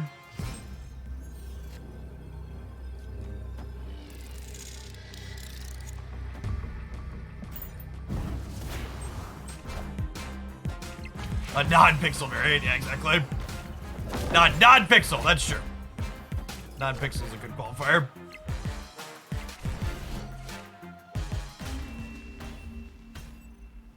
Victory.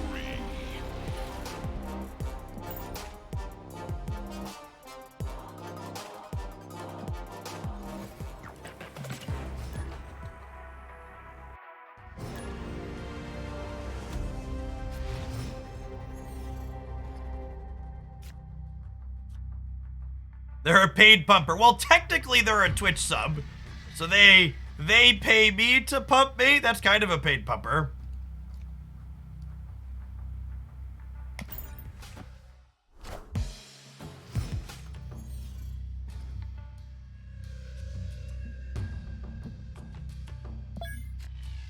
Will Smith, if you snap, I slap.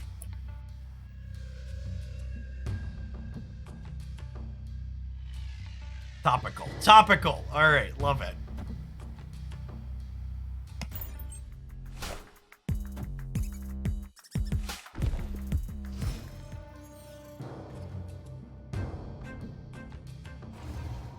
Damn it, Squirrel Girl. You are quite literally the reason we can't have nice things. Opponent snapped. Oh, can I stay? I'm gonna stay. Our hand is good. I'm gonna stay.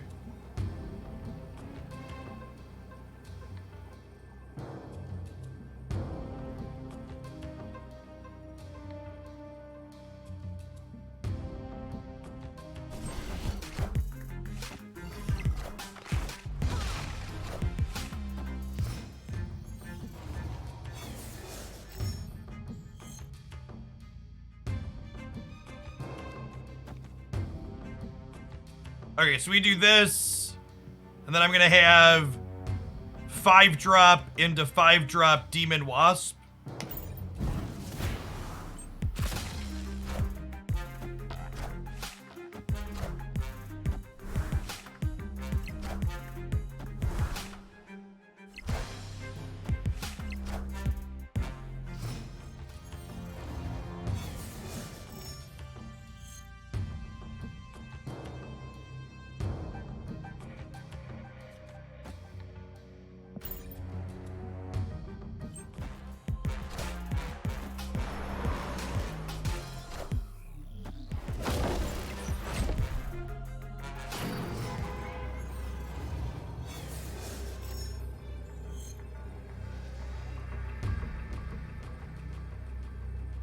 Well,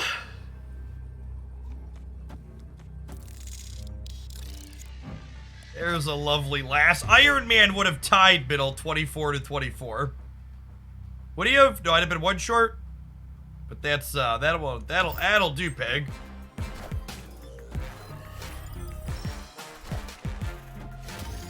And we're big enough on the left, right? Because I have 1 Patriot and then Blue Marvel. The Demon is 9 alone, and then the Wasp is 5, 4.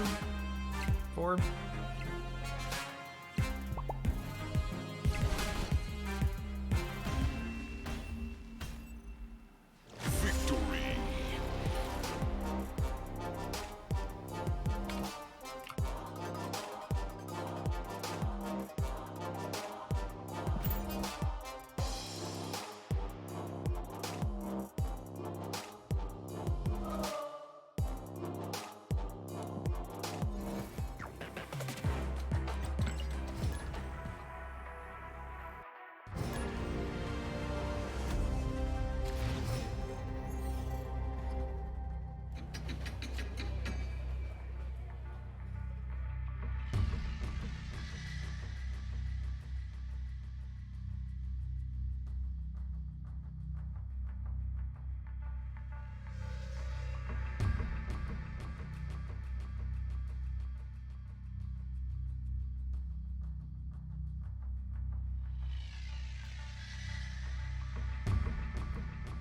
Chill on this for a turn in case we draw best.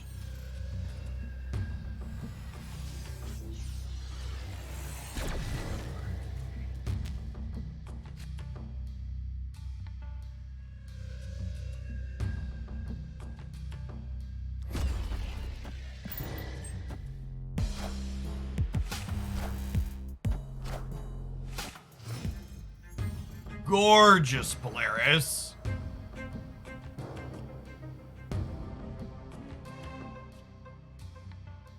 A little bit of ink.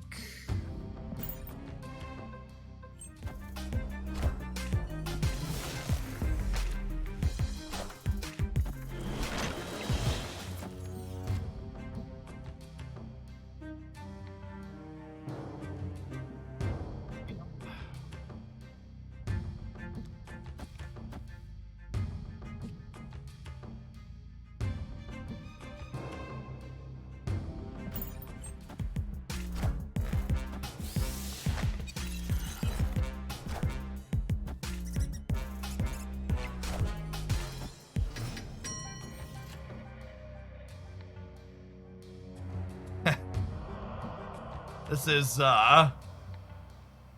awkward. Yeah, maybe I'm not supposed to play the Squirrel Go out last turn.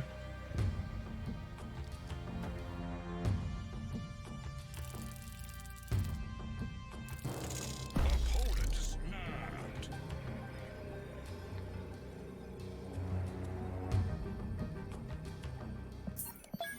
Yeah, I think the Squirrel Go was wrong. I think we're probably dead either way, but... Escape.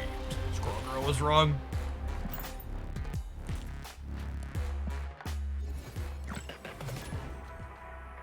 Yeah, they could also have our Blue Marvel.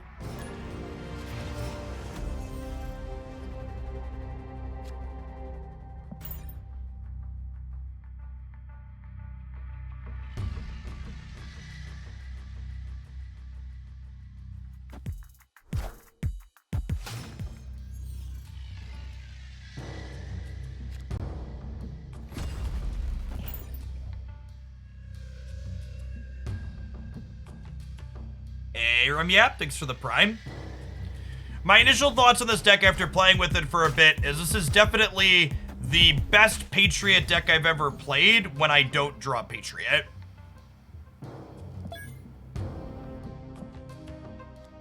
Like, the power level of what this deck is doing when I don't have our namesake feels very reasonable. I'm just gonna debris the altar here.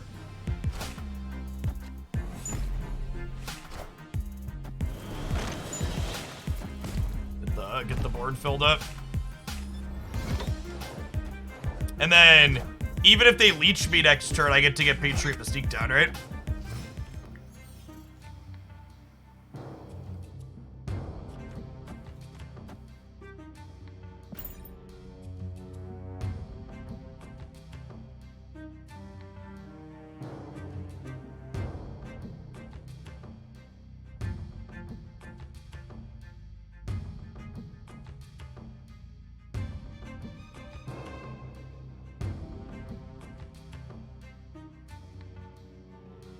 Has 2 Patriots, Jeff. You gotta think bigger, right?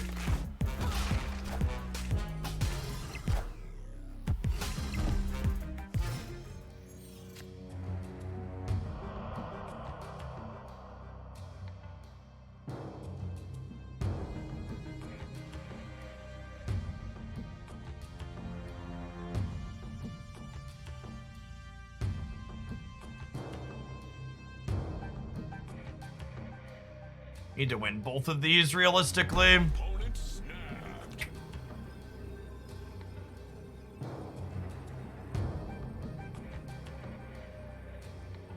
You want a Mystique plus Wasp?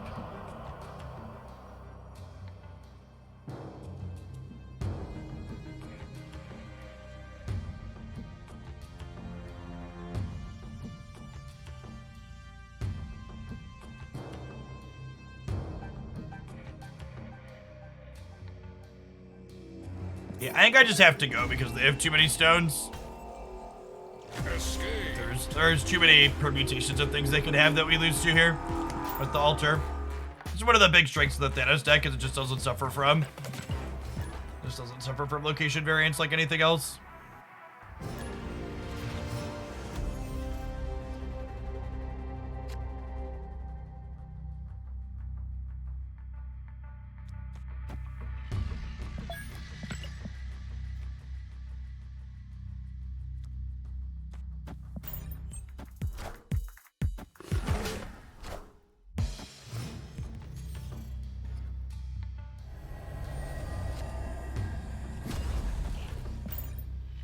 To draw Mysterio or Squirrel Girl for Vormir here.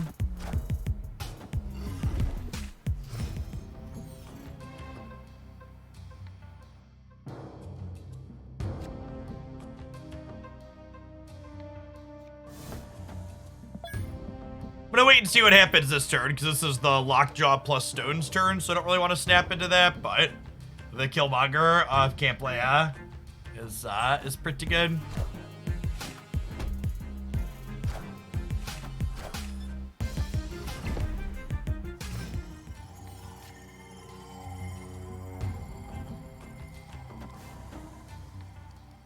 Actually, let's split this up. No, I can't. I would say I want to split this up so these aren't in the same spot, but I can't play her here or here. Need the hood to trigger the Vormir. I'll snap them this turn.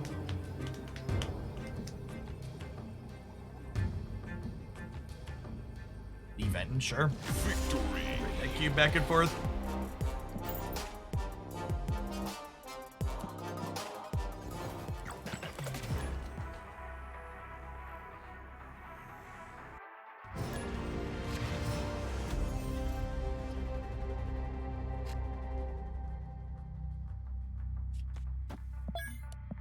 Third time's the charm. Ben Christensen, thank you for the 5 months. Appreciate that. Welcome back.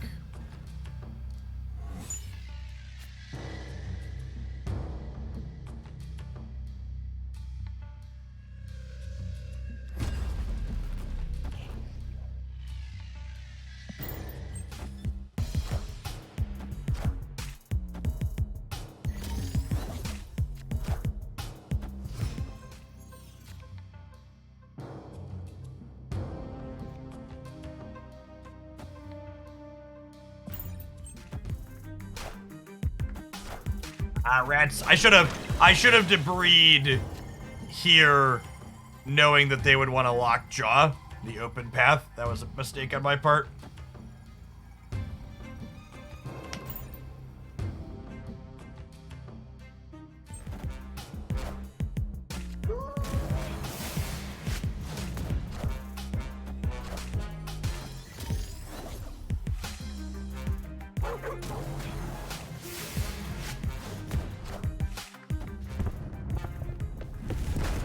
Can I snap them? Yeah, I think with that draw, we definitely snap them.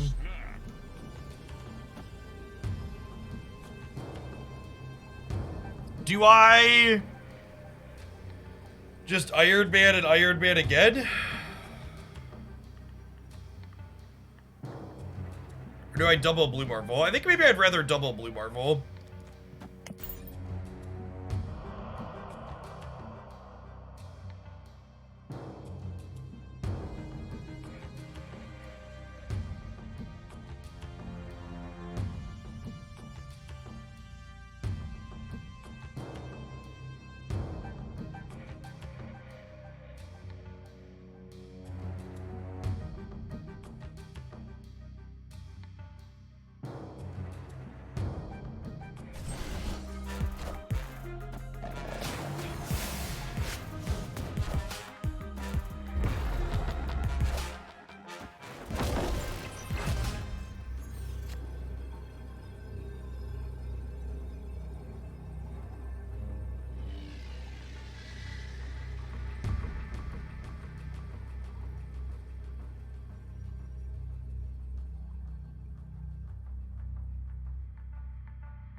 Fuck!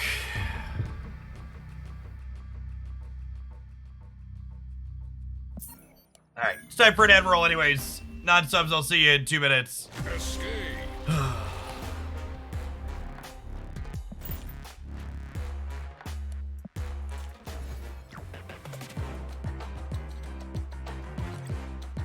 Hey, Pizza, thanks for the over 4 years. Appreciate the 50 months. Welcome back.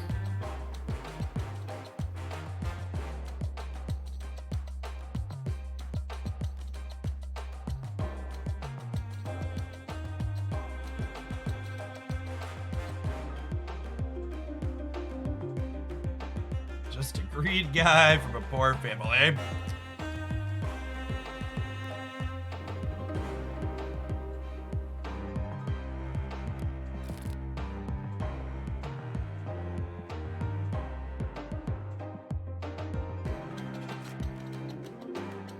I need Viper boosters still, chat. We're gonna play some double Hulk here.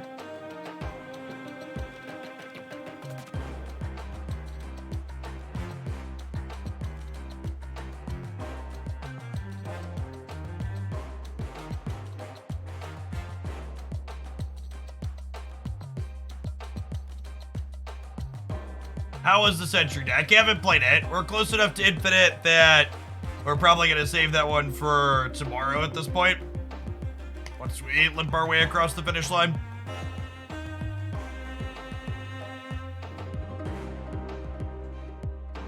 Viper will stop being a heartbreaker someday. Someday. I believe. I believe, chat. We have a couple of Vipers. He split her a couple of times.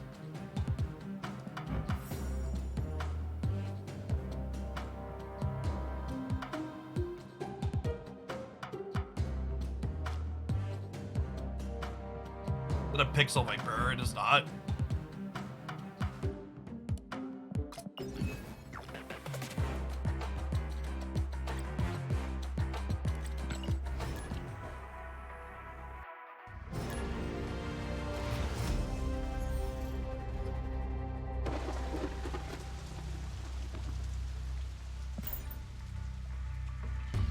Oh, we got this one at the end of last week, which is nice. The Viper. The Viper split is dodging us. We got a quality Titania split here.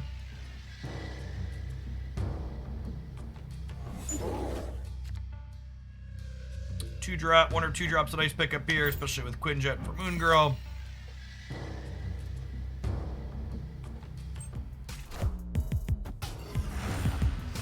They time stoned on 1 and had nothing on 2. That's great for us.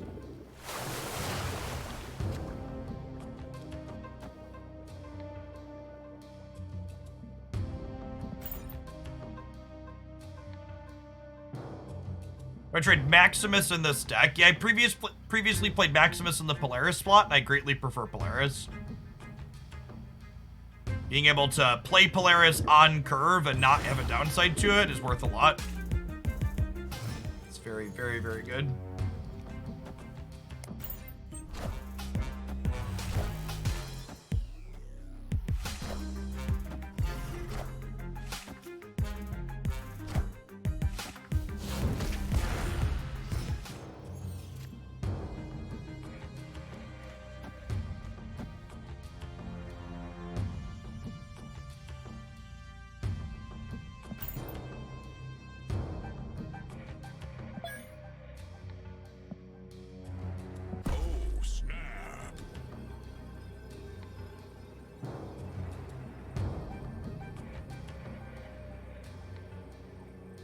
Even if they leech me here, I have Demon, Titania, She-Hulk.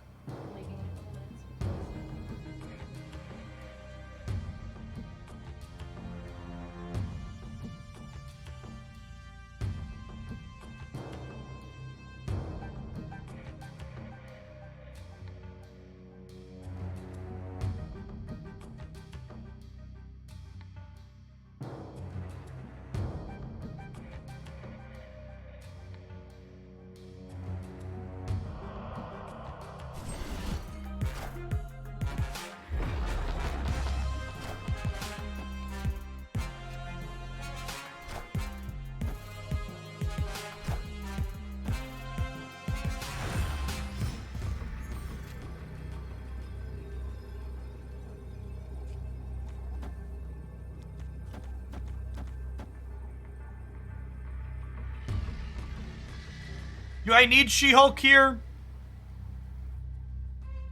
I'm at 25 to this. That's plus 12. We could lose to Dino here. I'm going to 22 over here, which is plus 18. Plus 18 here should be plenty, right? Famous last words.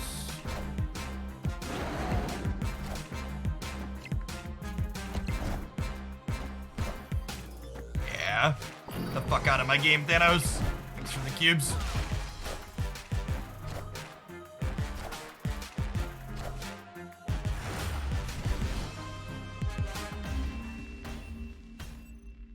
Victory.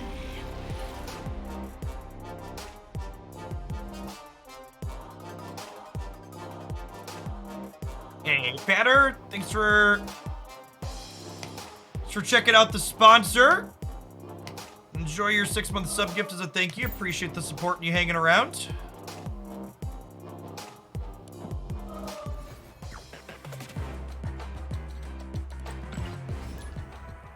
Hey, cool, Hulkin. Yeah, mine, my first box comes, Wednesday.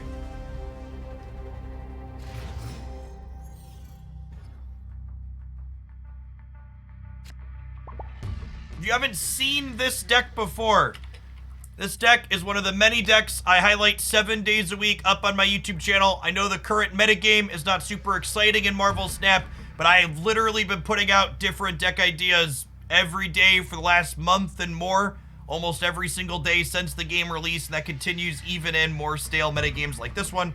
If you're looking for a great source of deck lists, My YouTube channel is wonderful for that.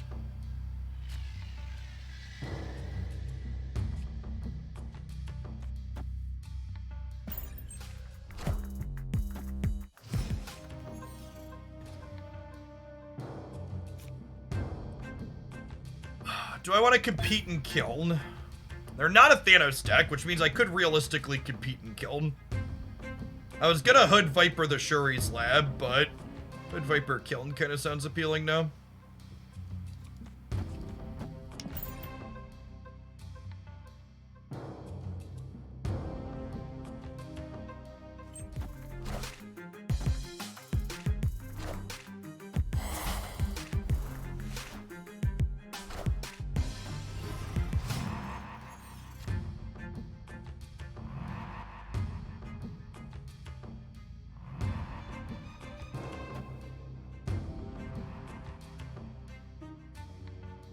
This might be greedy, but I'm gonna only play Polaris here. I'm gonna chill on these other ones for now.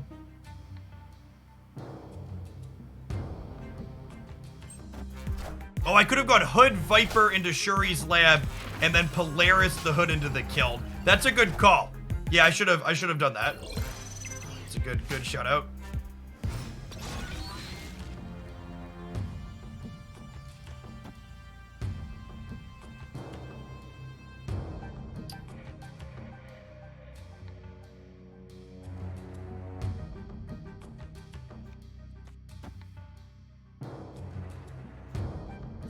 I think I just do this, and then next turn we have Chavez guaranteed off the top plus D-Men.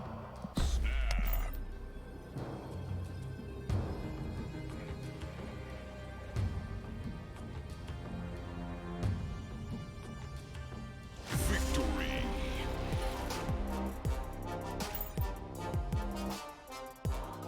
When we hit the Titania split, end of last week. We missed on the Viper split, but we hit that one. I got an Inked Darkhawk as well, which is great.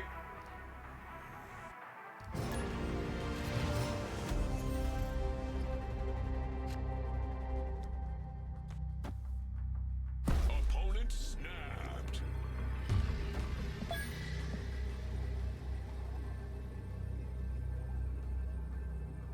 Oh, snap.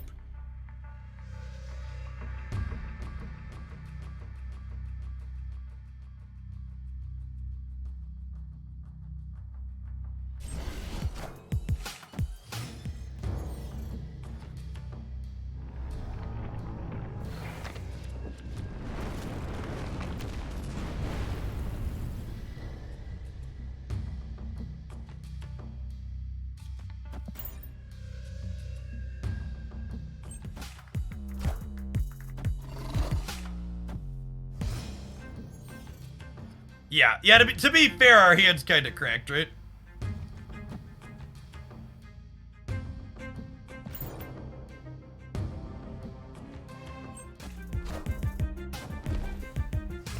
How important is Goose in this deck? The Goose is important for the Shuri matchup. For the non-Shuri matchups, it's mostly whatever.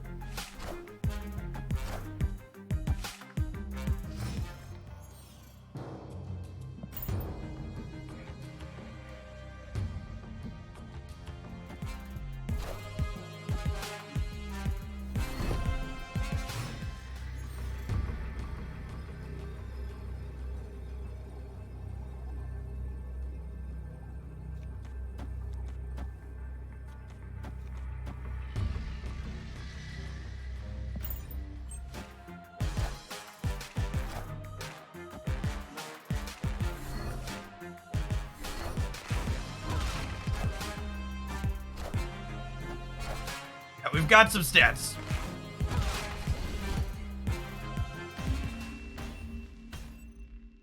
Victory.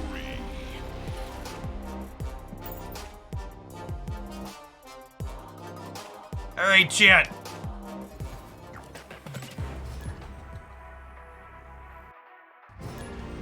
Donate cubes to your local streamer.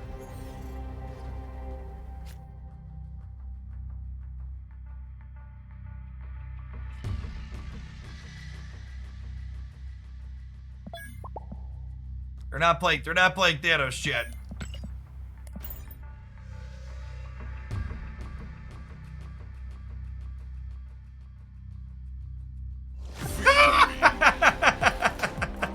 What are the odds? What are the odds they're also hanging out?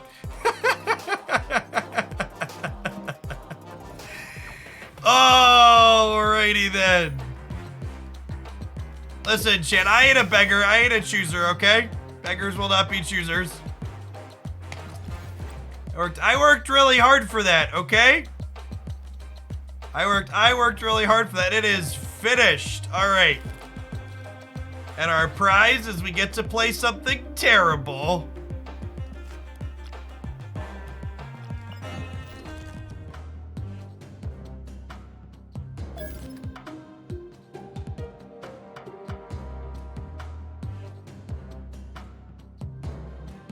This has Viper in it still.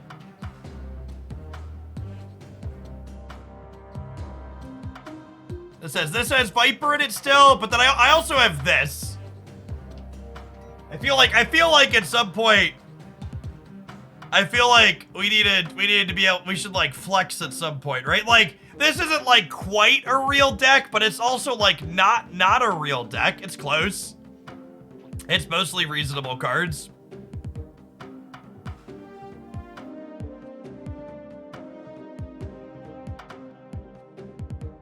Oh, I got Inked Darkhawk over the weekend. I had like exactly enough boosters to split it twice, my gold one, so I gambled and I hit it.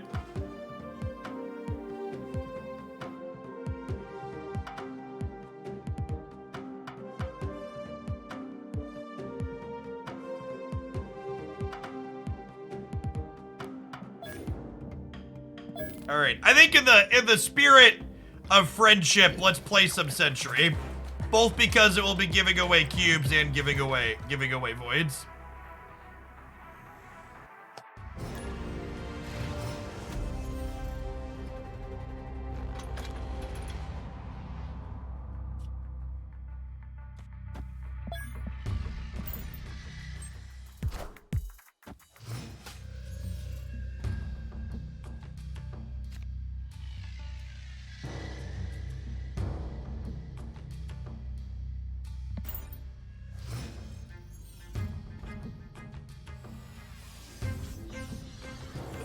Ooh.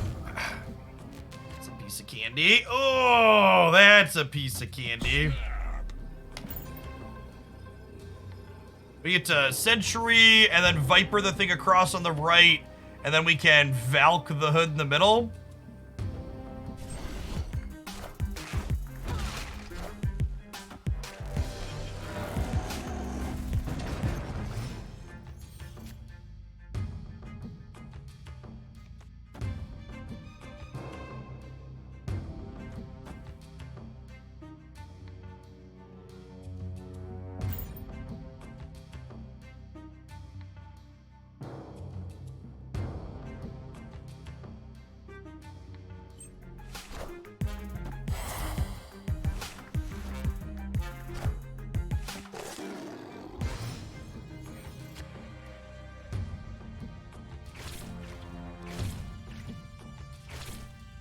Oh, I can't play him in the middle.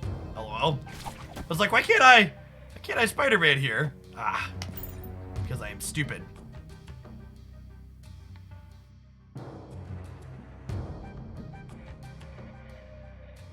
How many people in Marvel Snap do you think have a Century Infinite split at this point, chat? Is it a single digit list? A double digit list?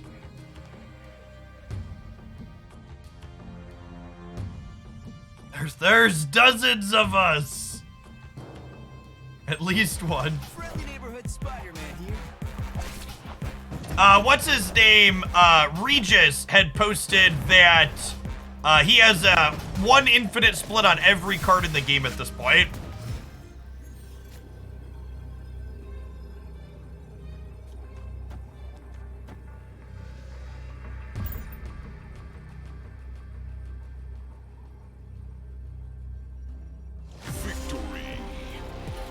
All right. Here's a Thanos beater.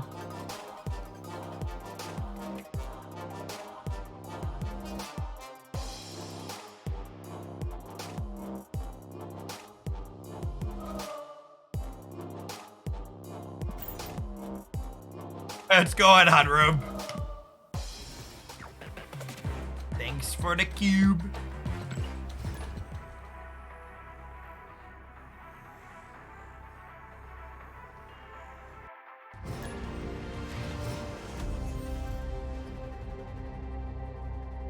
This deck has beaten every Thanos deck it's played against. Yep.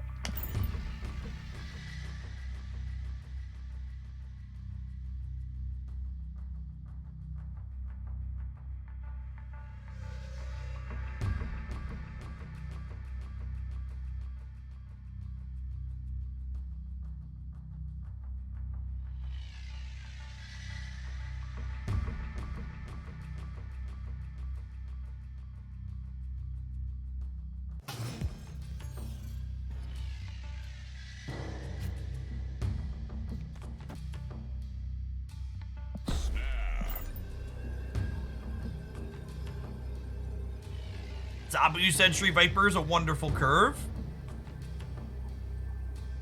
Dice Throne is excellent, as is the Marvel expansion for it. Variation expansion, whatever you want to call it. Yeah, honestly, I think, yeah, Sentry was originally a 10-10. Honestly, I think it could stand to be that again, probably. Well, that's sad.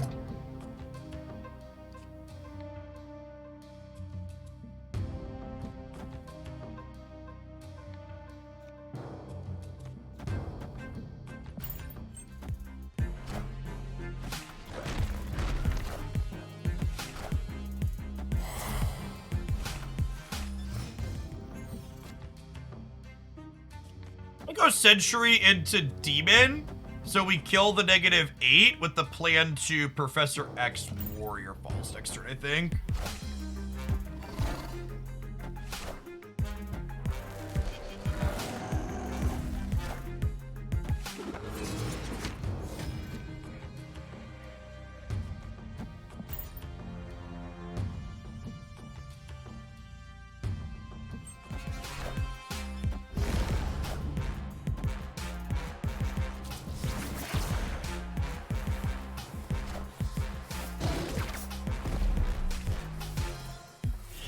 You're a good lad, Professor. You're a good lad. Oh, the Nova gets loses us right though, huh? Damn. I was like, oh, we're good here. You're not good here. Escape.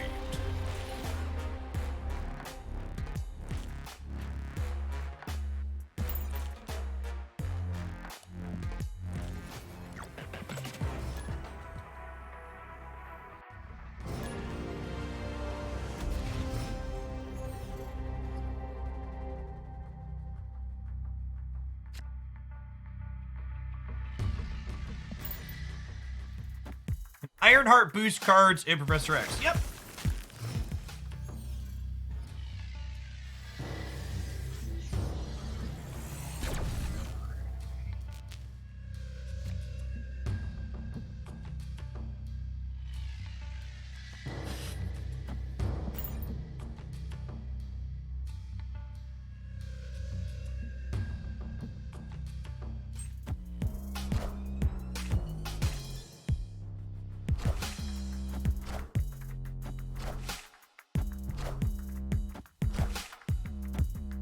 Professor X was risky because we knew they would want to play into the falls to preserve their lizard. Yeah, but we also knew they were probably playing something small there, right? I don't know that I agree with your assessment that it's was inherently risky. Oh, snap.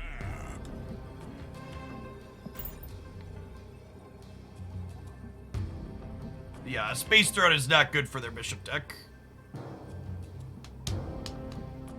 Slisu, thank you for the half a year. Welcome back.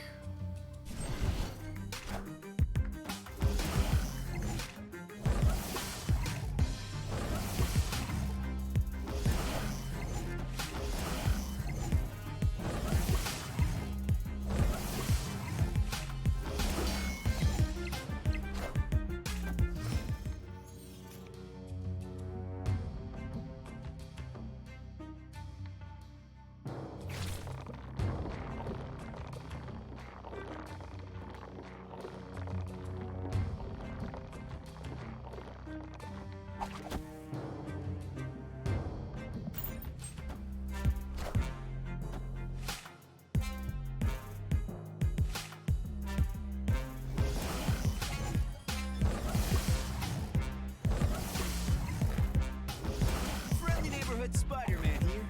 Friendly neighborhood Spider-Man here. We are a full bully here for sure. Big bully energy. We Professor X splits do you have? Just 2. I think I have enough boosters to split this twice right now though. Ooh, that's a pretty big hawk. That being said, this locks here and then Sentry wins the right?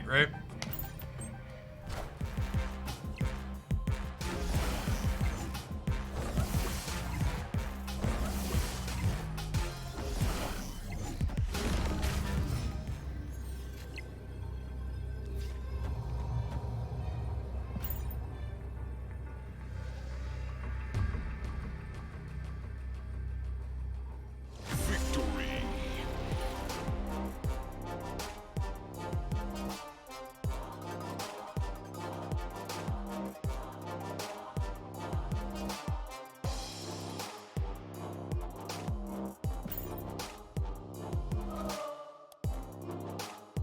We could technically split him twice. The only problem is if we miss on ink, I don't have enough boosters to take him back up to the gold border.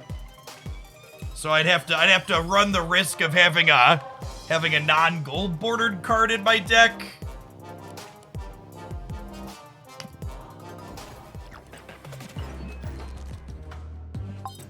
Wait, should we do it anyways? It's fine. We'll hit the ink, right?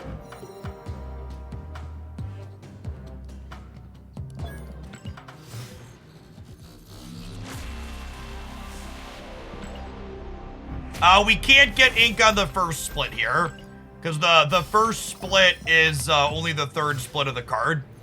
Your first chance for ink is on your fourth split. Your first chance for gold is on the fifth. So I can split this twice. So this one could not be ink or gold. The next one cannot be gold, but it can be inked. Frame break.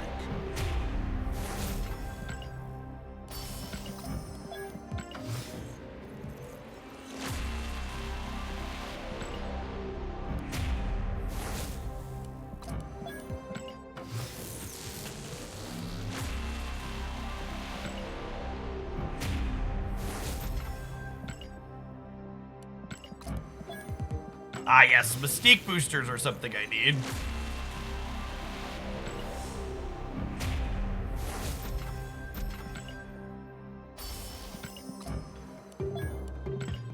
Gonna buy some credits here real quick.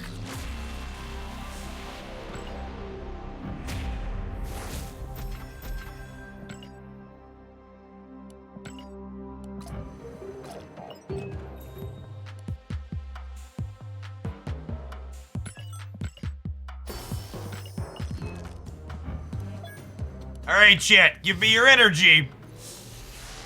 If we don't hit the ink here, we have a really ugly lower bordered card in our deck for the next little bit. It's going to be hideous. Oh, please, bro, please. Never doubted it for a second. Oh, and we hit the white border effect too? There's a Pog variant. Look at that. The white and the black borders on the inks are easily the S tier combo. Beautiful.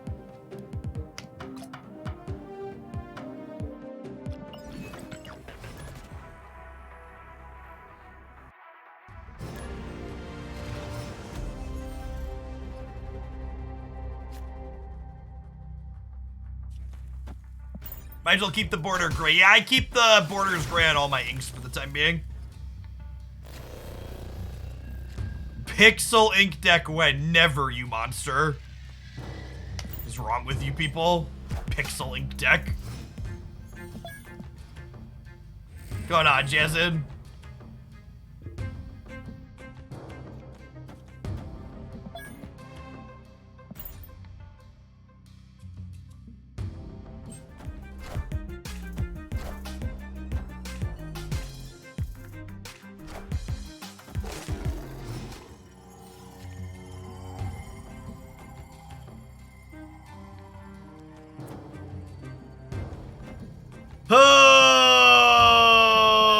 deck has 5 cards in it. Their Darkhawk has 10. We tie a hawk here. Mama didn't raise no coward.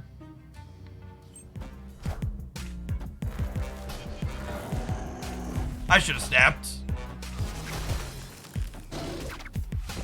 I should have snapped.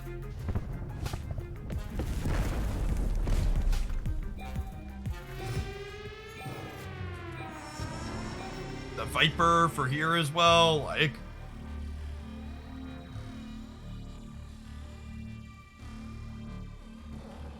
they're just leaving.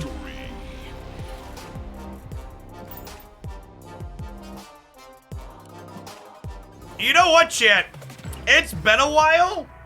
We're infinite already. I'm gonna be signing off here in a little bit today, but what if we do some viewer deck submissions tomorrow morning before Master Mold releases?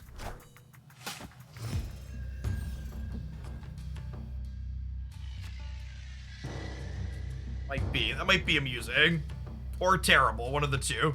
Maybe both.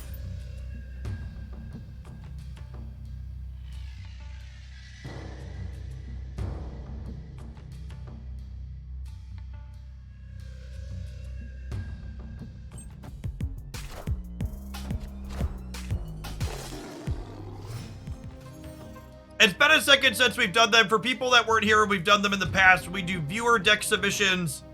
I take $10 donations from Twitch subscribers to play their deck for 20 to 30 minutes. Usually we fill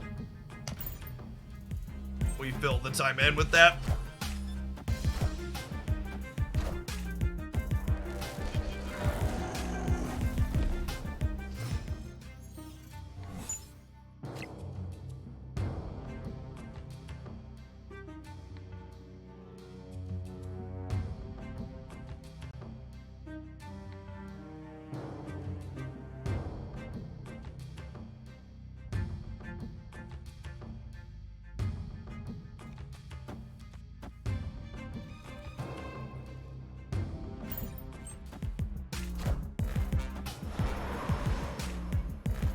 Okay, I mean, oh, fuck, I thought that was the beast. Well, that's unfortunate. Well, that's unfortunate.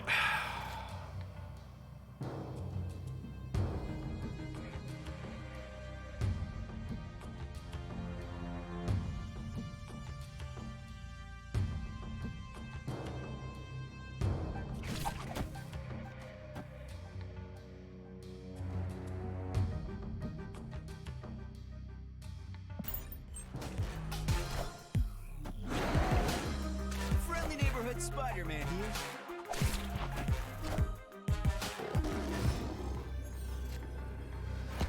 Oh my god, that was the best draw on our deck, chat. That was the best draw on our deck, chat. It lets us break the Valk symmetry on the left here. Titania would have also let us break the Valk symmetry. We were 50% to have a good draw there.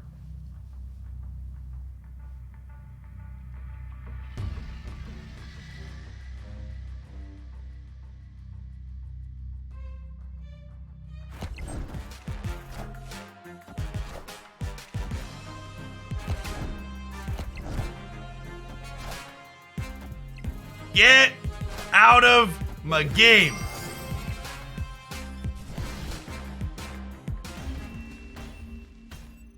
Sick. Victory.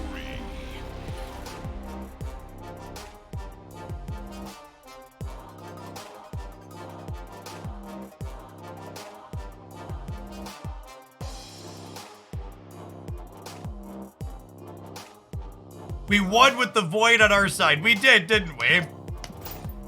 We overcame our struggles. I missed a donation. I'm sorry.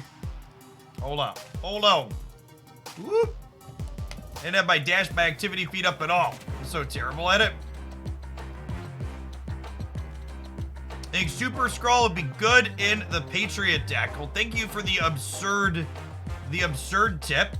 That was a little bit ago. I apologize for missing that. I don't know that Super Scroll really fixes any problems in that deck. Super Scrolls, not really a very good card. It's like, Thanos is probably its best matchup, and even there, it's only okay.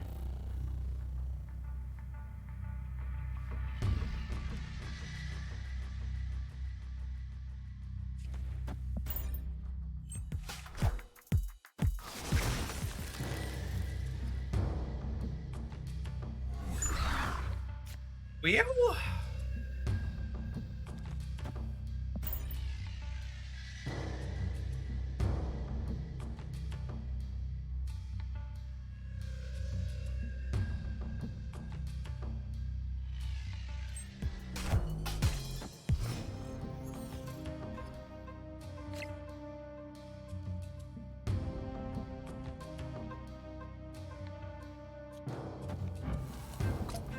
we do this. Getting a 0 energy demon to deploy to the board later has a lot of value.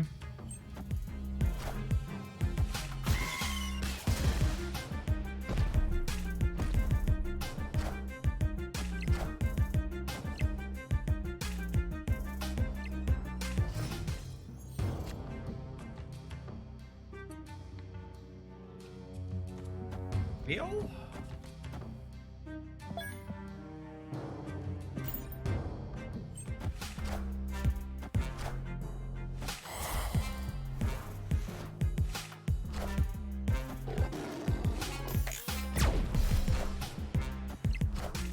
Could have been worse. Hey, Paula, thanks for the sub gift. Appreciate it.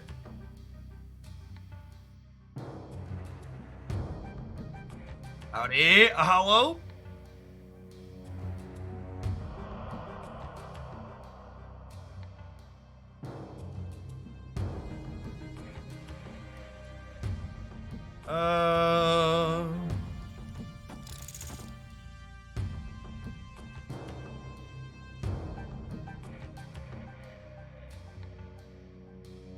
Is it Velk mid? It could just be Velk mid, and then play for the left and right next turn as we will. I don't hate that. Am I supposed to...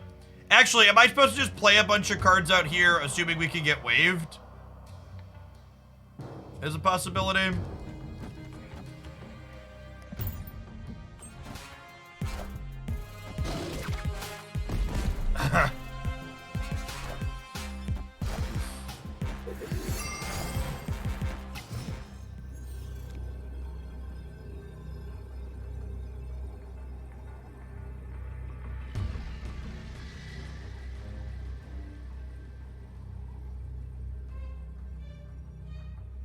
I don't even think this is worth stating for one cube chat. We have priority, so the Titania's awkward. She threatens to flip across. Yeah, I think we're out. Escaped.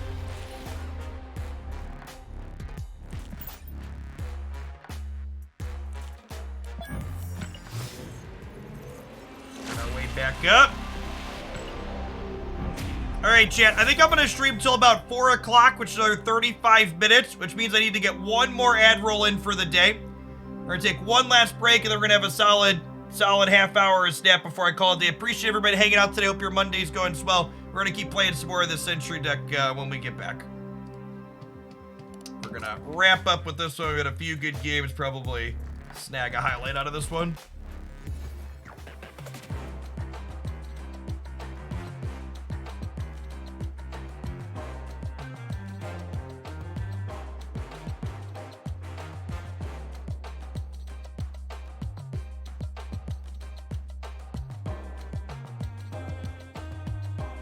Kazoo Thanos is pretty widely accepted based on the stats and anecdotal experiences as being worse than the other Thanos decks that are running around.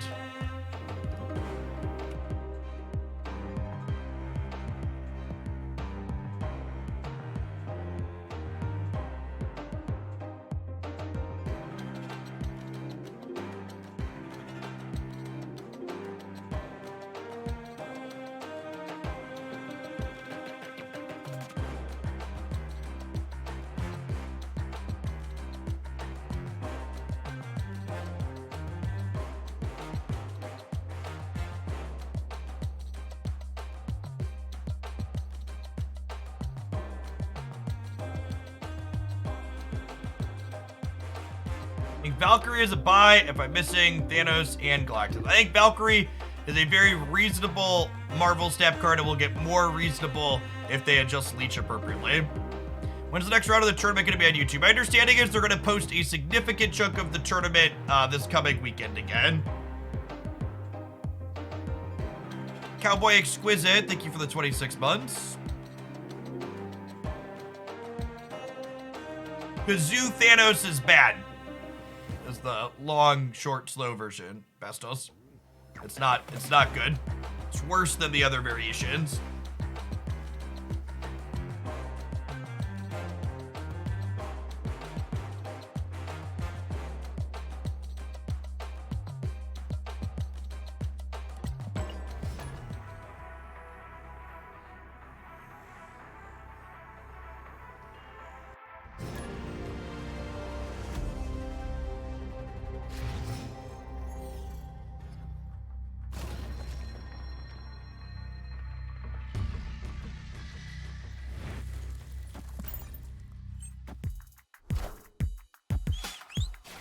Dazzler Thanos is bad because Shang-Chi and Killmonger are in lots of decks, and her payoff is too low for how easy she is to disrupt.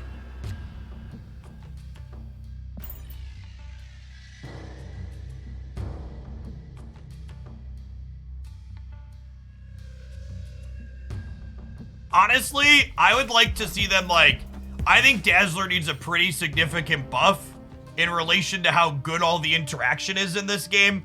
I think they could go as far as to make Dazzler like a 3/9 with her text. She just shouldn't be a 4-drop.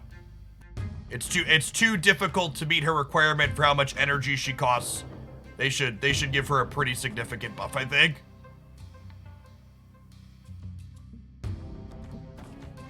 I think I'm gonna set up Spider-Man into Professor X here on the right. And then we have Sentry Demon in the middle next turn. Do I have a video with ideas for Master Mold? No. So, unfortunately, because Series 5 cards are so inaccessible, any content I've been making on deck ideas for them tend to perform very poorly in terms of metrics, so I stopped posting that kind of content. Spider-Man here. So, we'll be playing with Master Mold when I get it tomorrow, hopefully, but no video in advance because YouTube doesn't allow. That's awesome. So I get to go Sentry Demon Titania here next turn. Should be solid. Fuck me. All systems go. Ooh.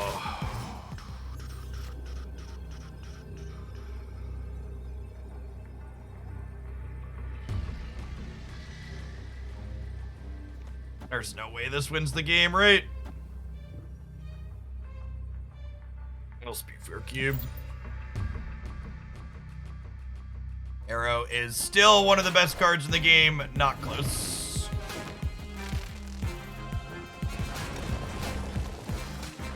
Oh, and this opens up room for the void. Just demolished. This was another game that a 0 power Arrow would have won. That is correct. Dazzler currently does not have an animation.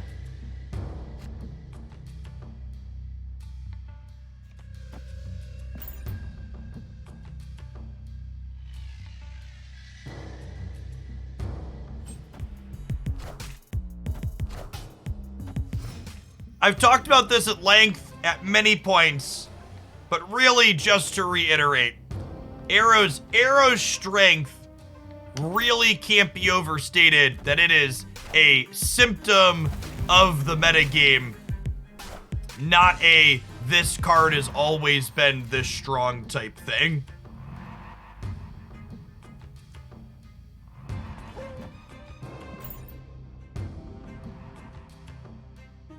Are Hood, Titania, and Viper your top 3 cards? Hood and Titania definitely are. Viper's a pet card, but she's a bit less powerful than their two. Hood and Titania are just like 2 of the best cards in the game.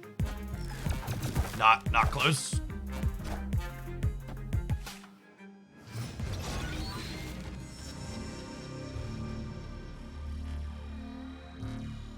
What's the purpose of Beast? It brings the butter.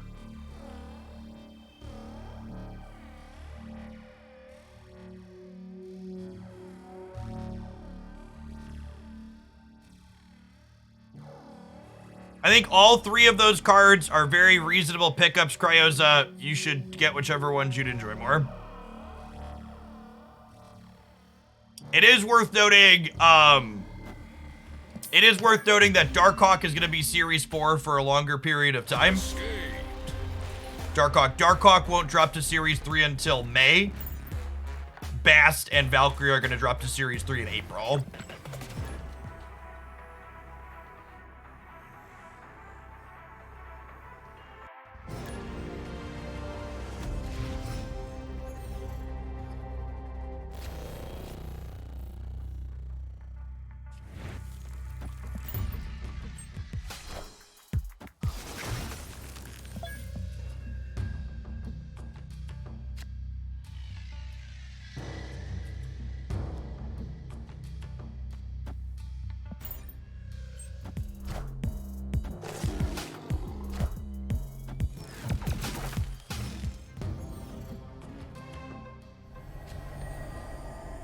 Oh. Well then. I don't think I want to Sentry the Danger Room because I want to Spider-Man the Avengers compound on 4. Meaning I wouldn't have room to play there on 5. Gotta hope that this works out. Yikes.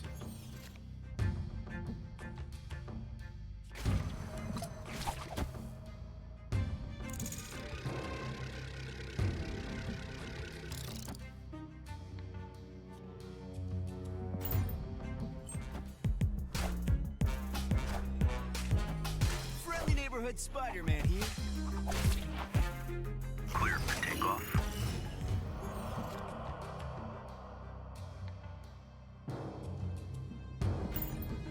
I think your metrics are going to be less accurate this season because people will play more diverse decks after hitting Infinite early. I think every season my metrics are mostly meaningless because no single player plays a statistically significant amount to be able to judge it purely based on numbers.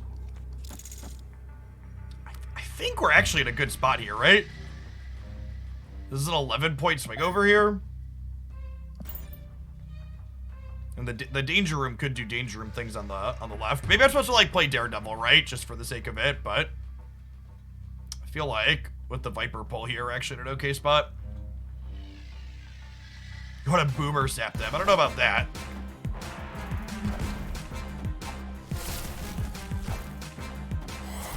Okay, so it's gonna come down to the Danger Room flips.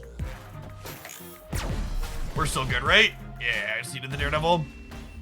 And even, we just needed one of those, right? Because if the Daredevil died and the Ant-Man lived, we would have been 8-8, and we're up 11 here, and they're only up 5 here.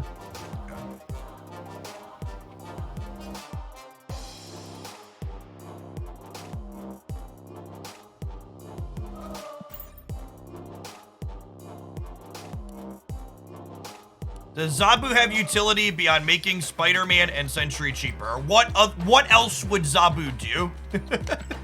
Like, I don't know how to respond. Like, can you give me an example of a utility Zabu has other than making 4 drops cheaper?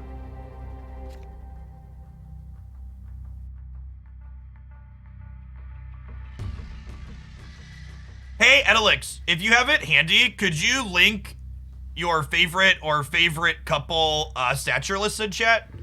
Those are on my Stature. Stature's on my short list of cards I need to get back to playing some more of because I didn't explore her enough. And I would love lists from someone that's played more with it.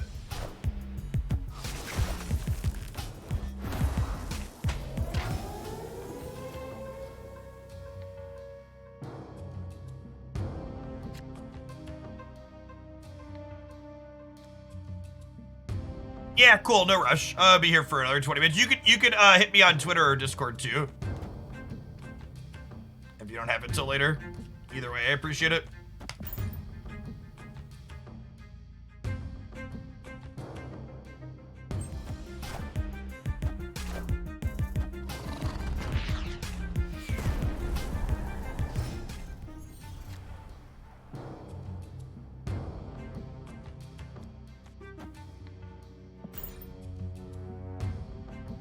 Where did they announce that Valkyrie and Bass will be downgraded to pull 3? Cards downgrade between series every single month.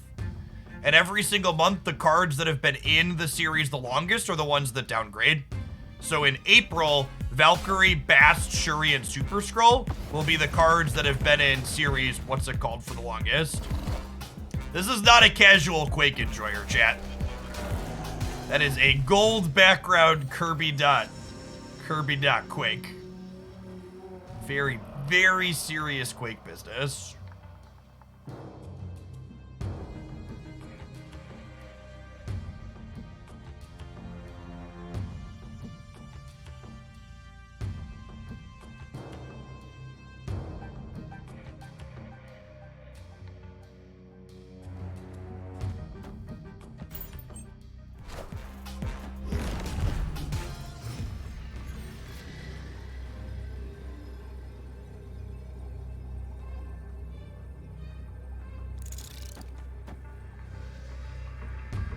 A world where this wins the game, says local man about to be arrowed.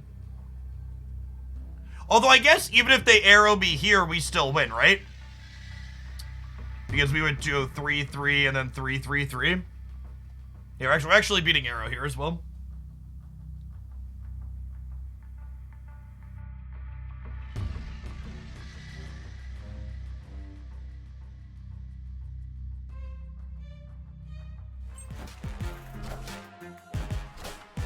Oh!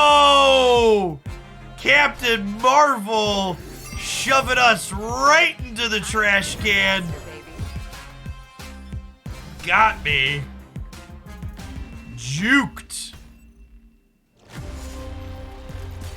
Carol! Their deck is sweet, chat. Gold background Captain Marvel, too. They got them variants, chat. Is that a gold background She-Hulk as well? It is. Man, look at all the golds. No Scorpion. The rest of these are all gold, though. This is the only deck they play. I mean, there's a non-zero chance that that's true. There's a lot of swag there.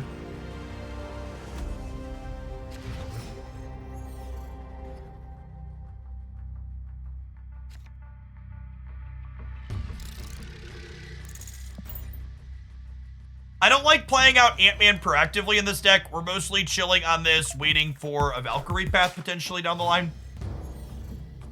If we had like Beast in the opener, maybe we would play this out proactively because we could bounce it back and deploy it somewhere else later, but for now we just chill. What do we think about doing this? Well, what if we just do this the next time we Titania Beast? I think that's probably the line.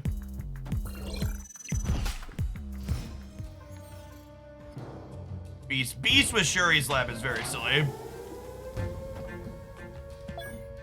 They're Thanos. I don't think we snapped them. My splits is that Daredevil 5 or 6, I think. It didn't take me too long for that one. Viper and Hood, my two most beloved cards, the ones that have been escaping me in terms of splits.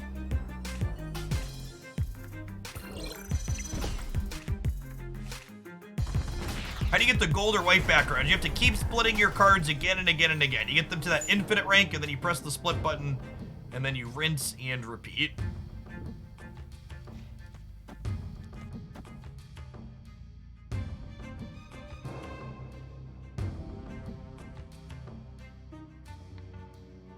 We're vibing on the Ant-Man still.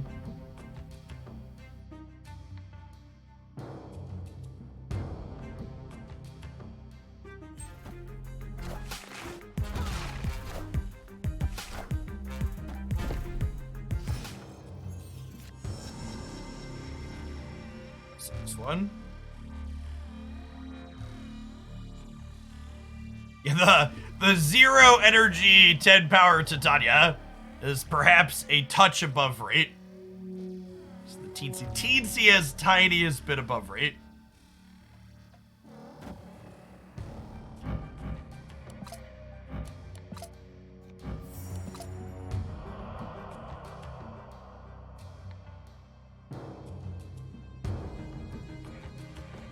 It's a little bit better than Watts, a little bit.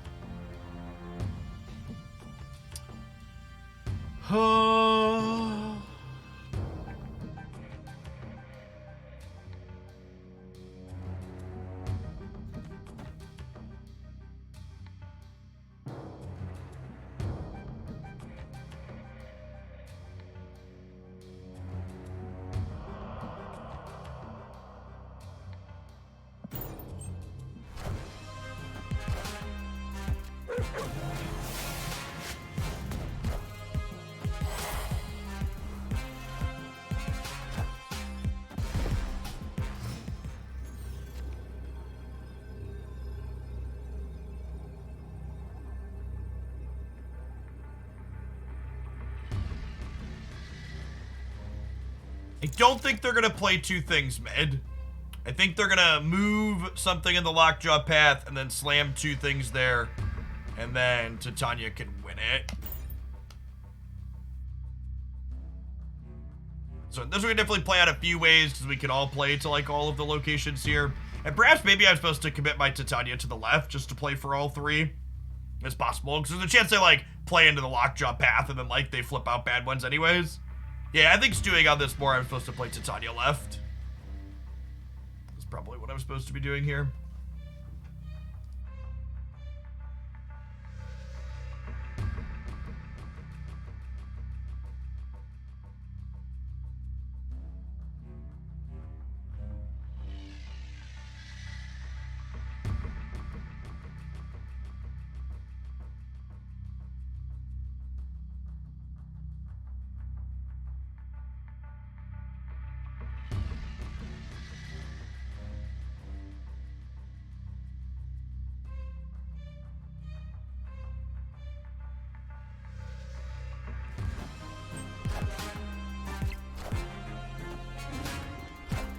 Yeah. Yep. Okay. We'd have won the game with my post-thought reflection. That's what it is.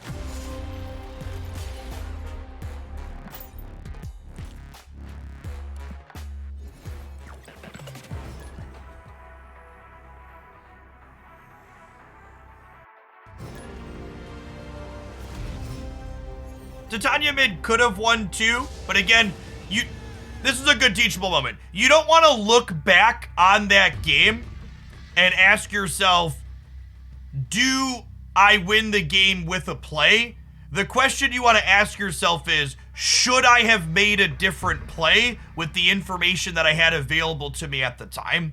The former is just being results-based. It's not going to help you get better at the game. The latter is asking you to think critically about what the right percentage plays were going into a situation to help you better at assessing those percentage plays in future scenarios. And it's correct to play the Titania on the left after reflecting on it because that lets me play for all three paths. With the Space Stone, they could kind of play to all three.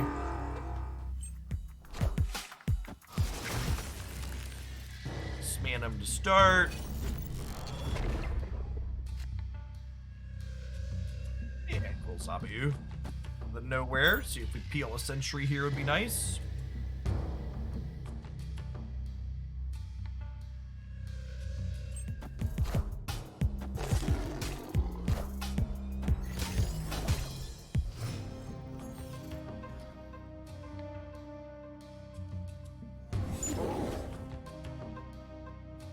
Love to play Hood into a Beast. It's one of my favorite Marvel Snap lines.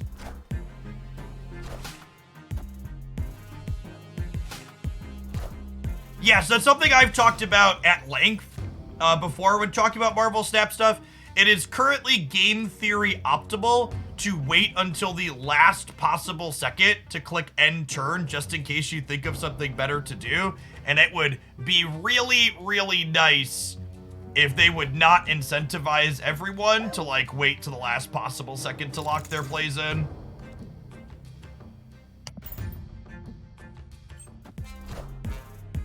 Yeah, this extra nowhere location for the Shuri deck is a little rough. Hopefully playing and replaying Iceman gets us across the finish line here.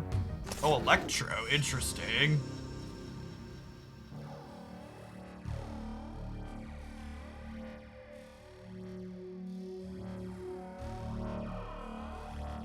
That's true. If we play the Spider-Man in the middle here, they can't Dr. Doom us on the last turn, which is great.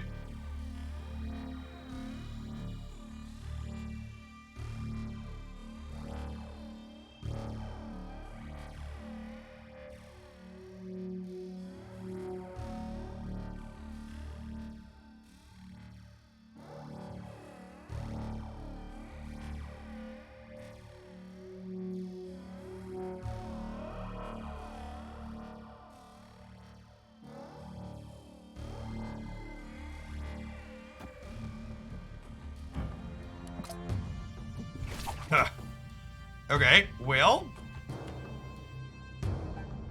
So we're probably not winning the right? They're going to 19, and this would only be plus 10 here. Or sorry, they're going to 29. This would be plus 10 up to that. But this should win the middle, and then Demon plus Sentry should win here, right?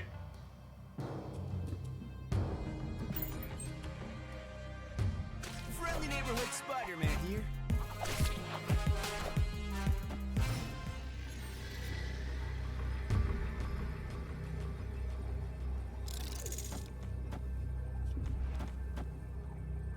A lot of stats, shit.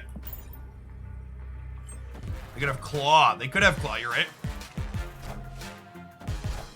We are dead to the Claw. Not dead to that one. Get him, got him, good. Victory.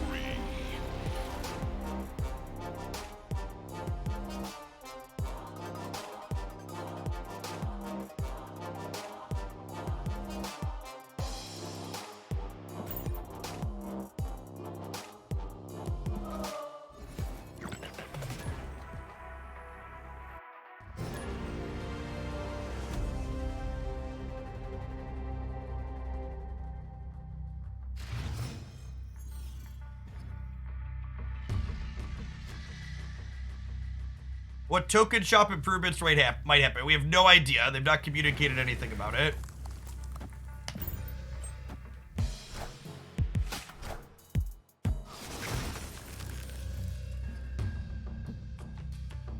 Nova means we want to be conscientious of Killmonger as a potential card our opponent could be playing.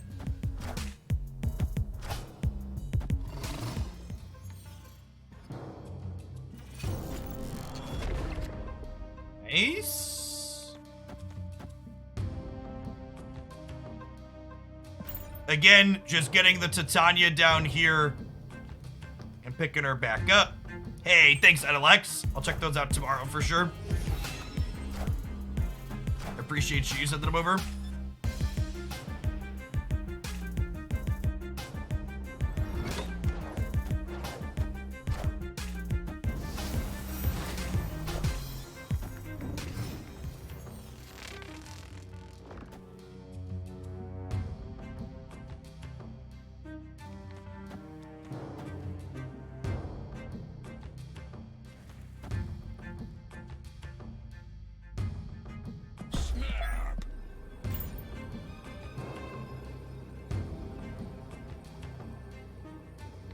The opponent is definitely cooking. All right, yeah, Killmonger behind Invisible Woman incoming is probably going to put us deep underground. Come and get it.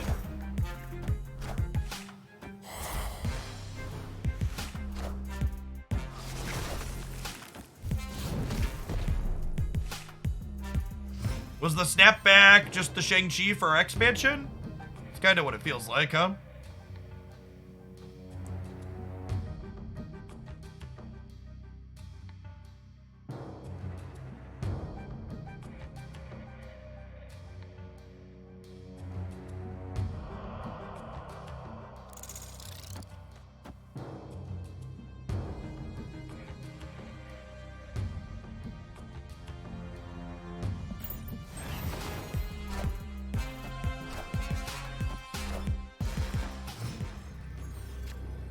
Oh, we are gonna pump the shit out of this Killmonger chat.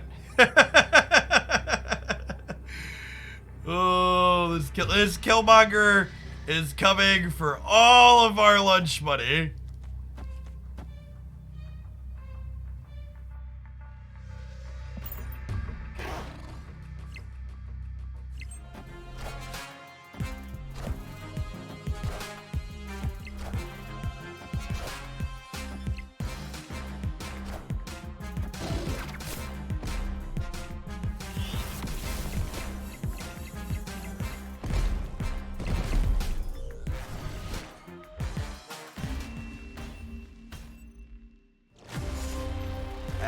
That'll do, pig. That'll do.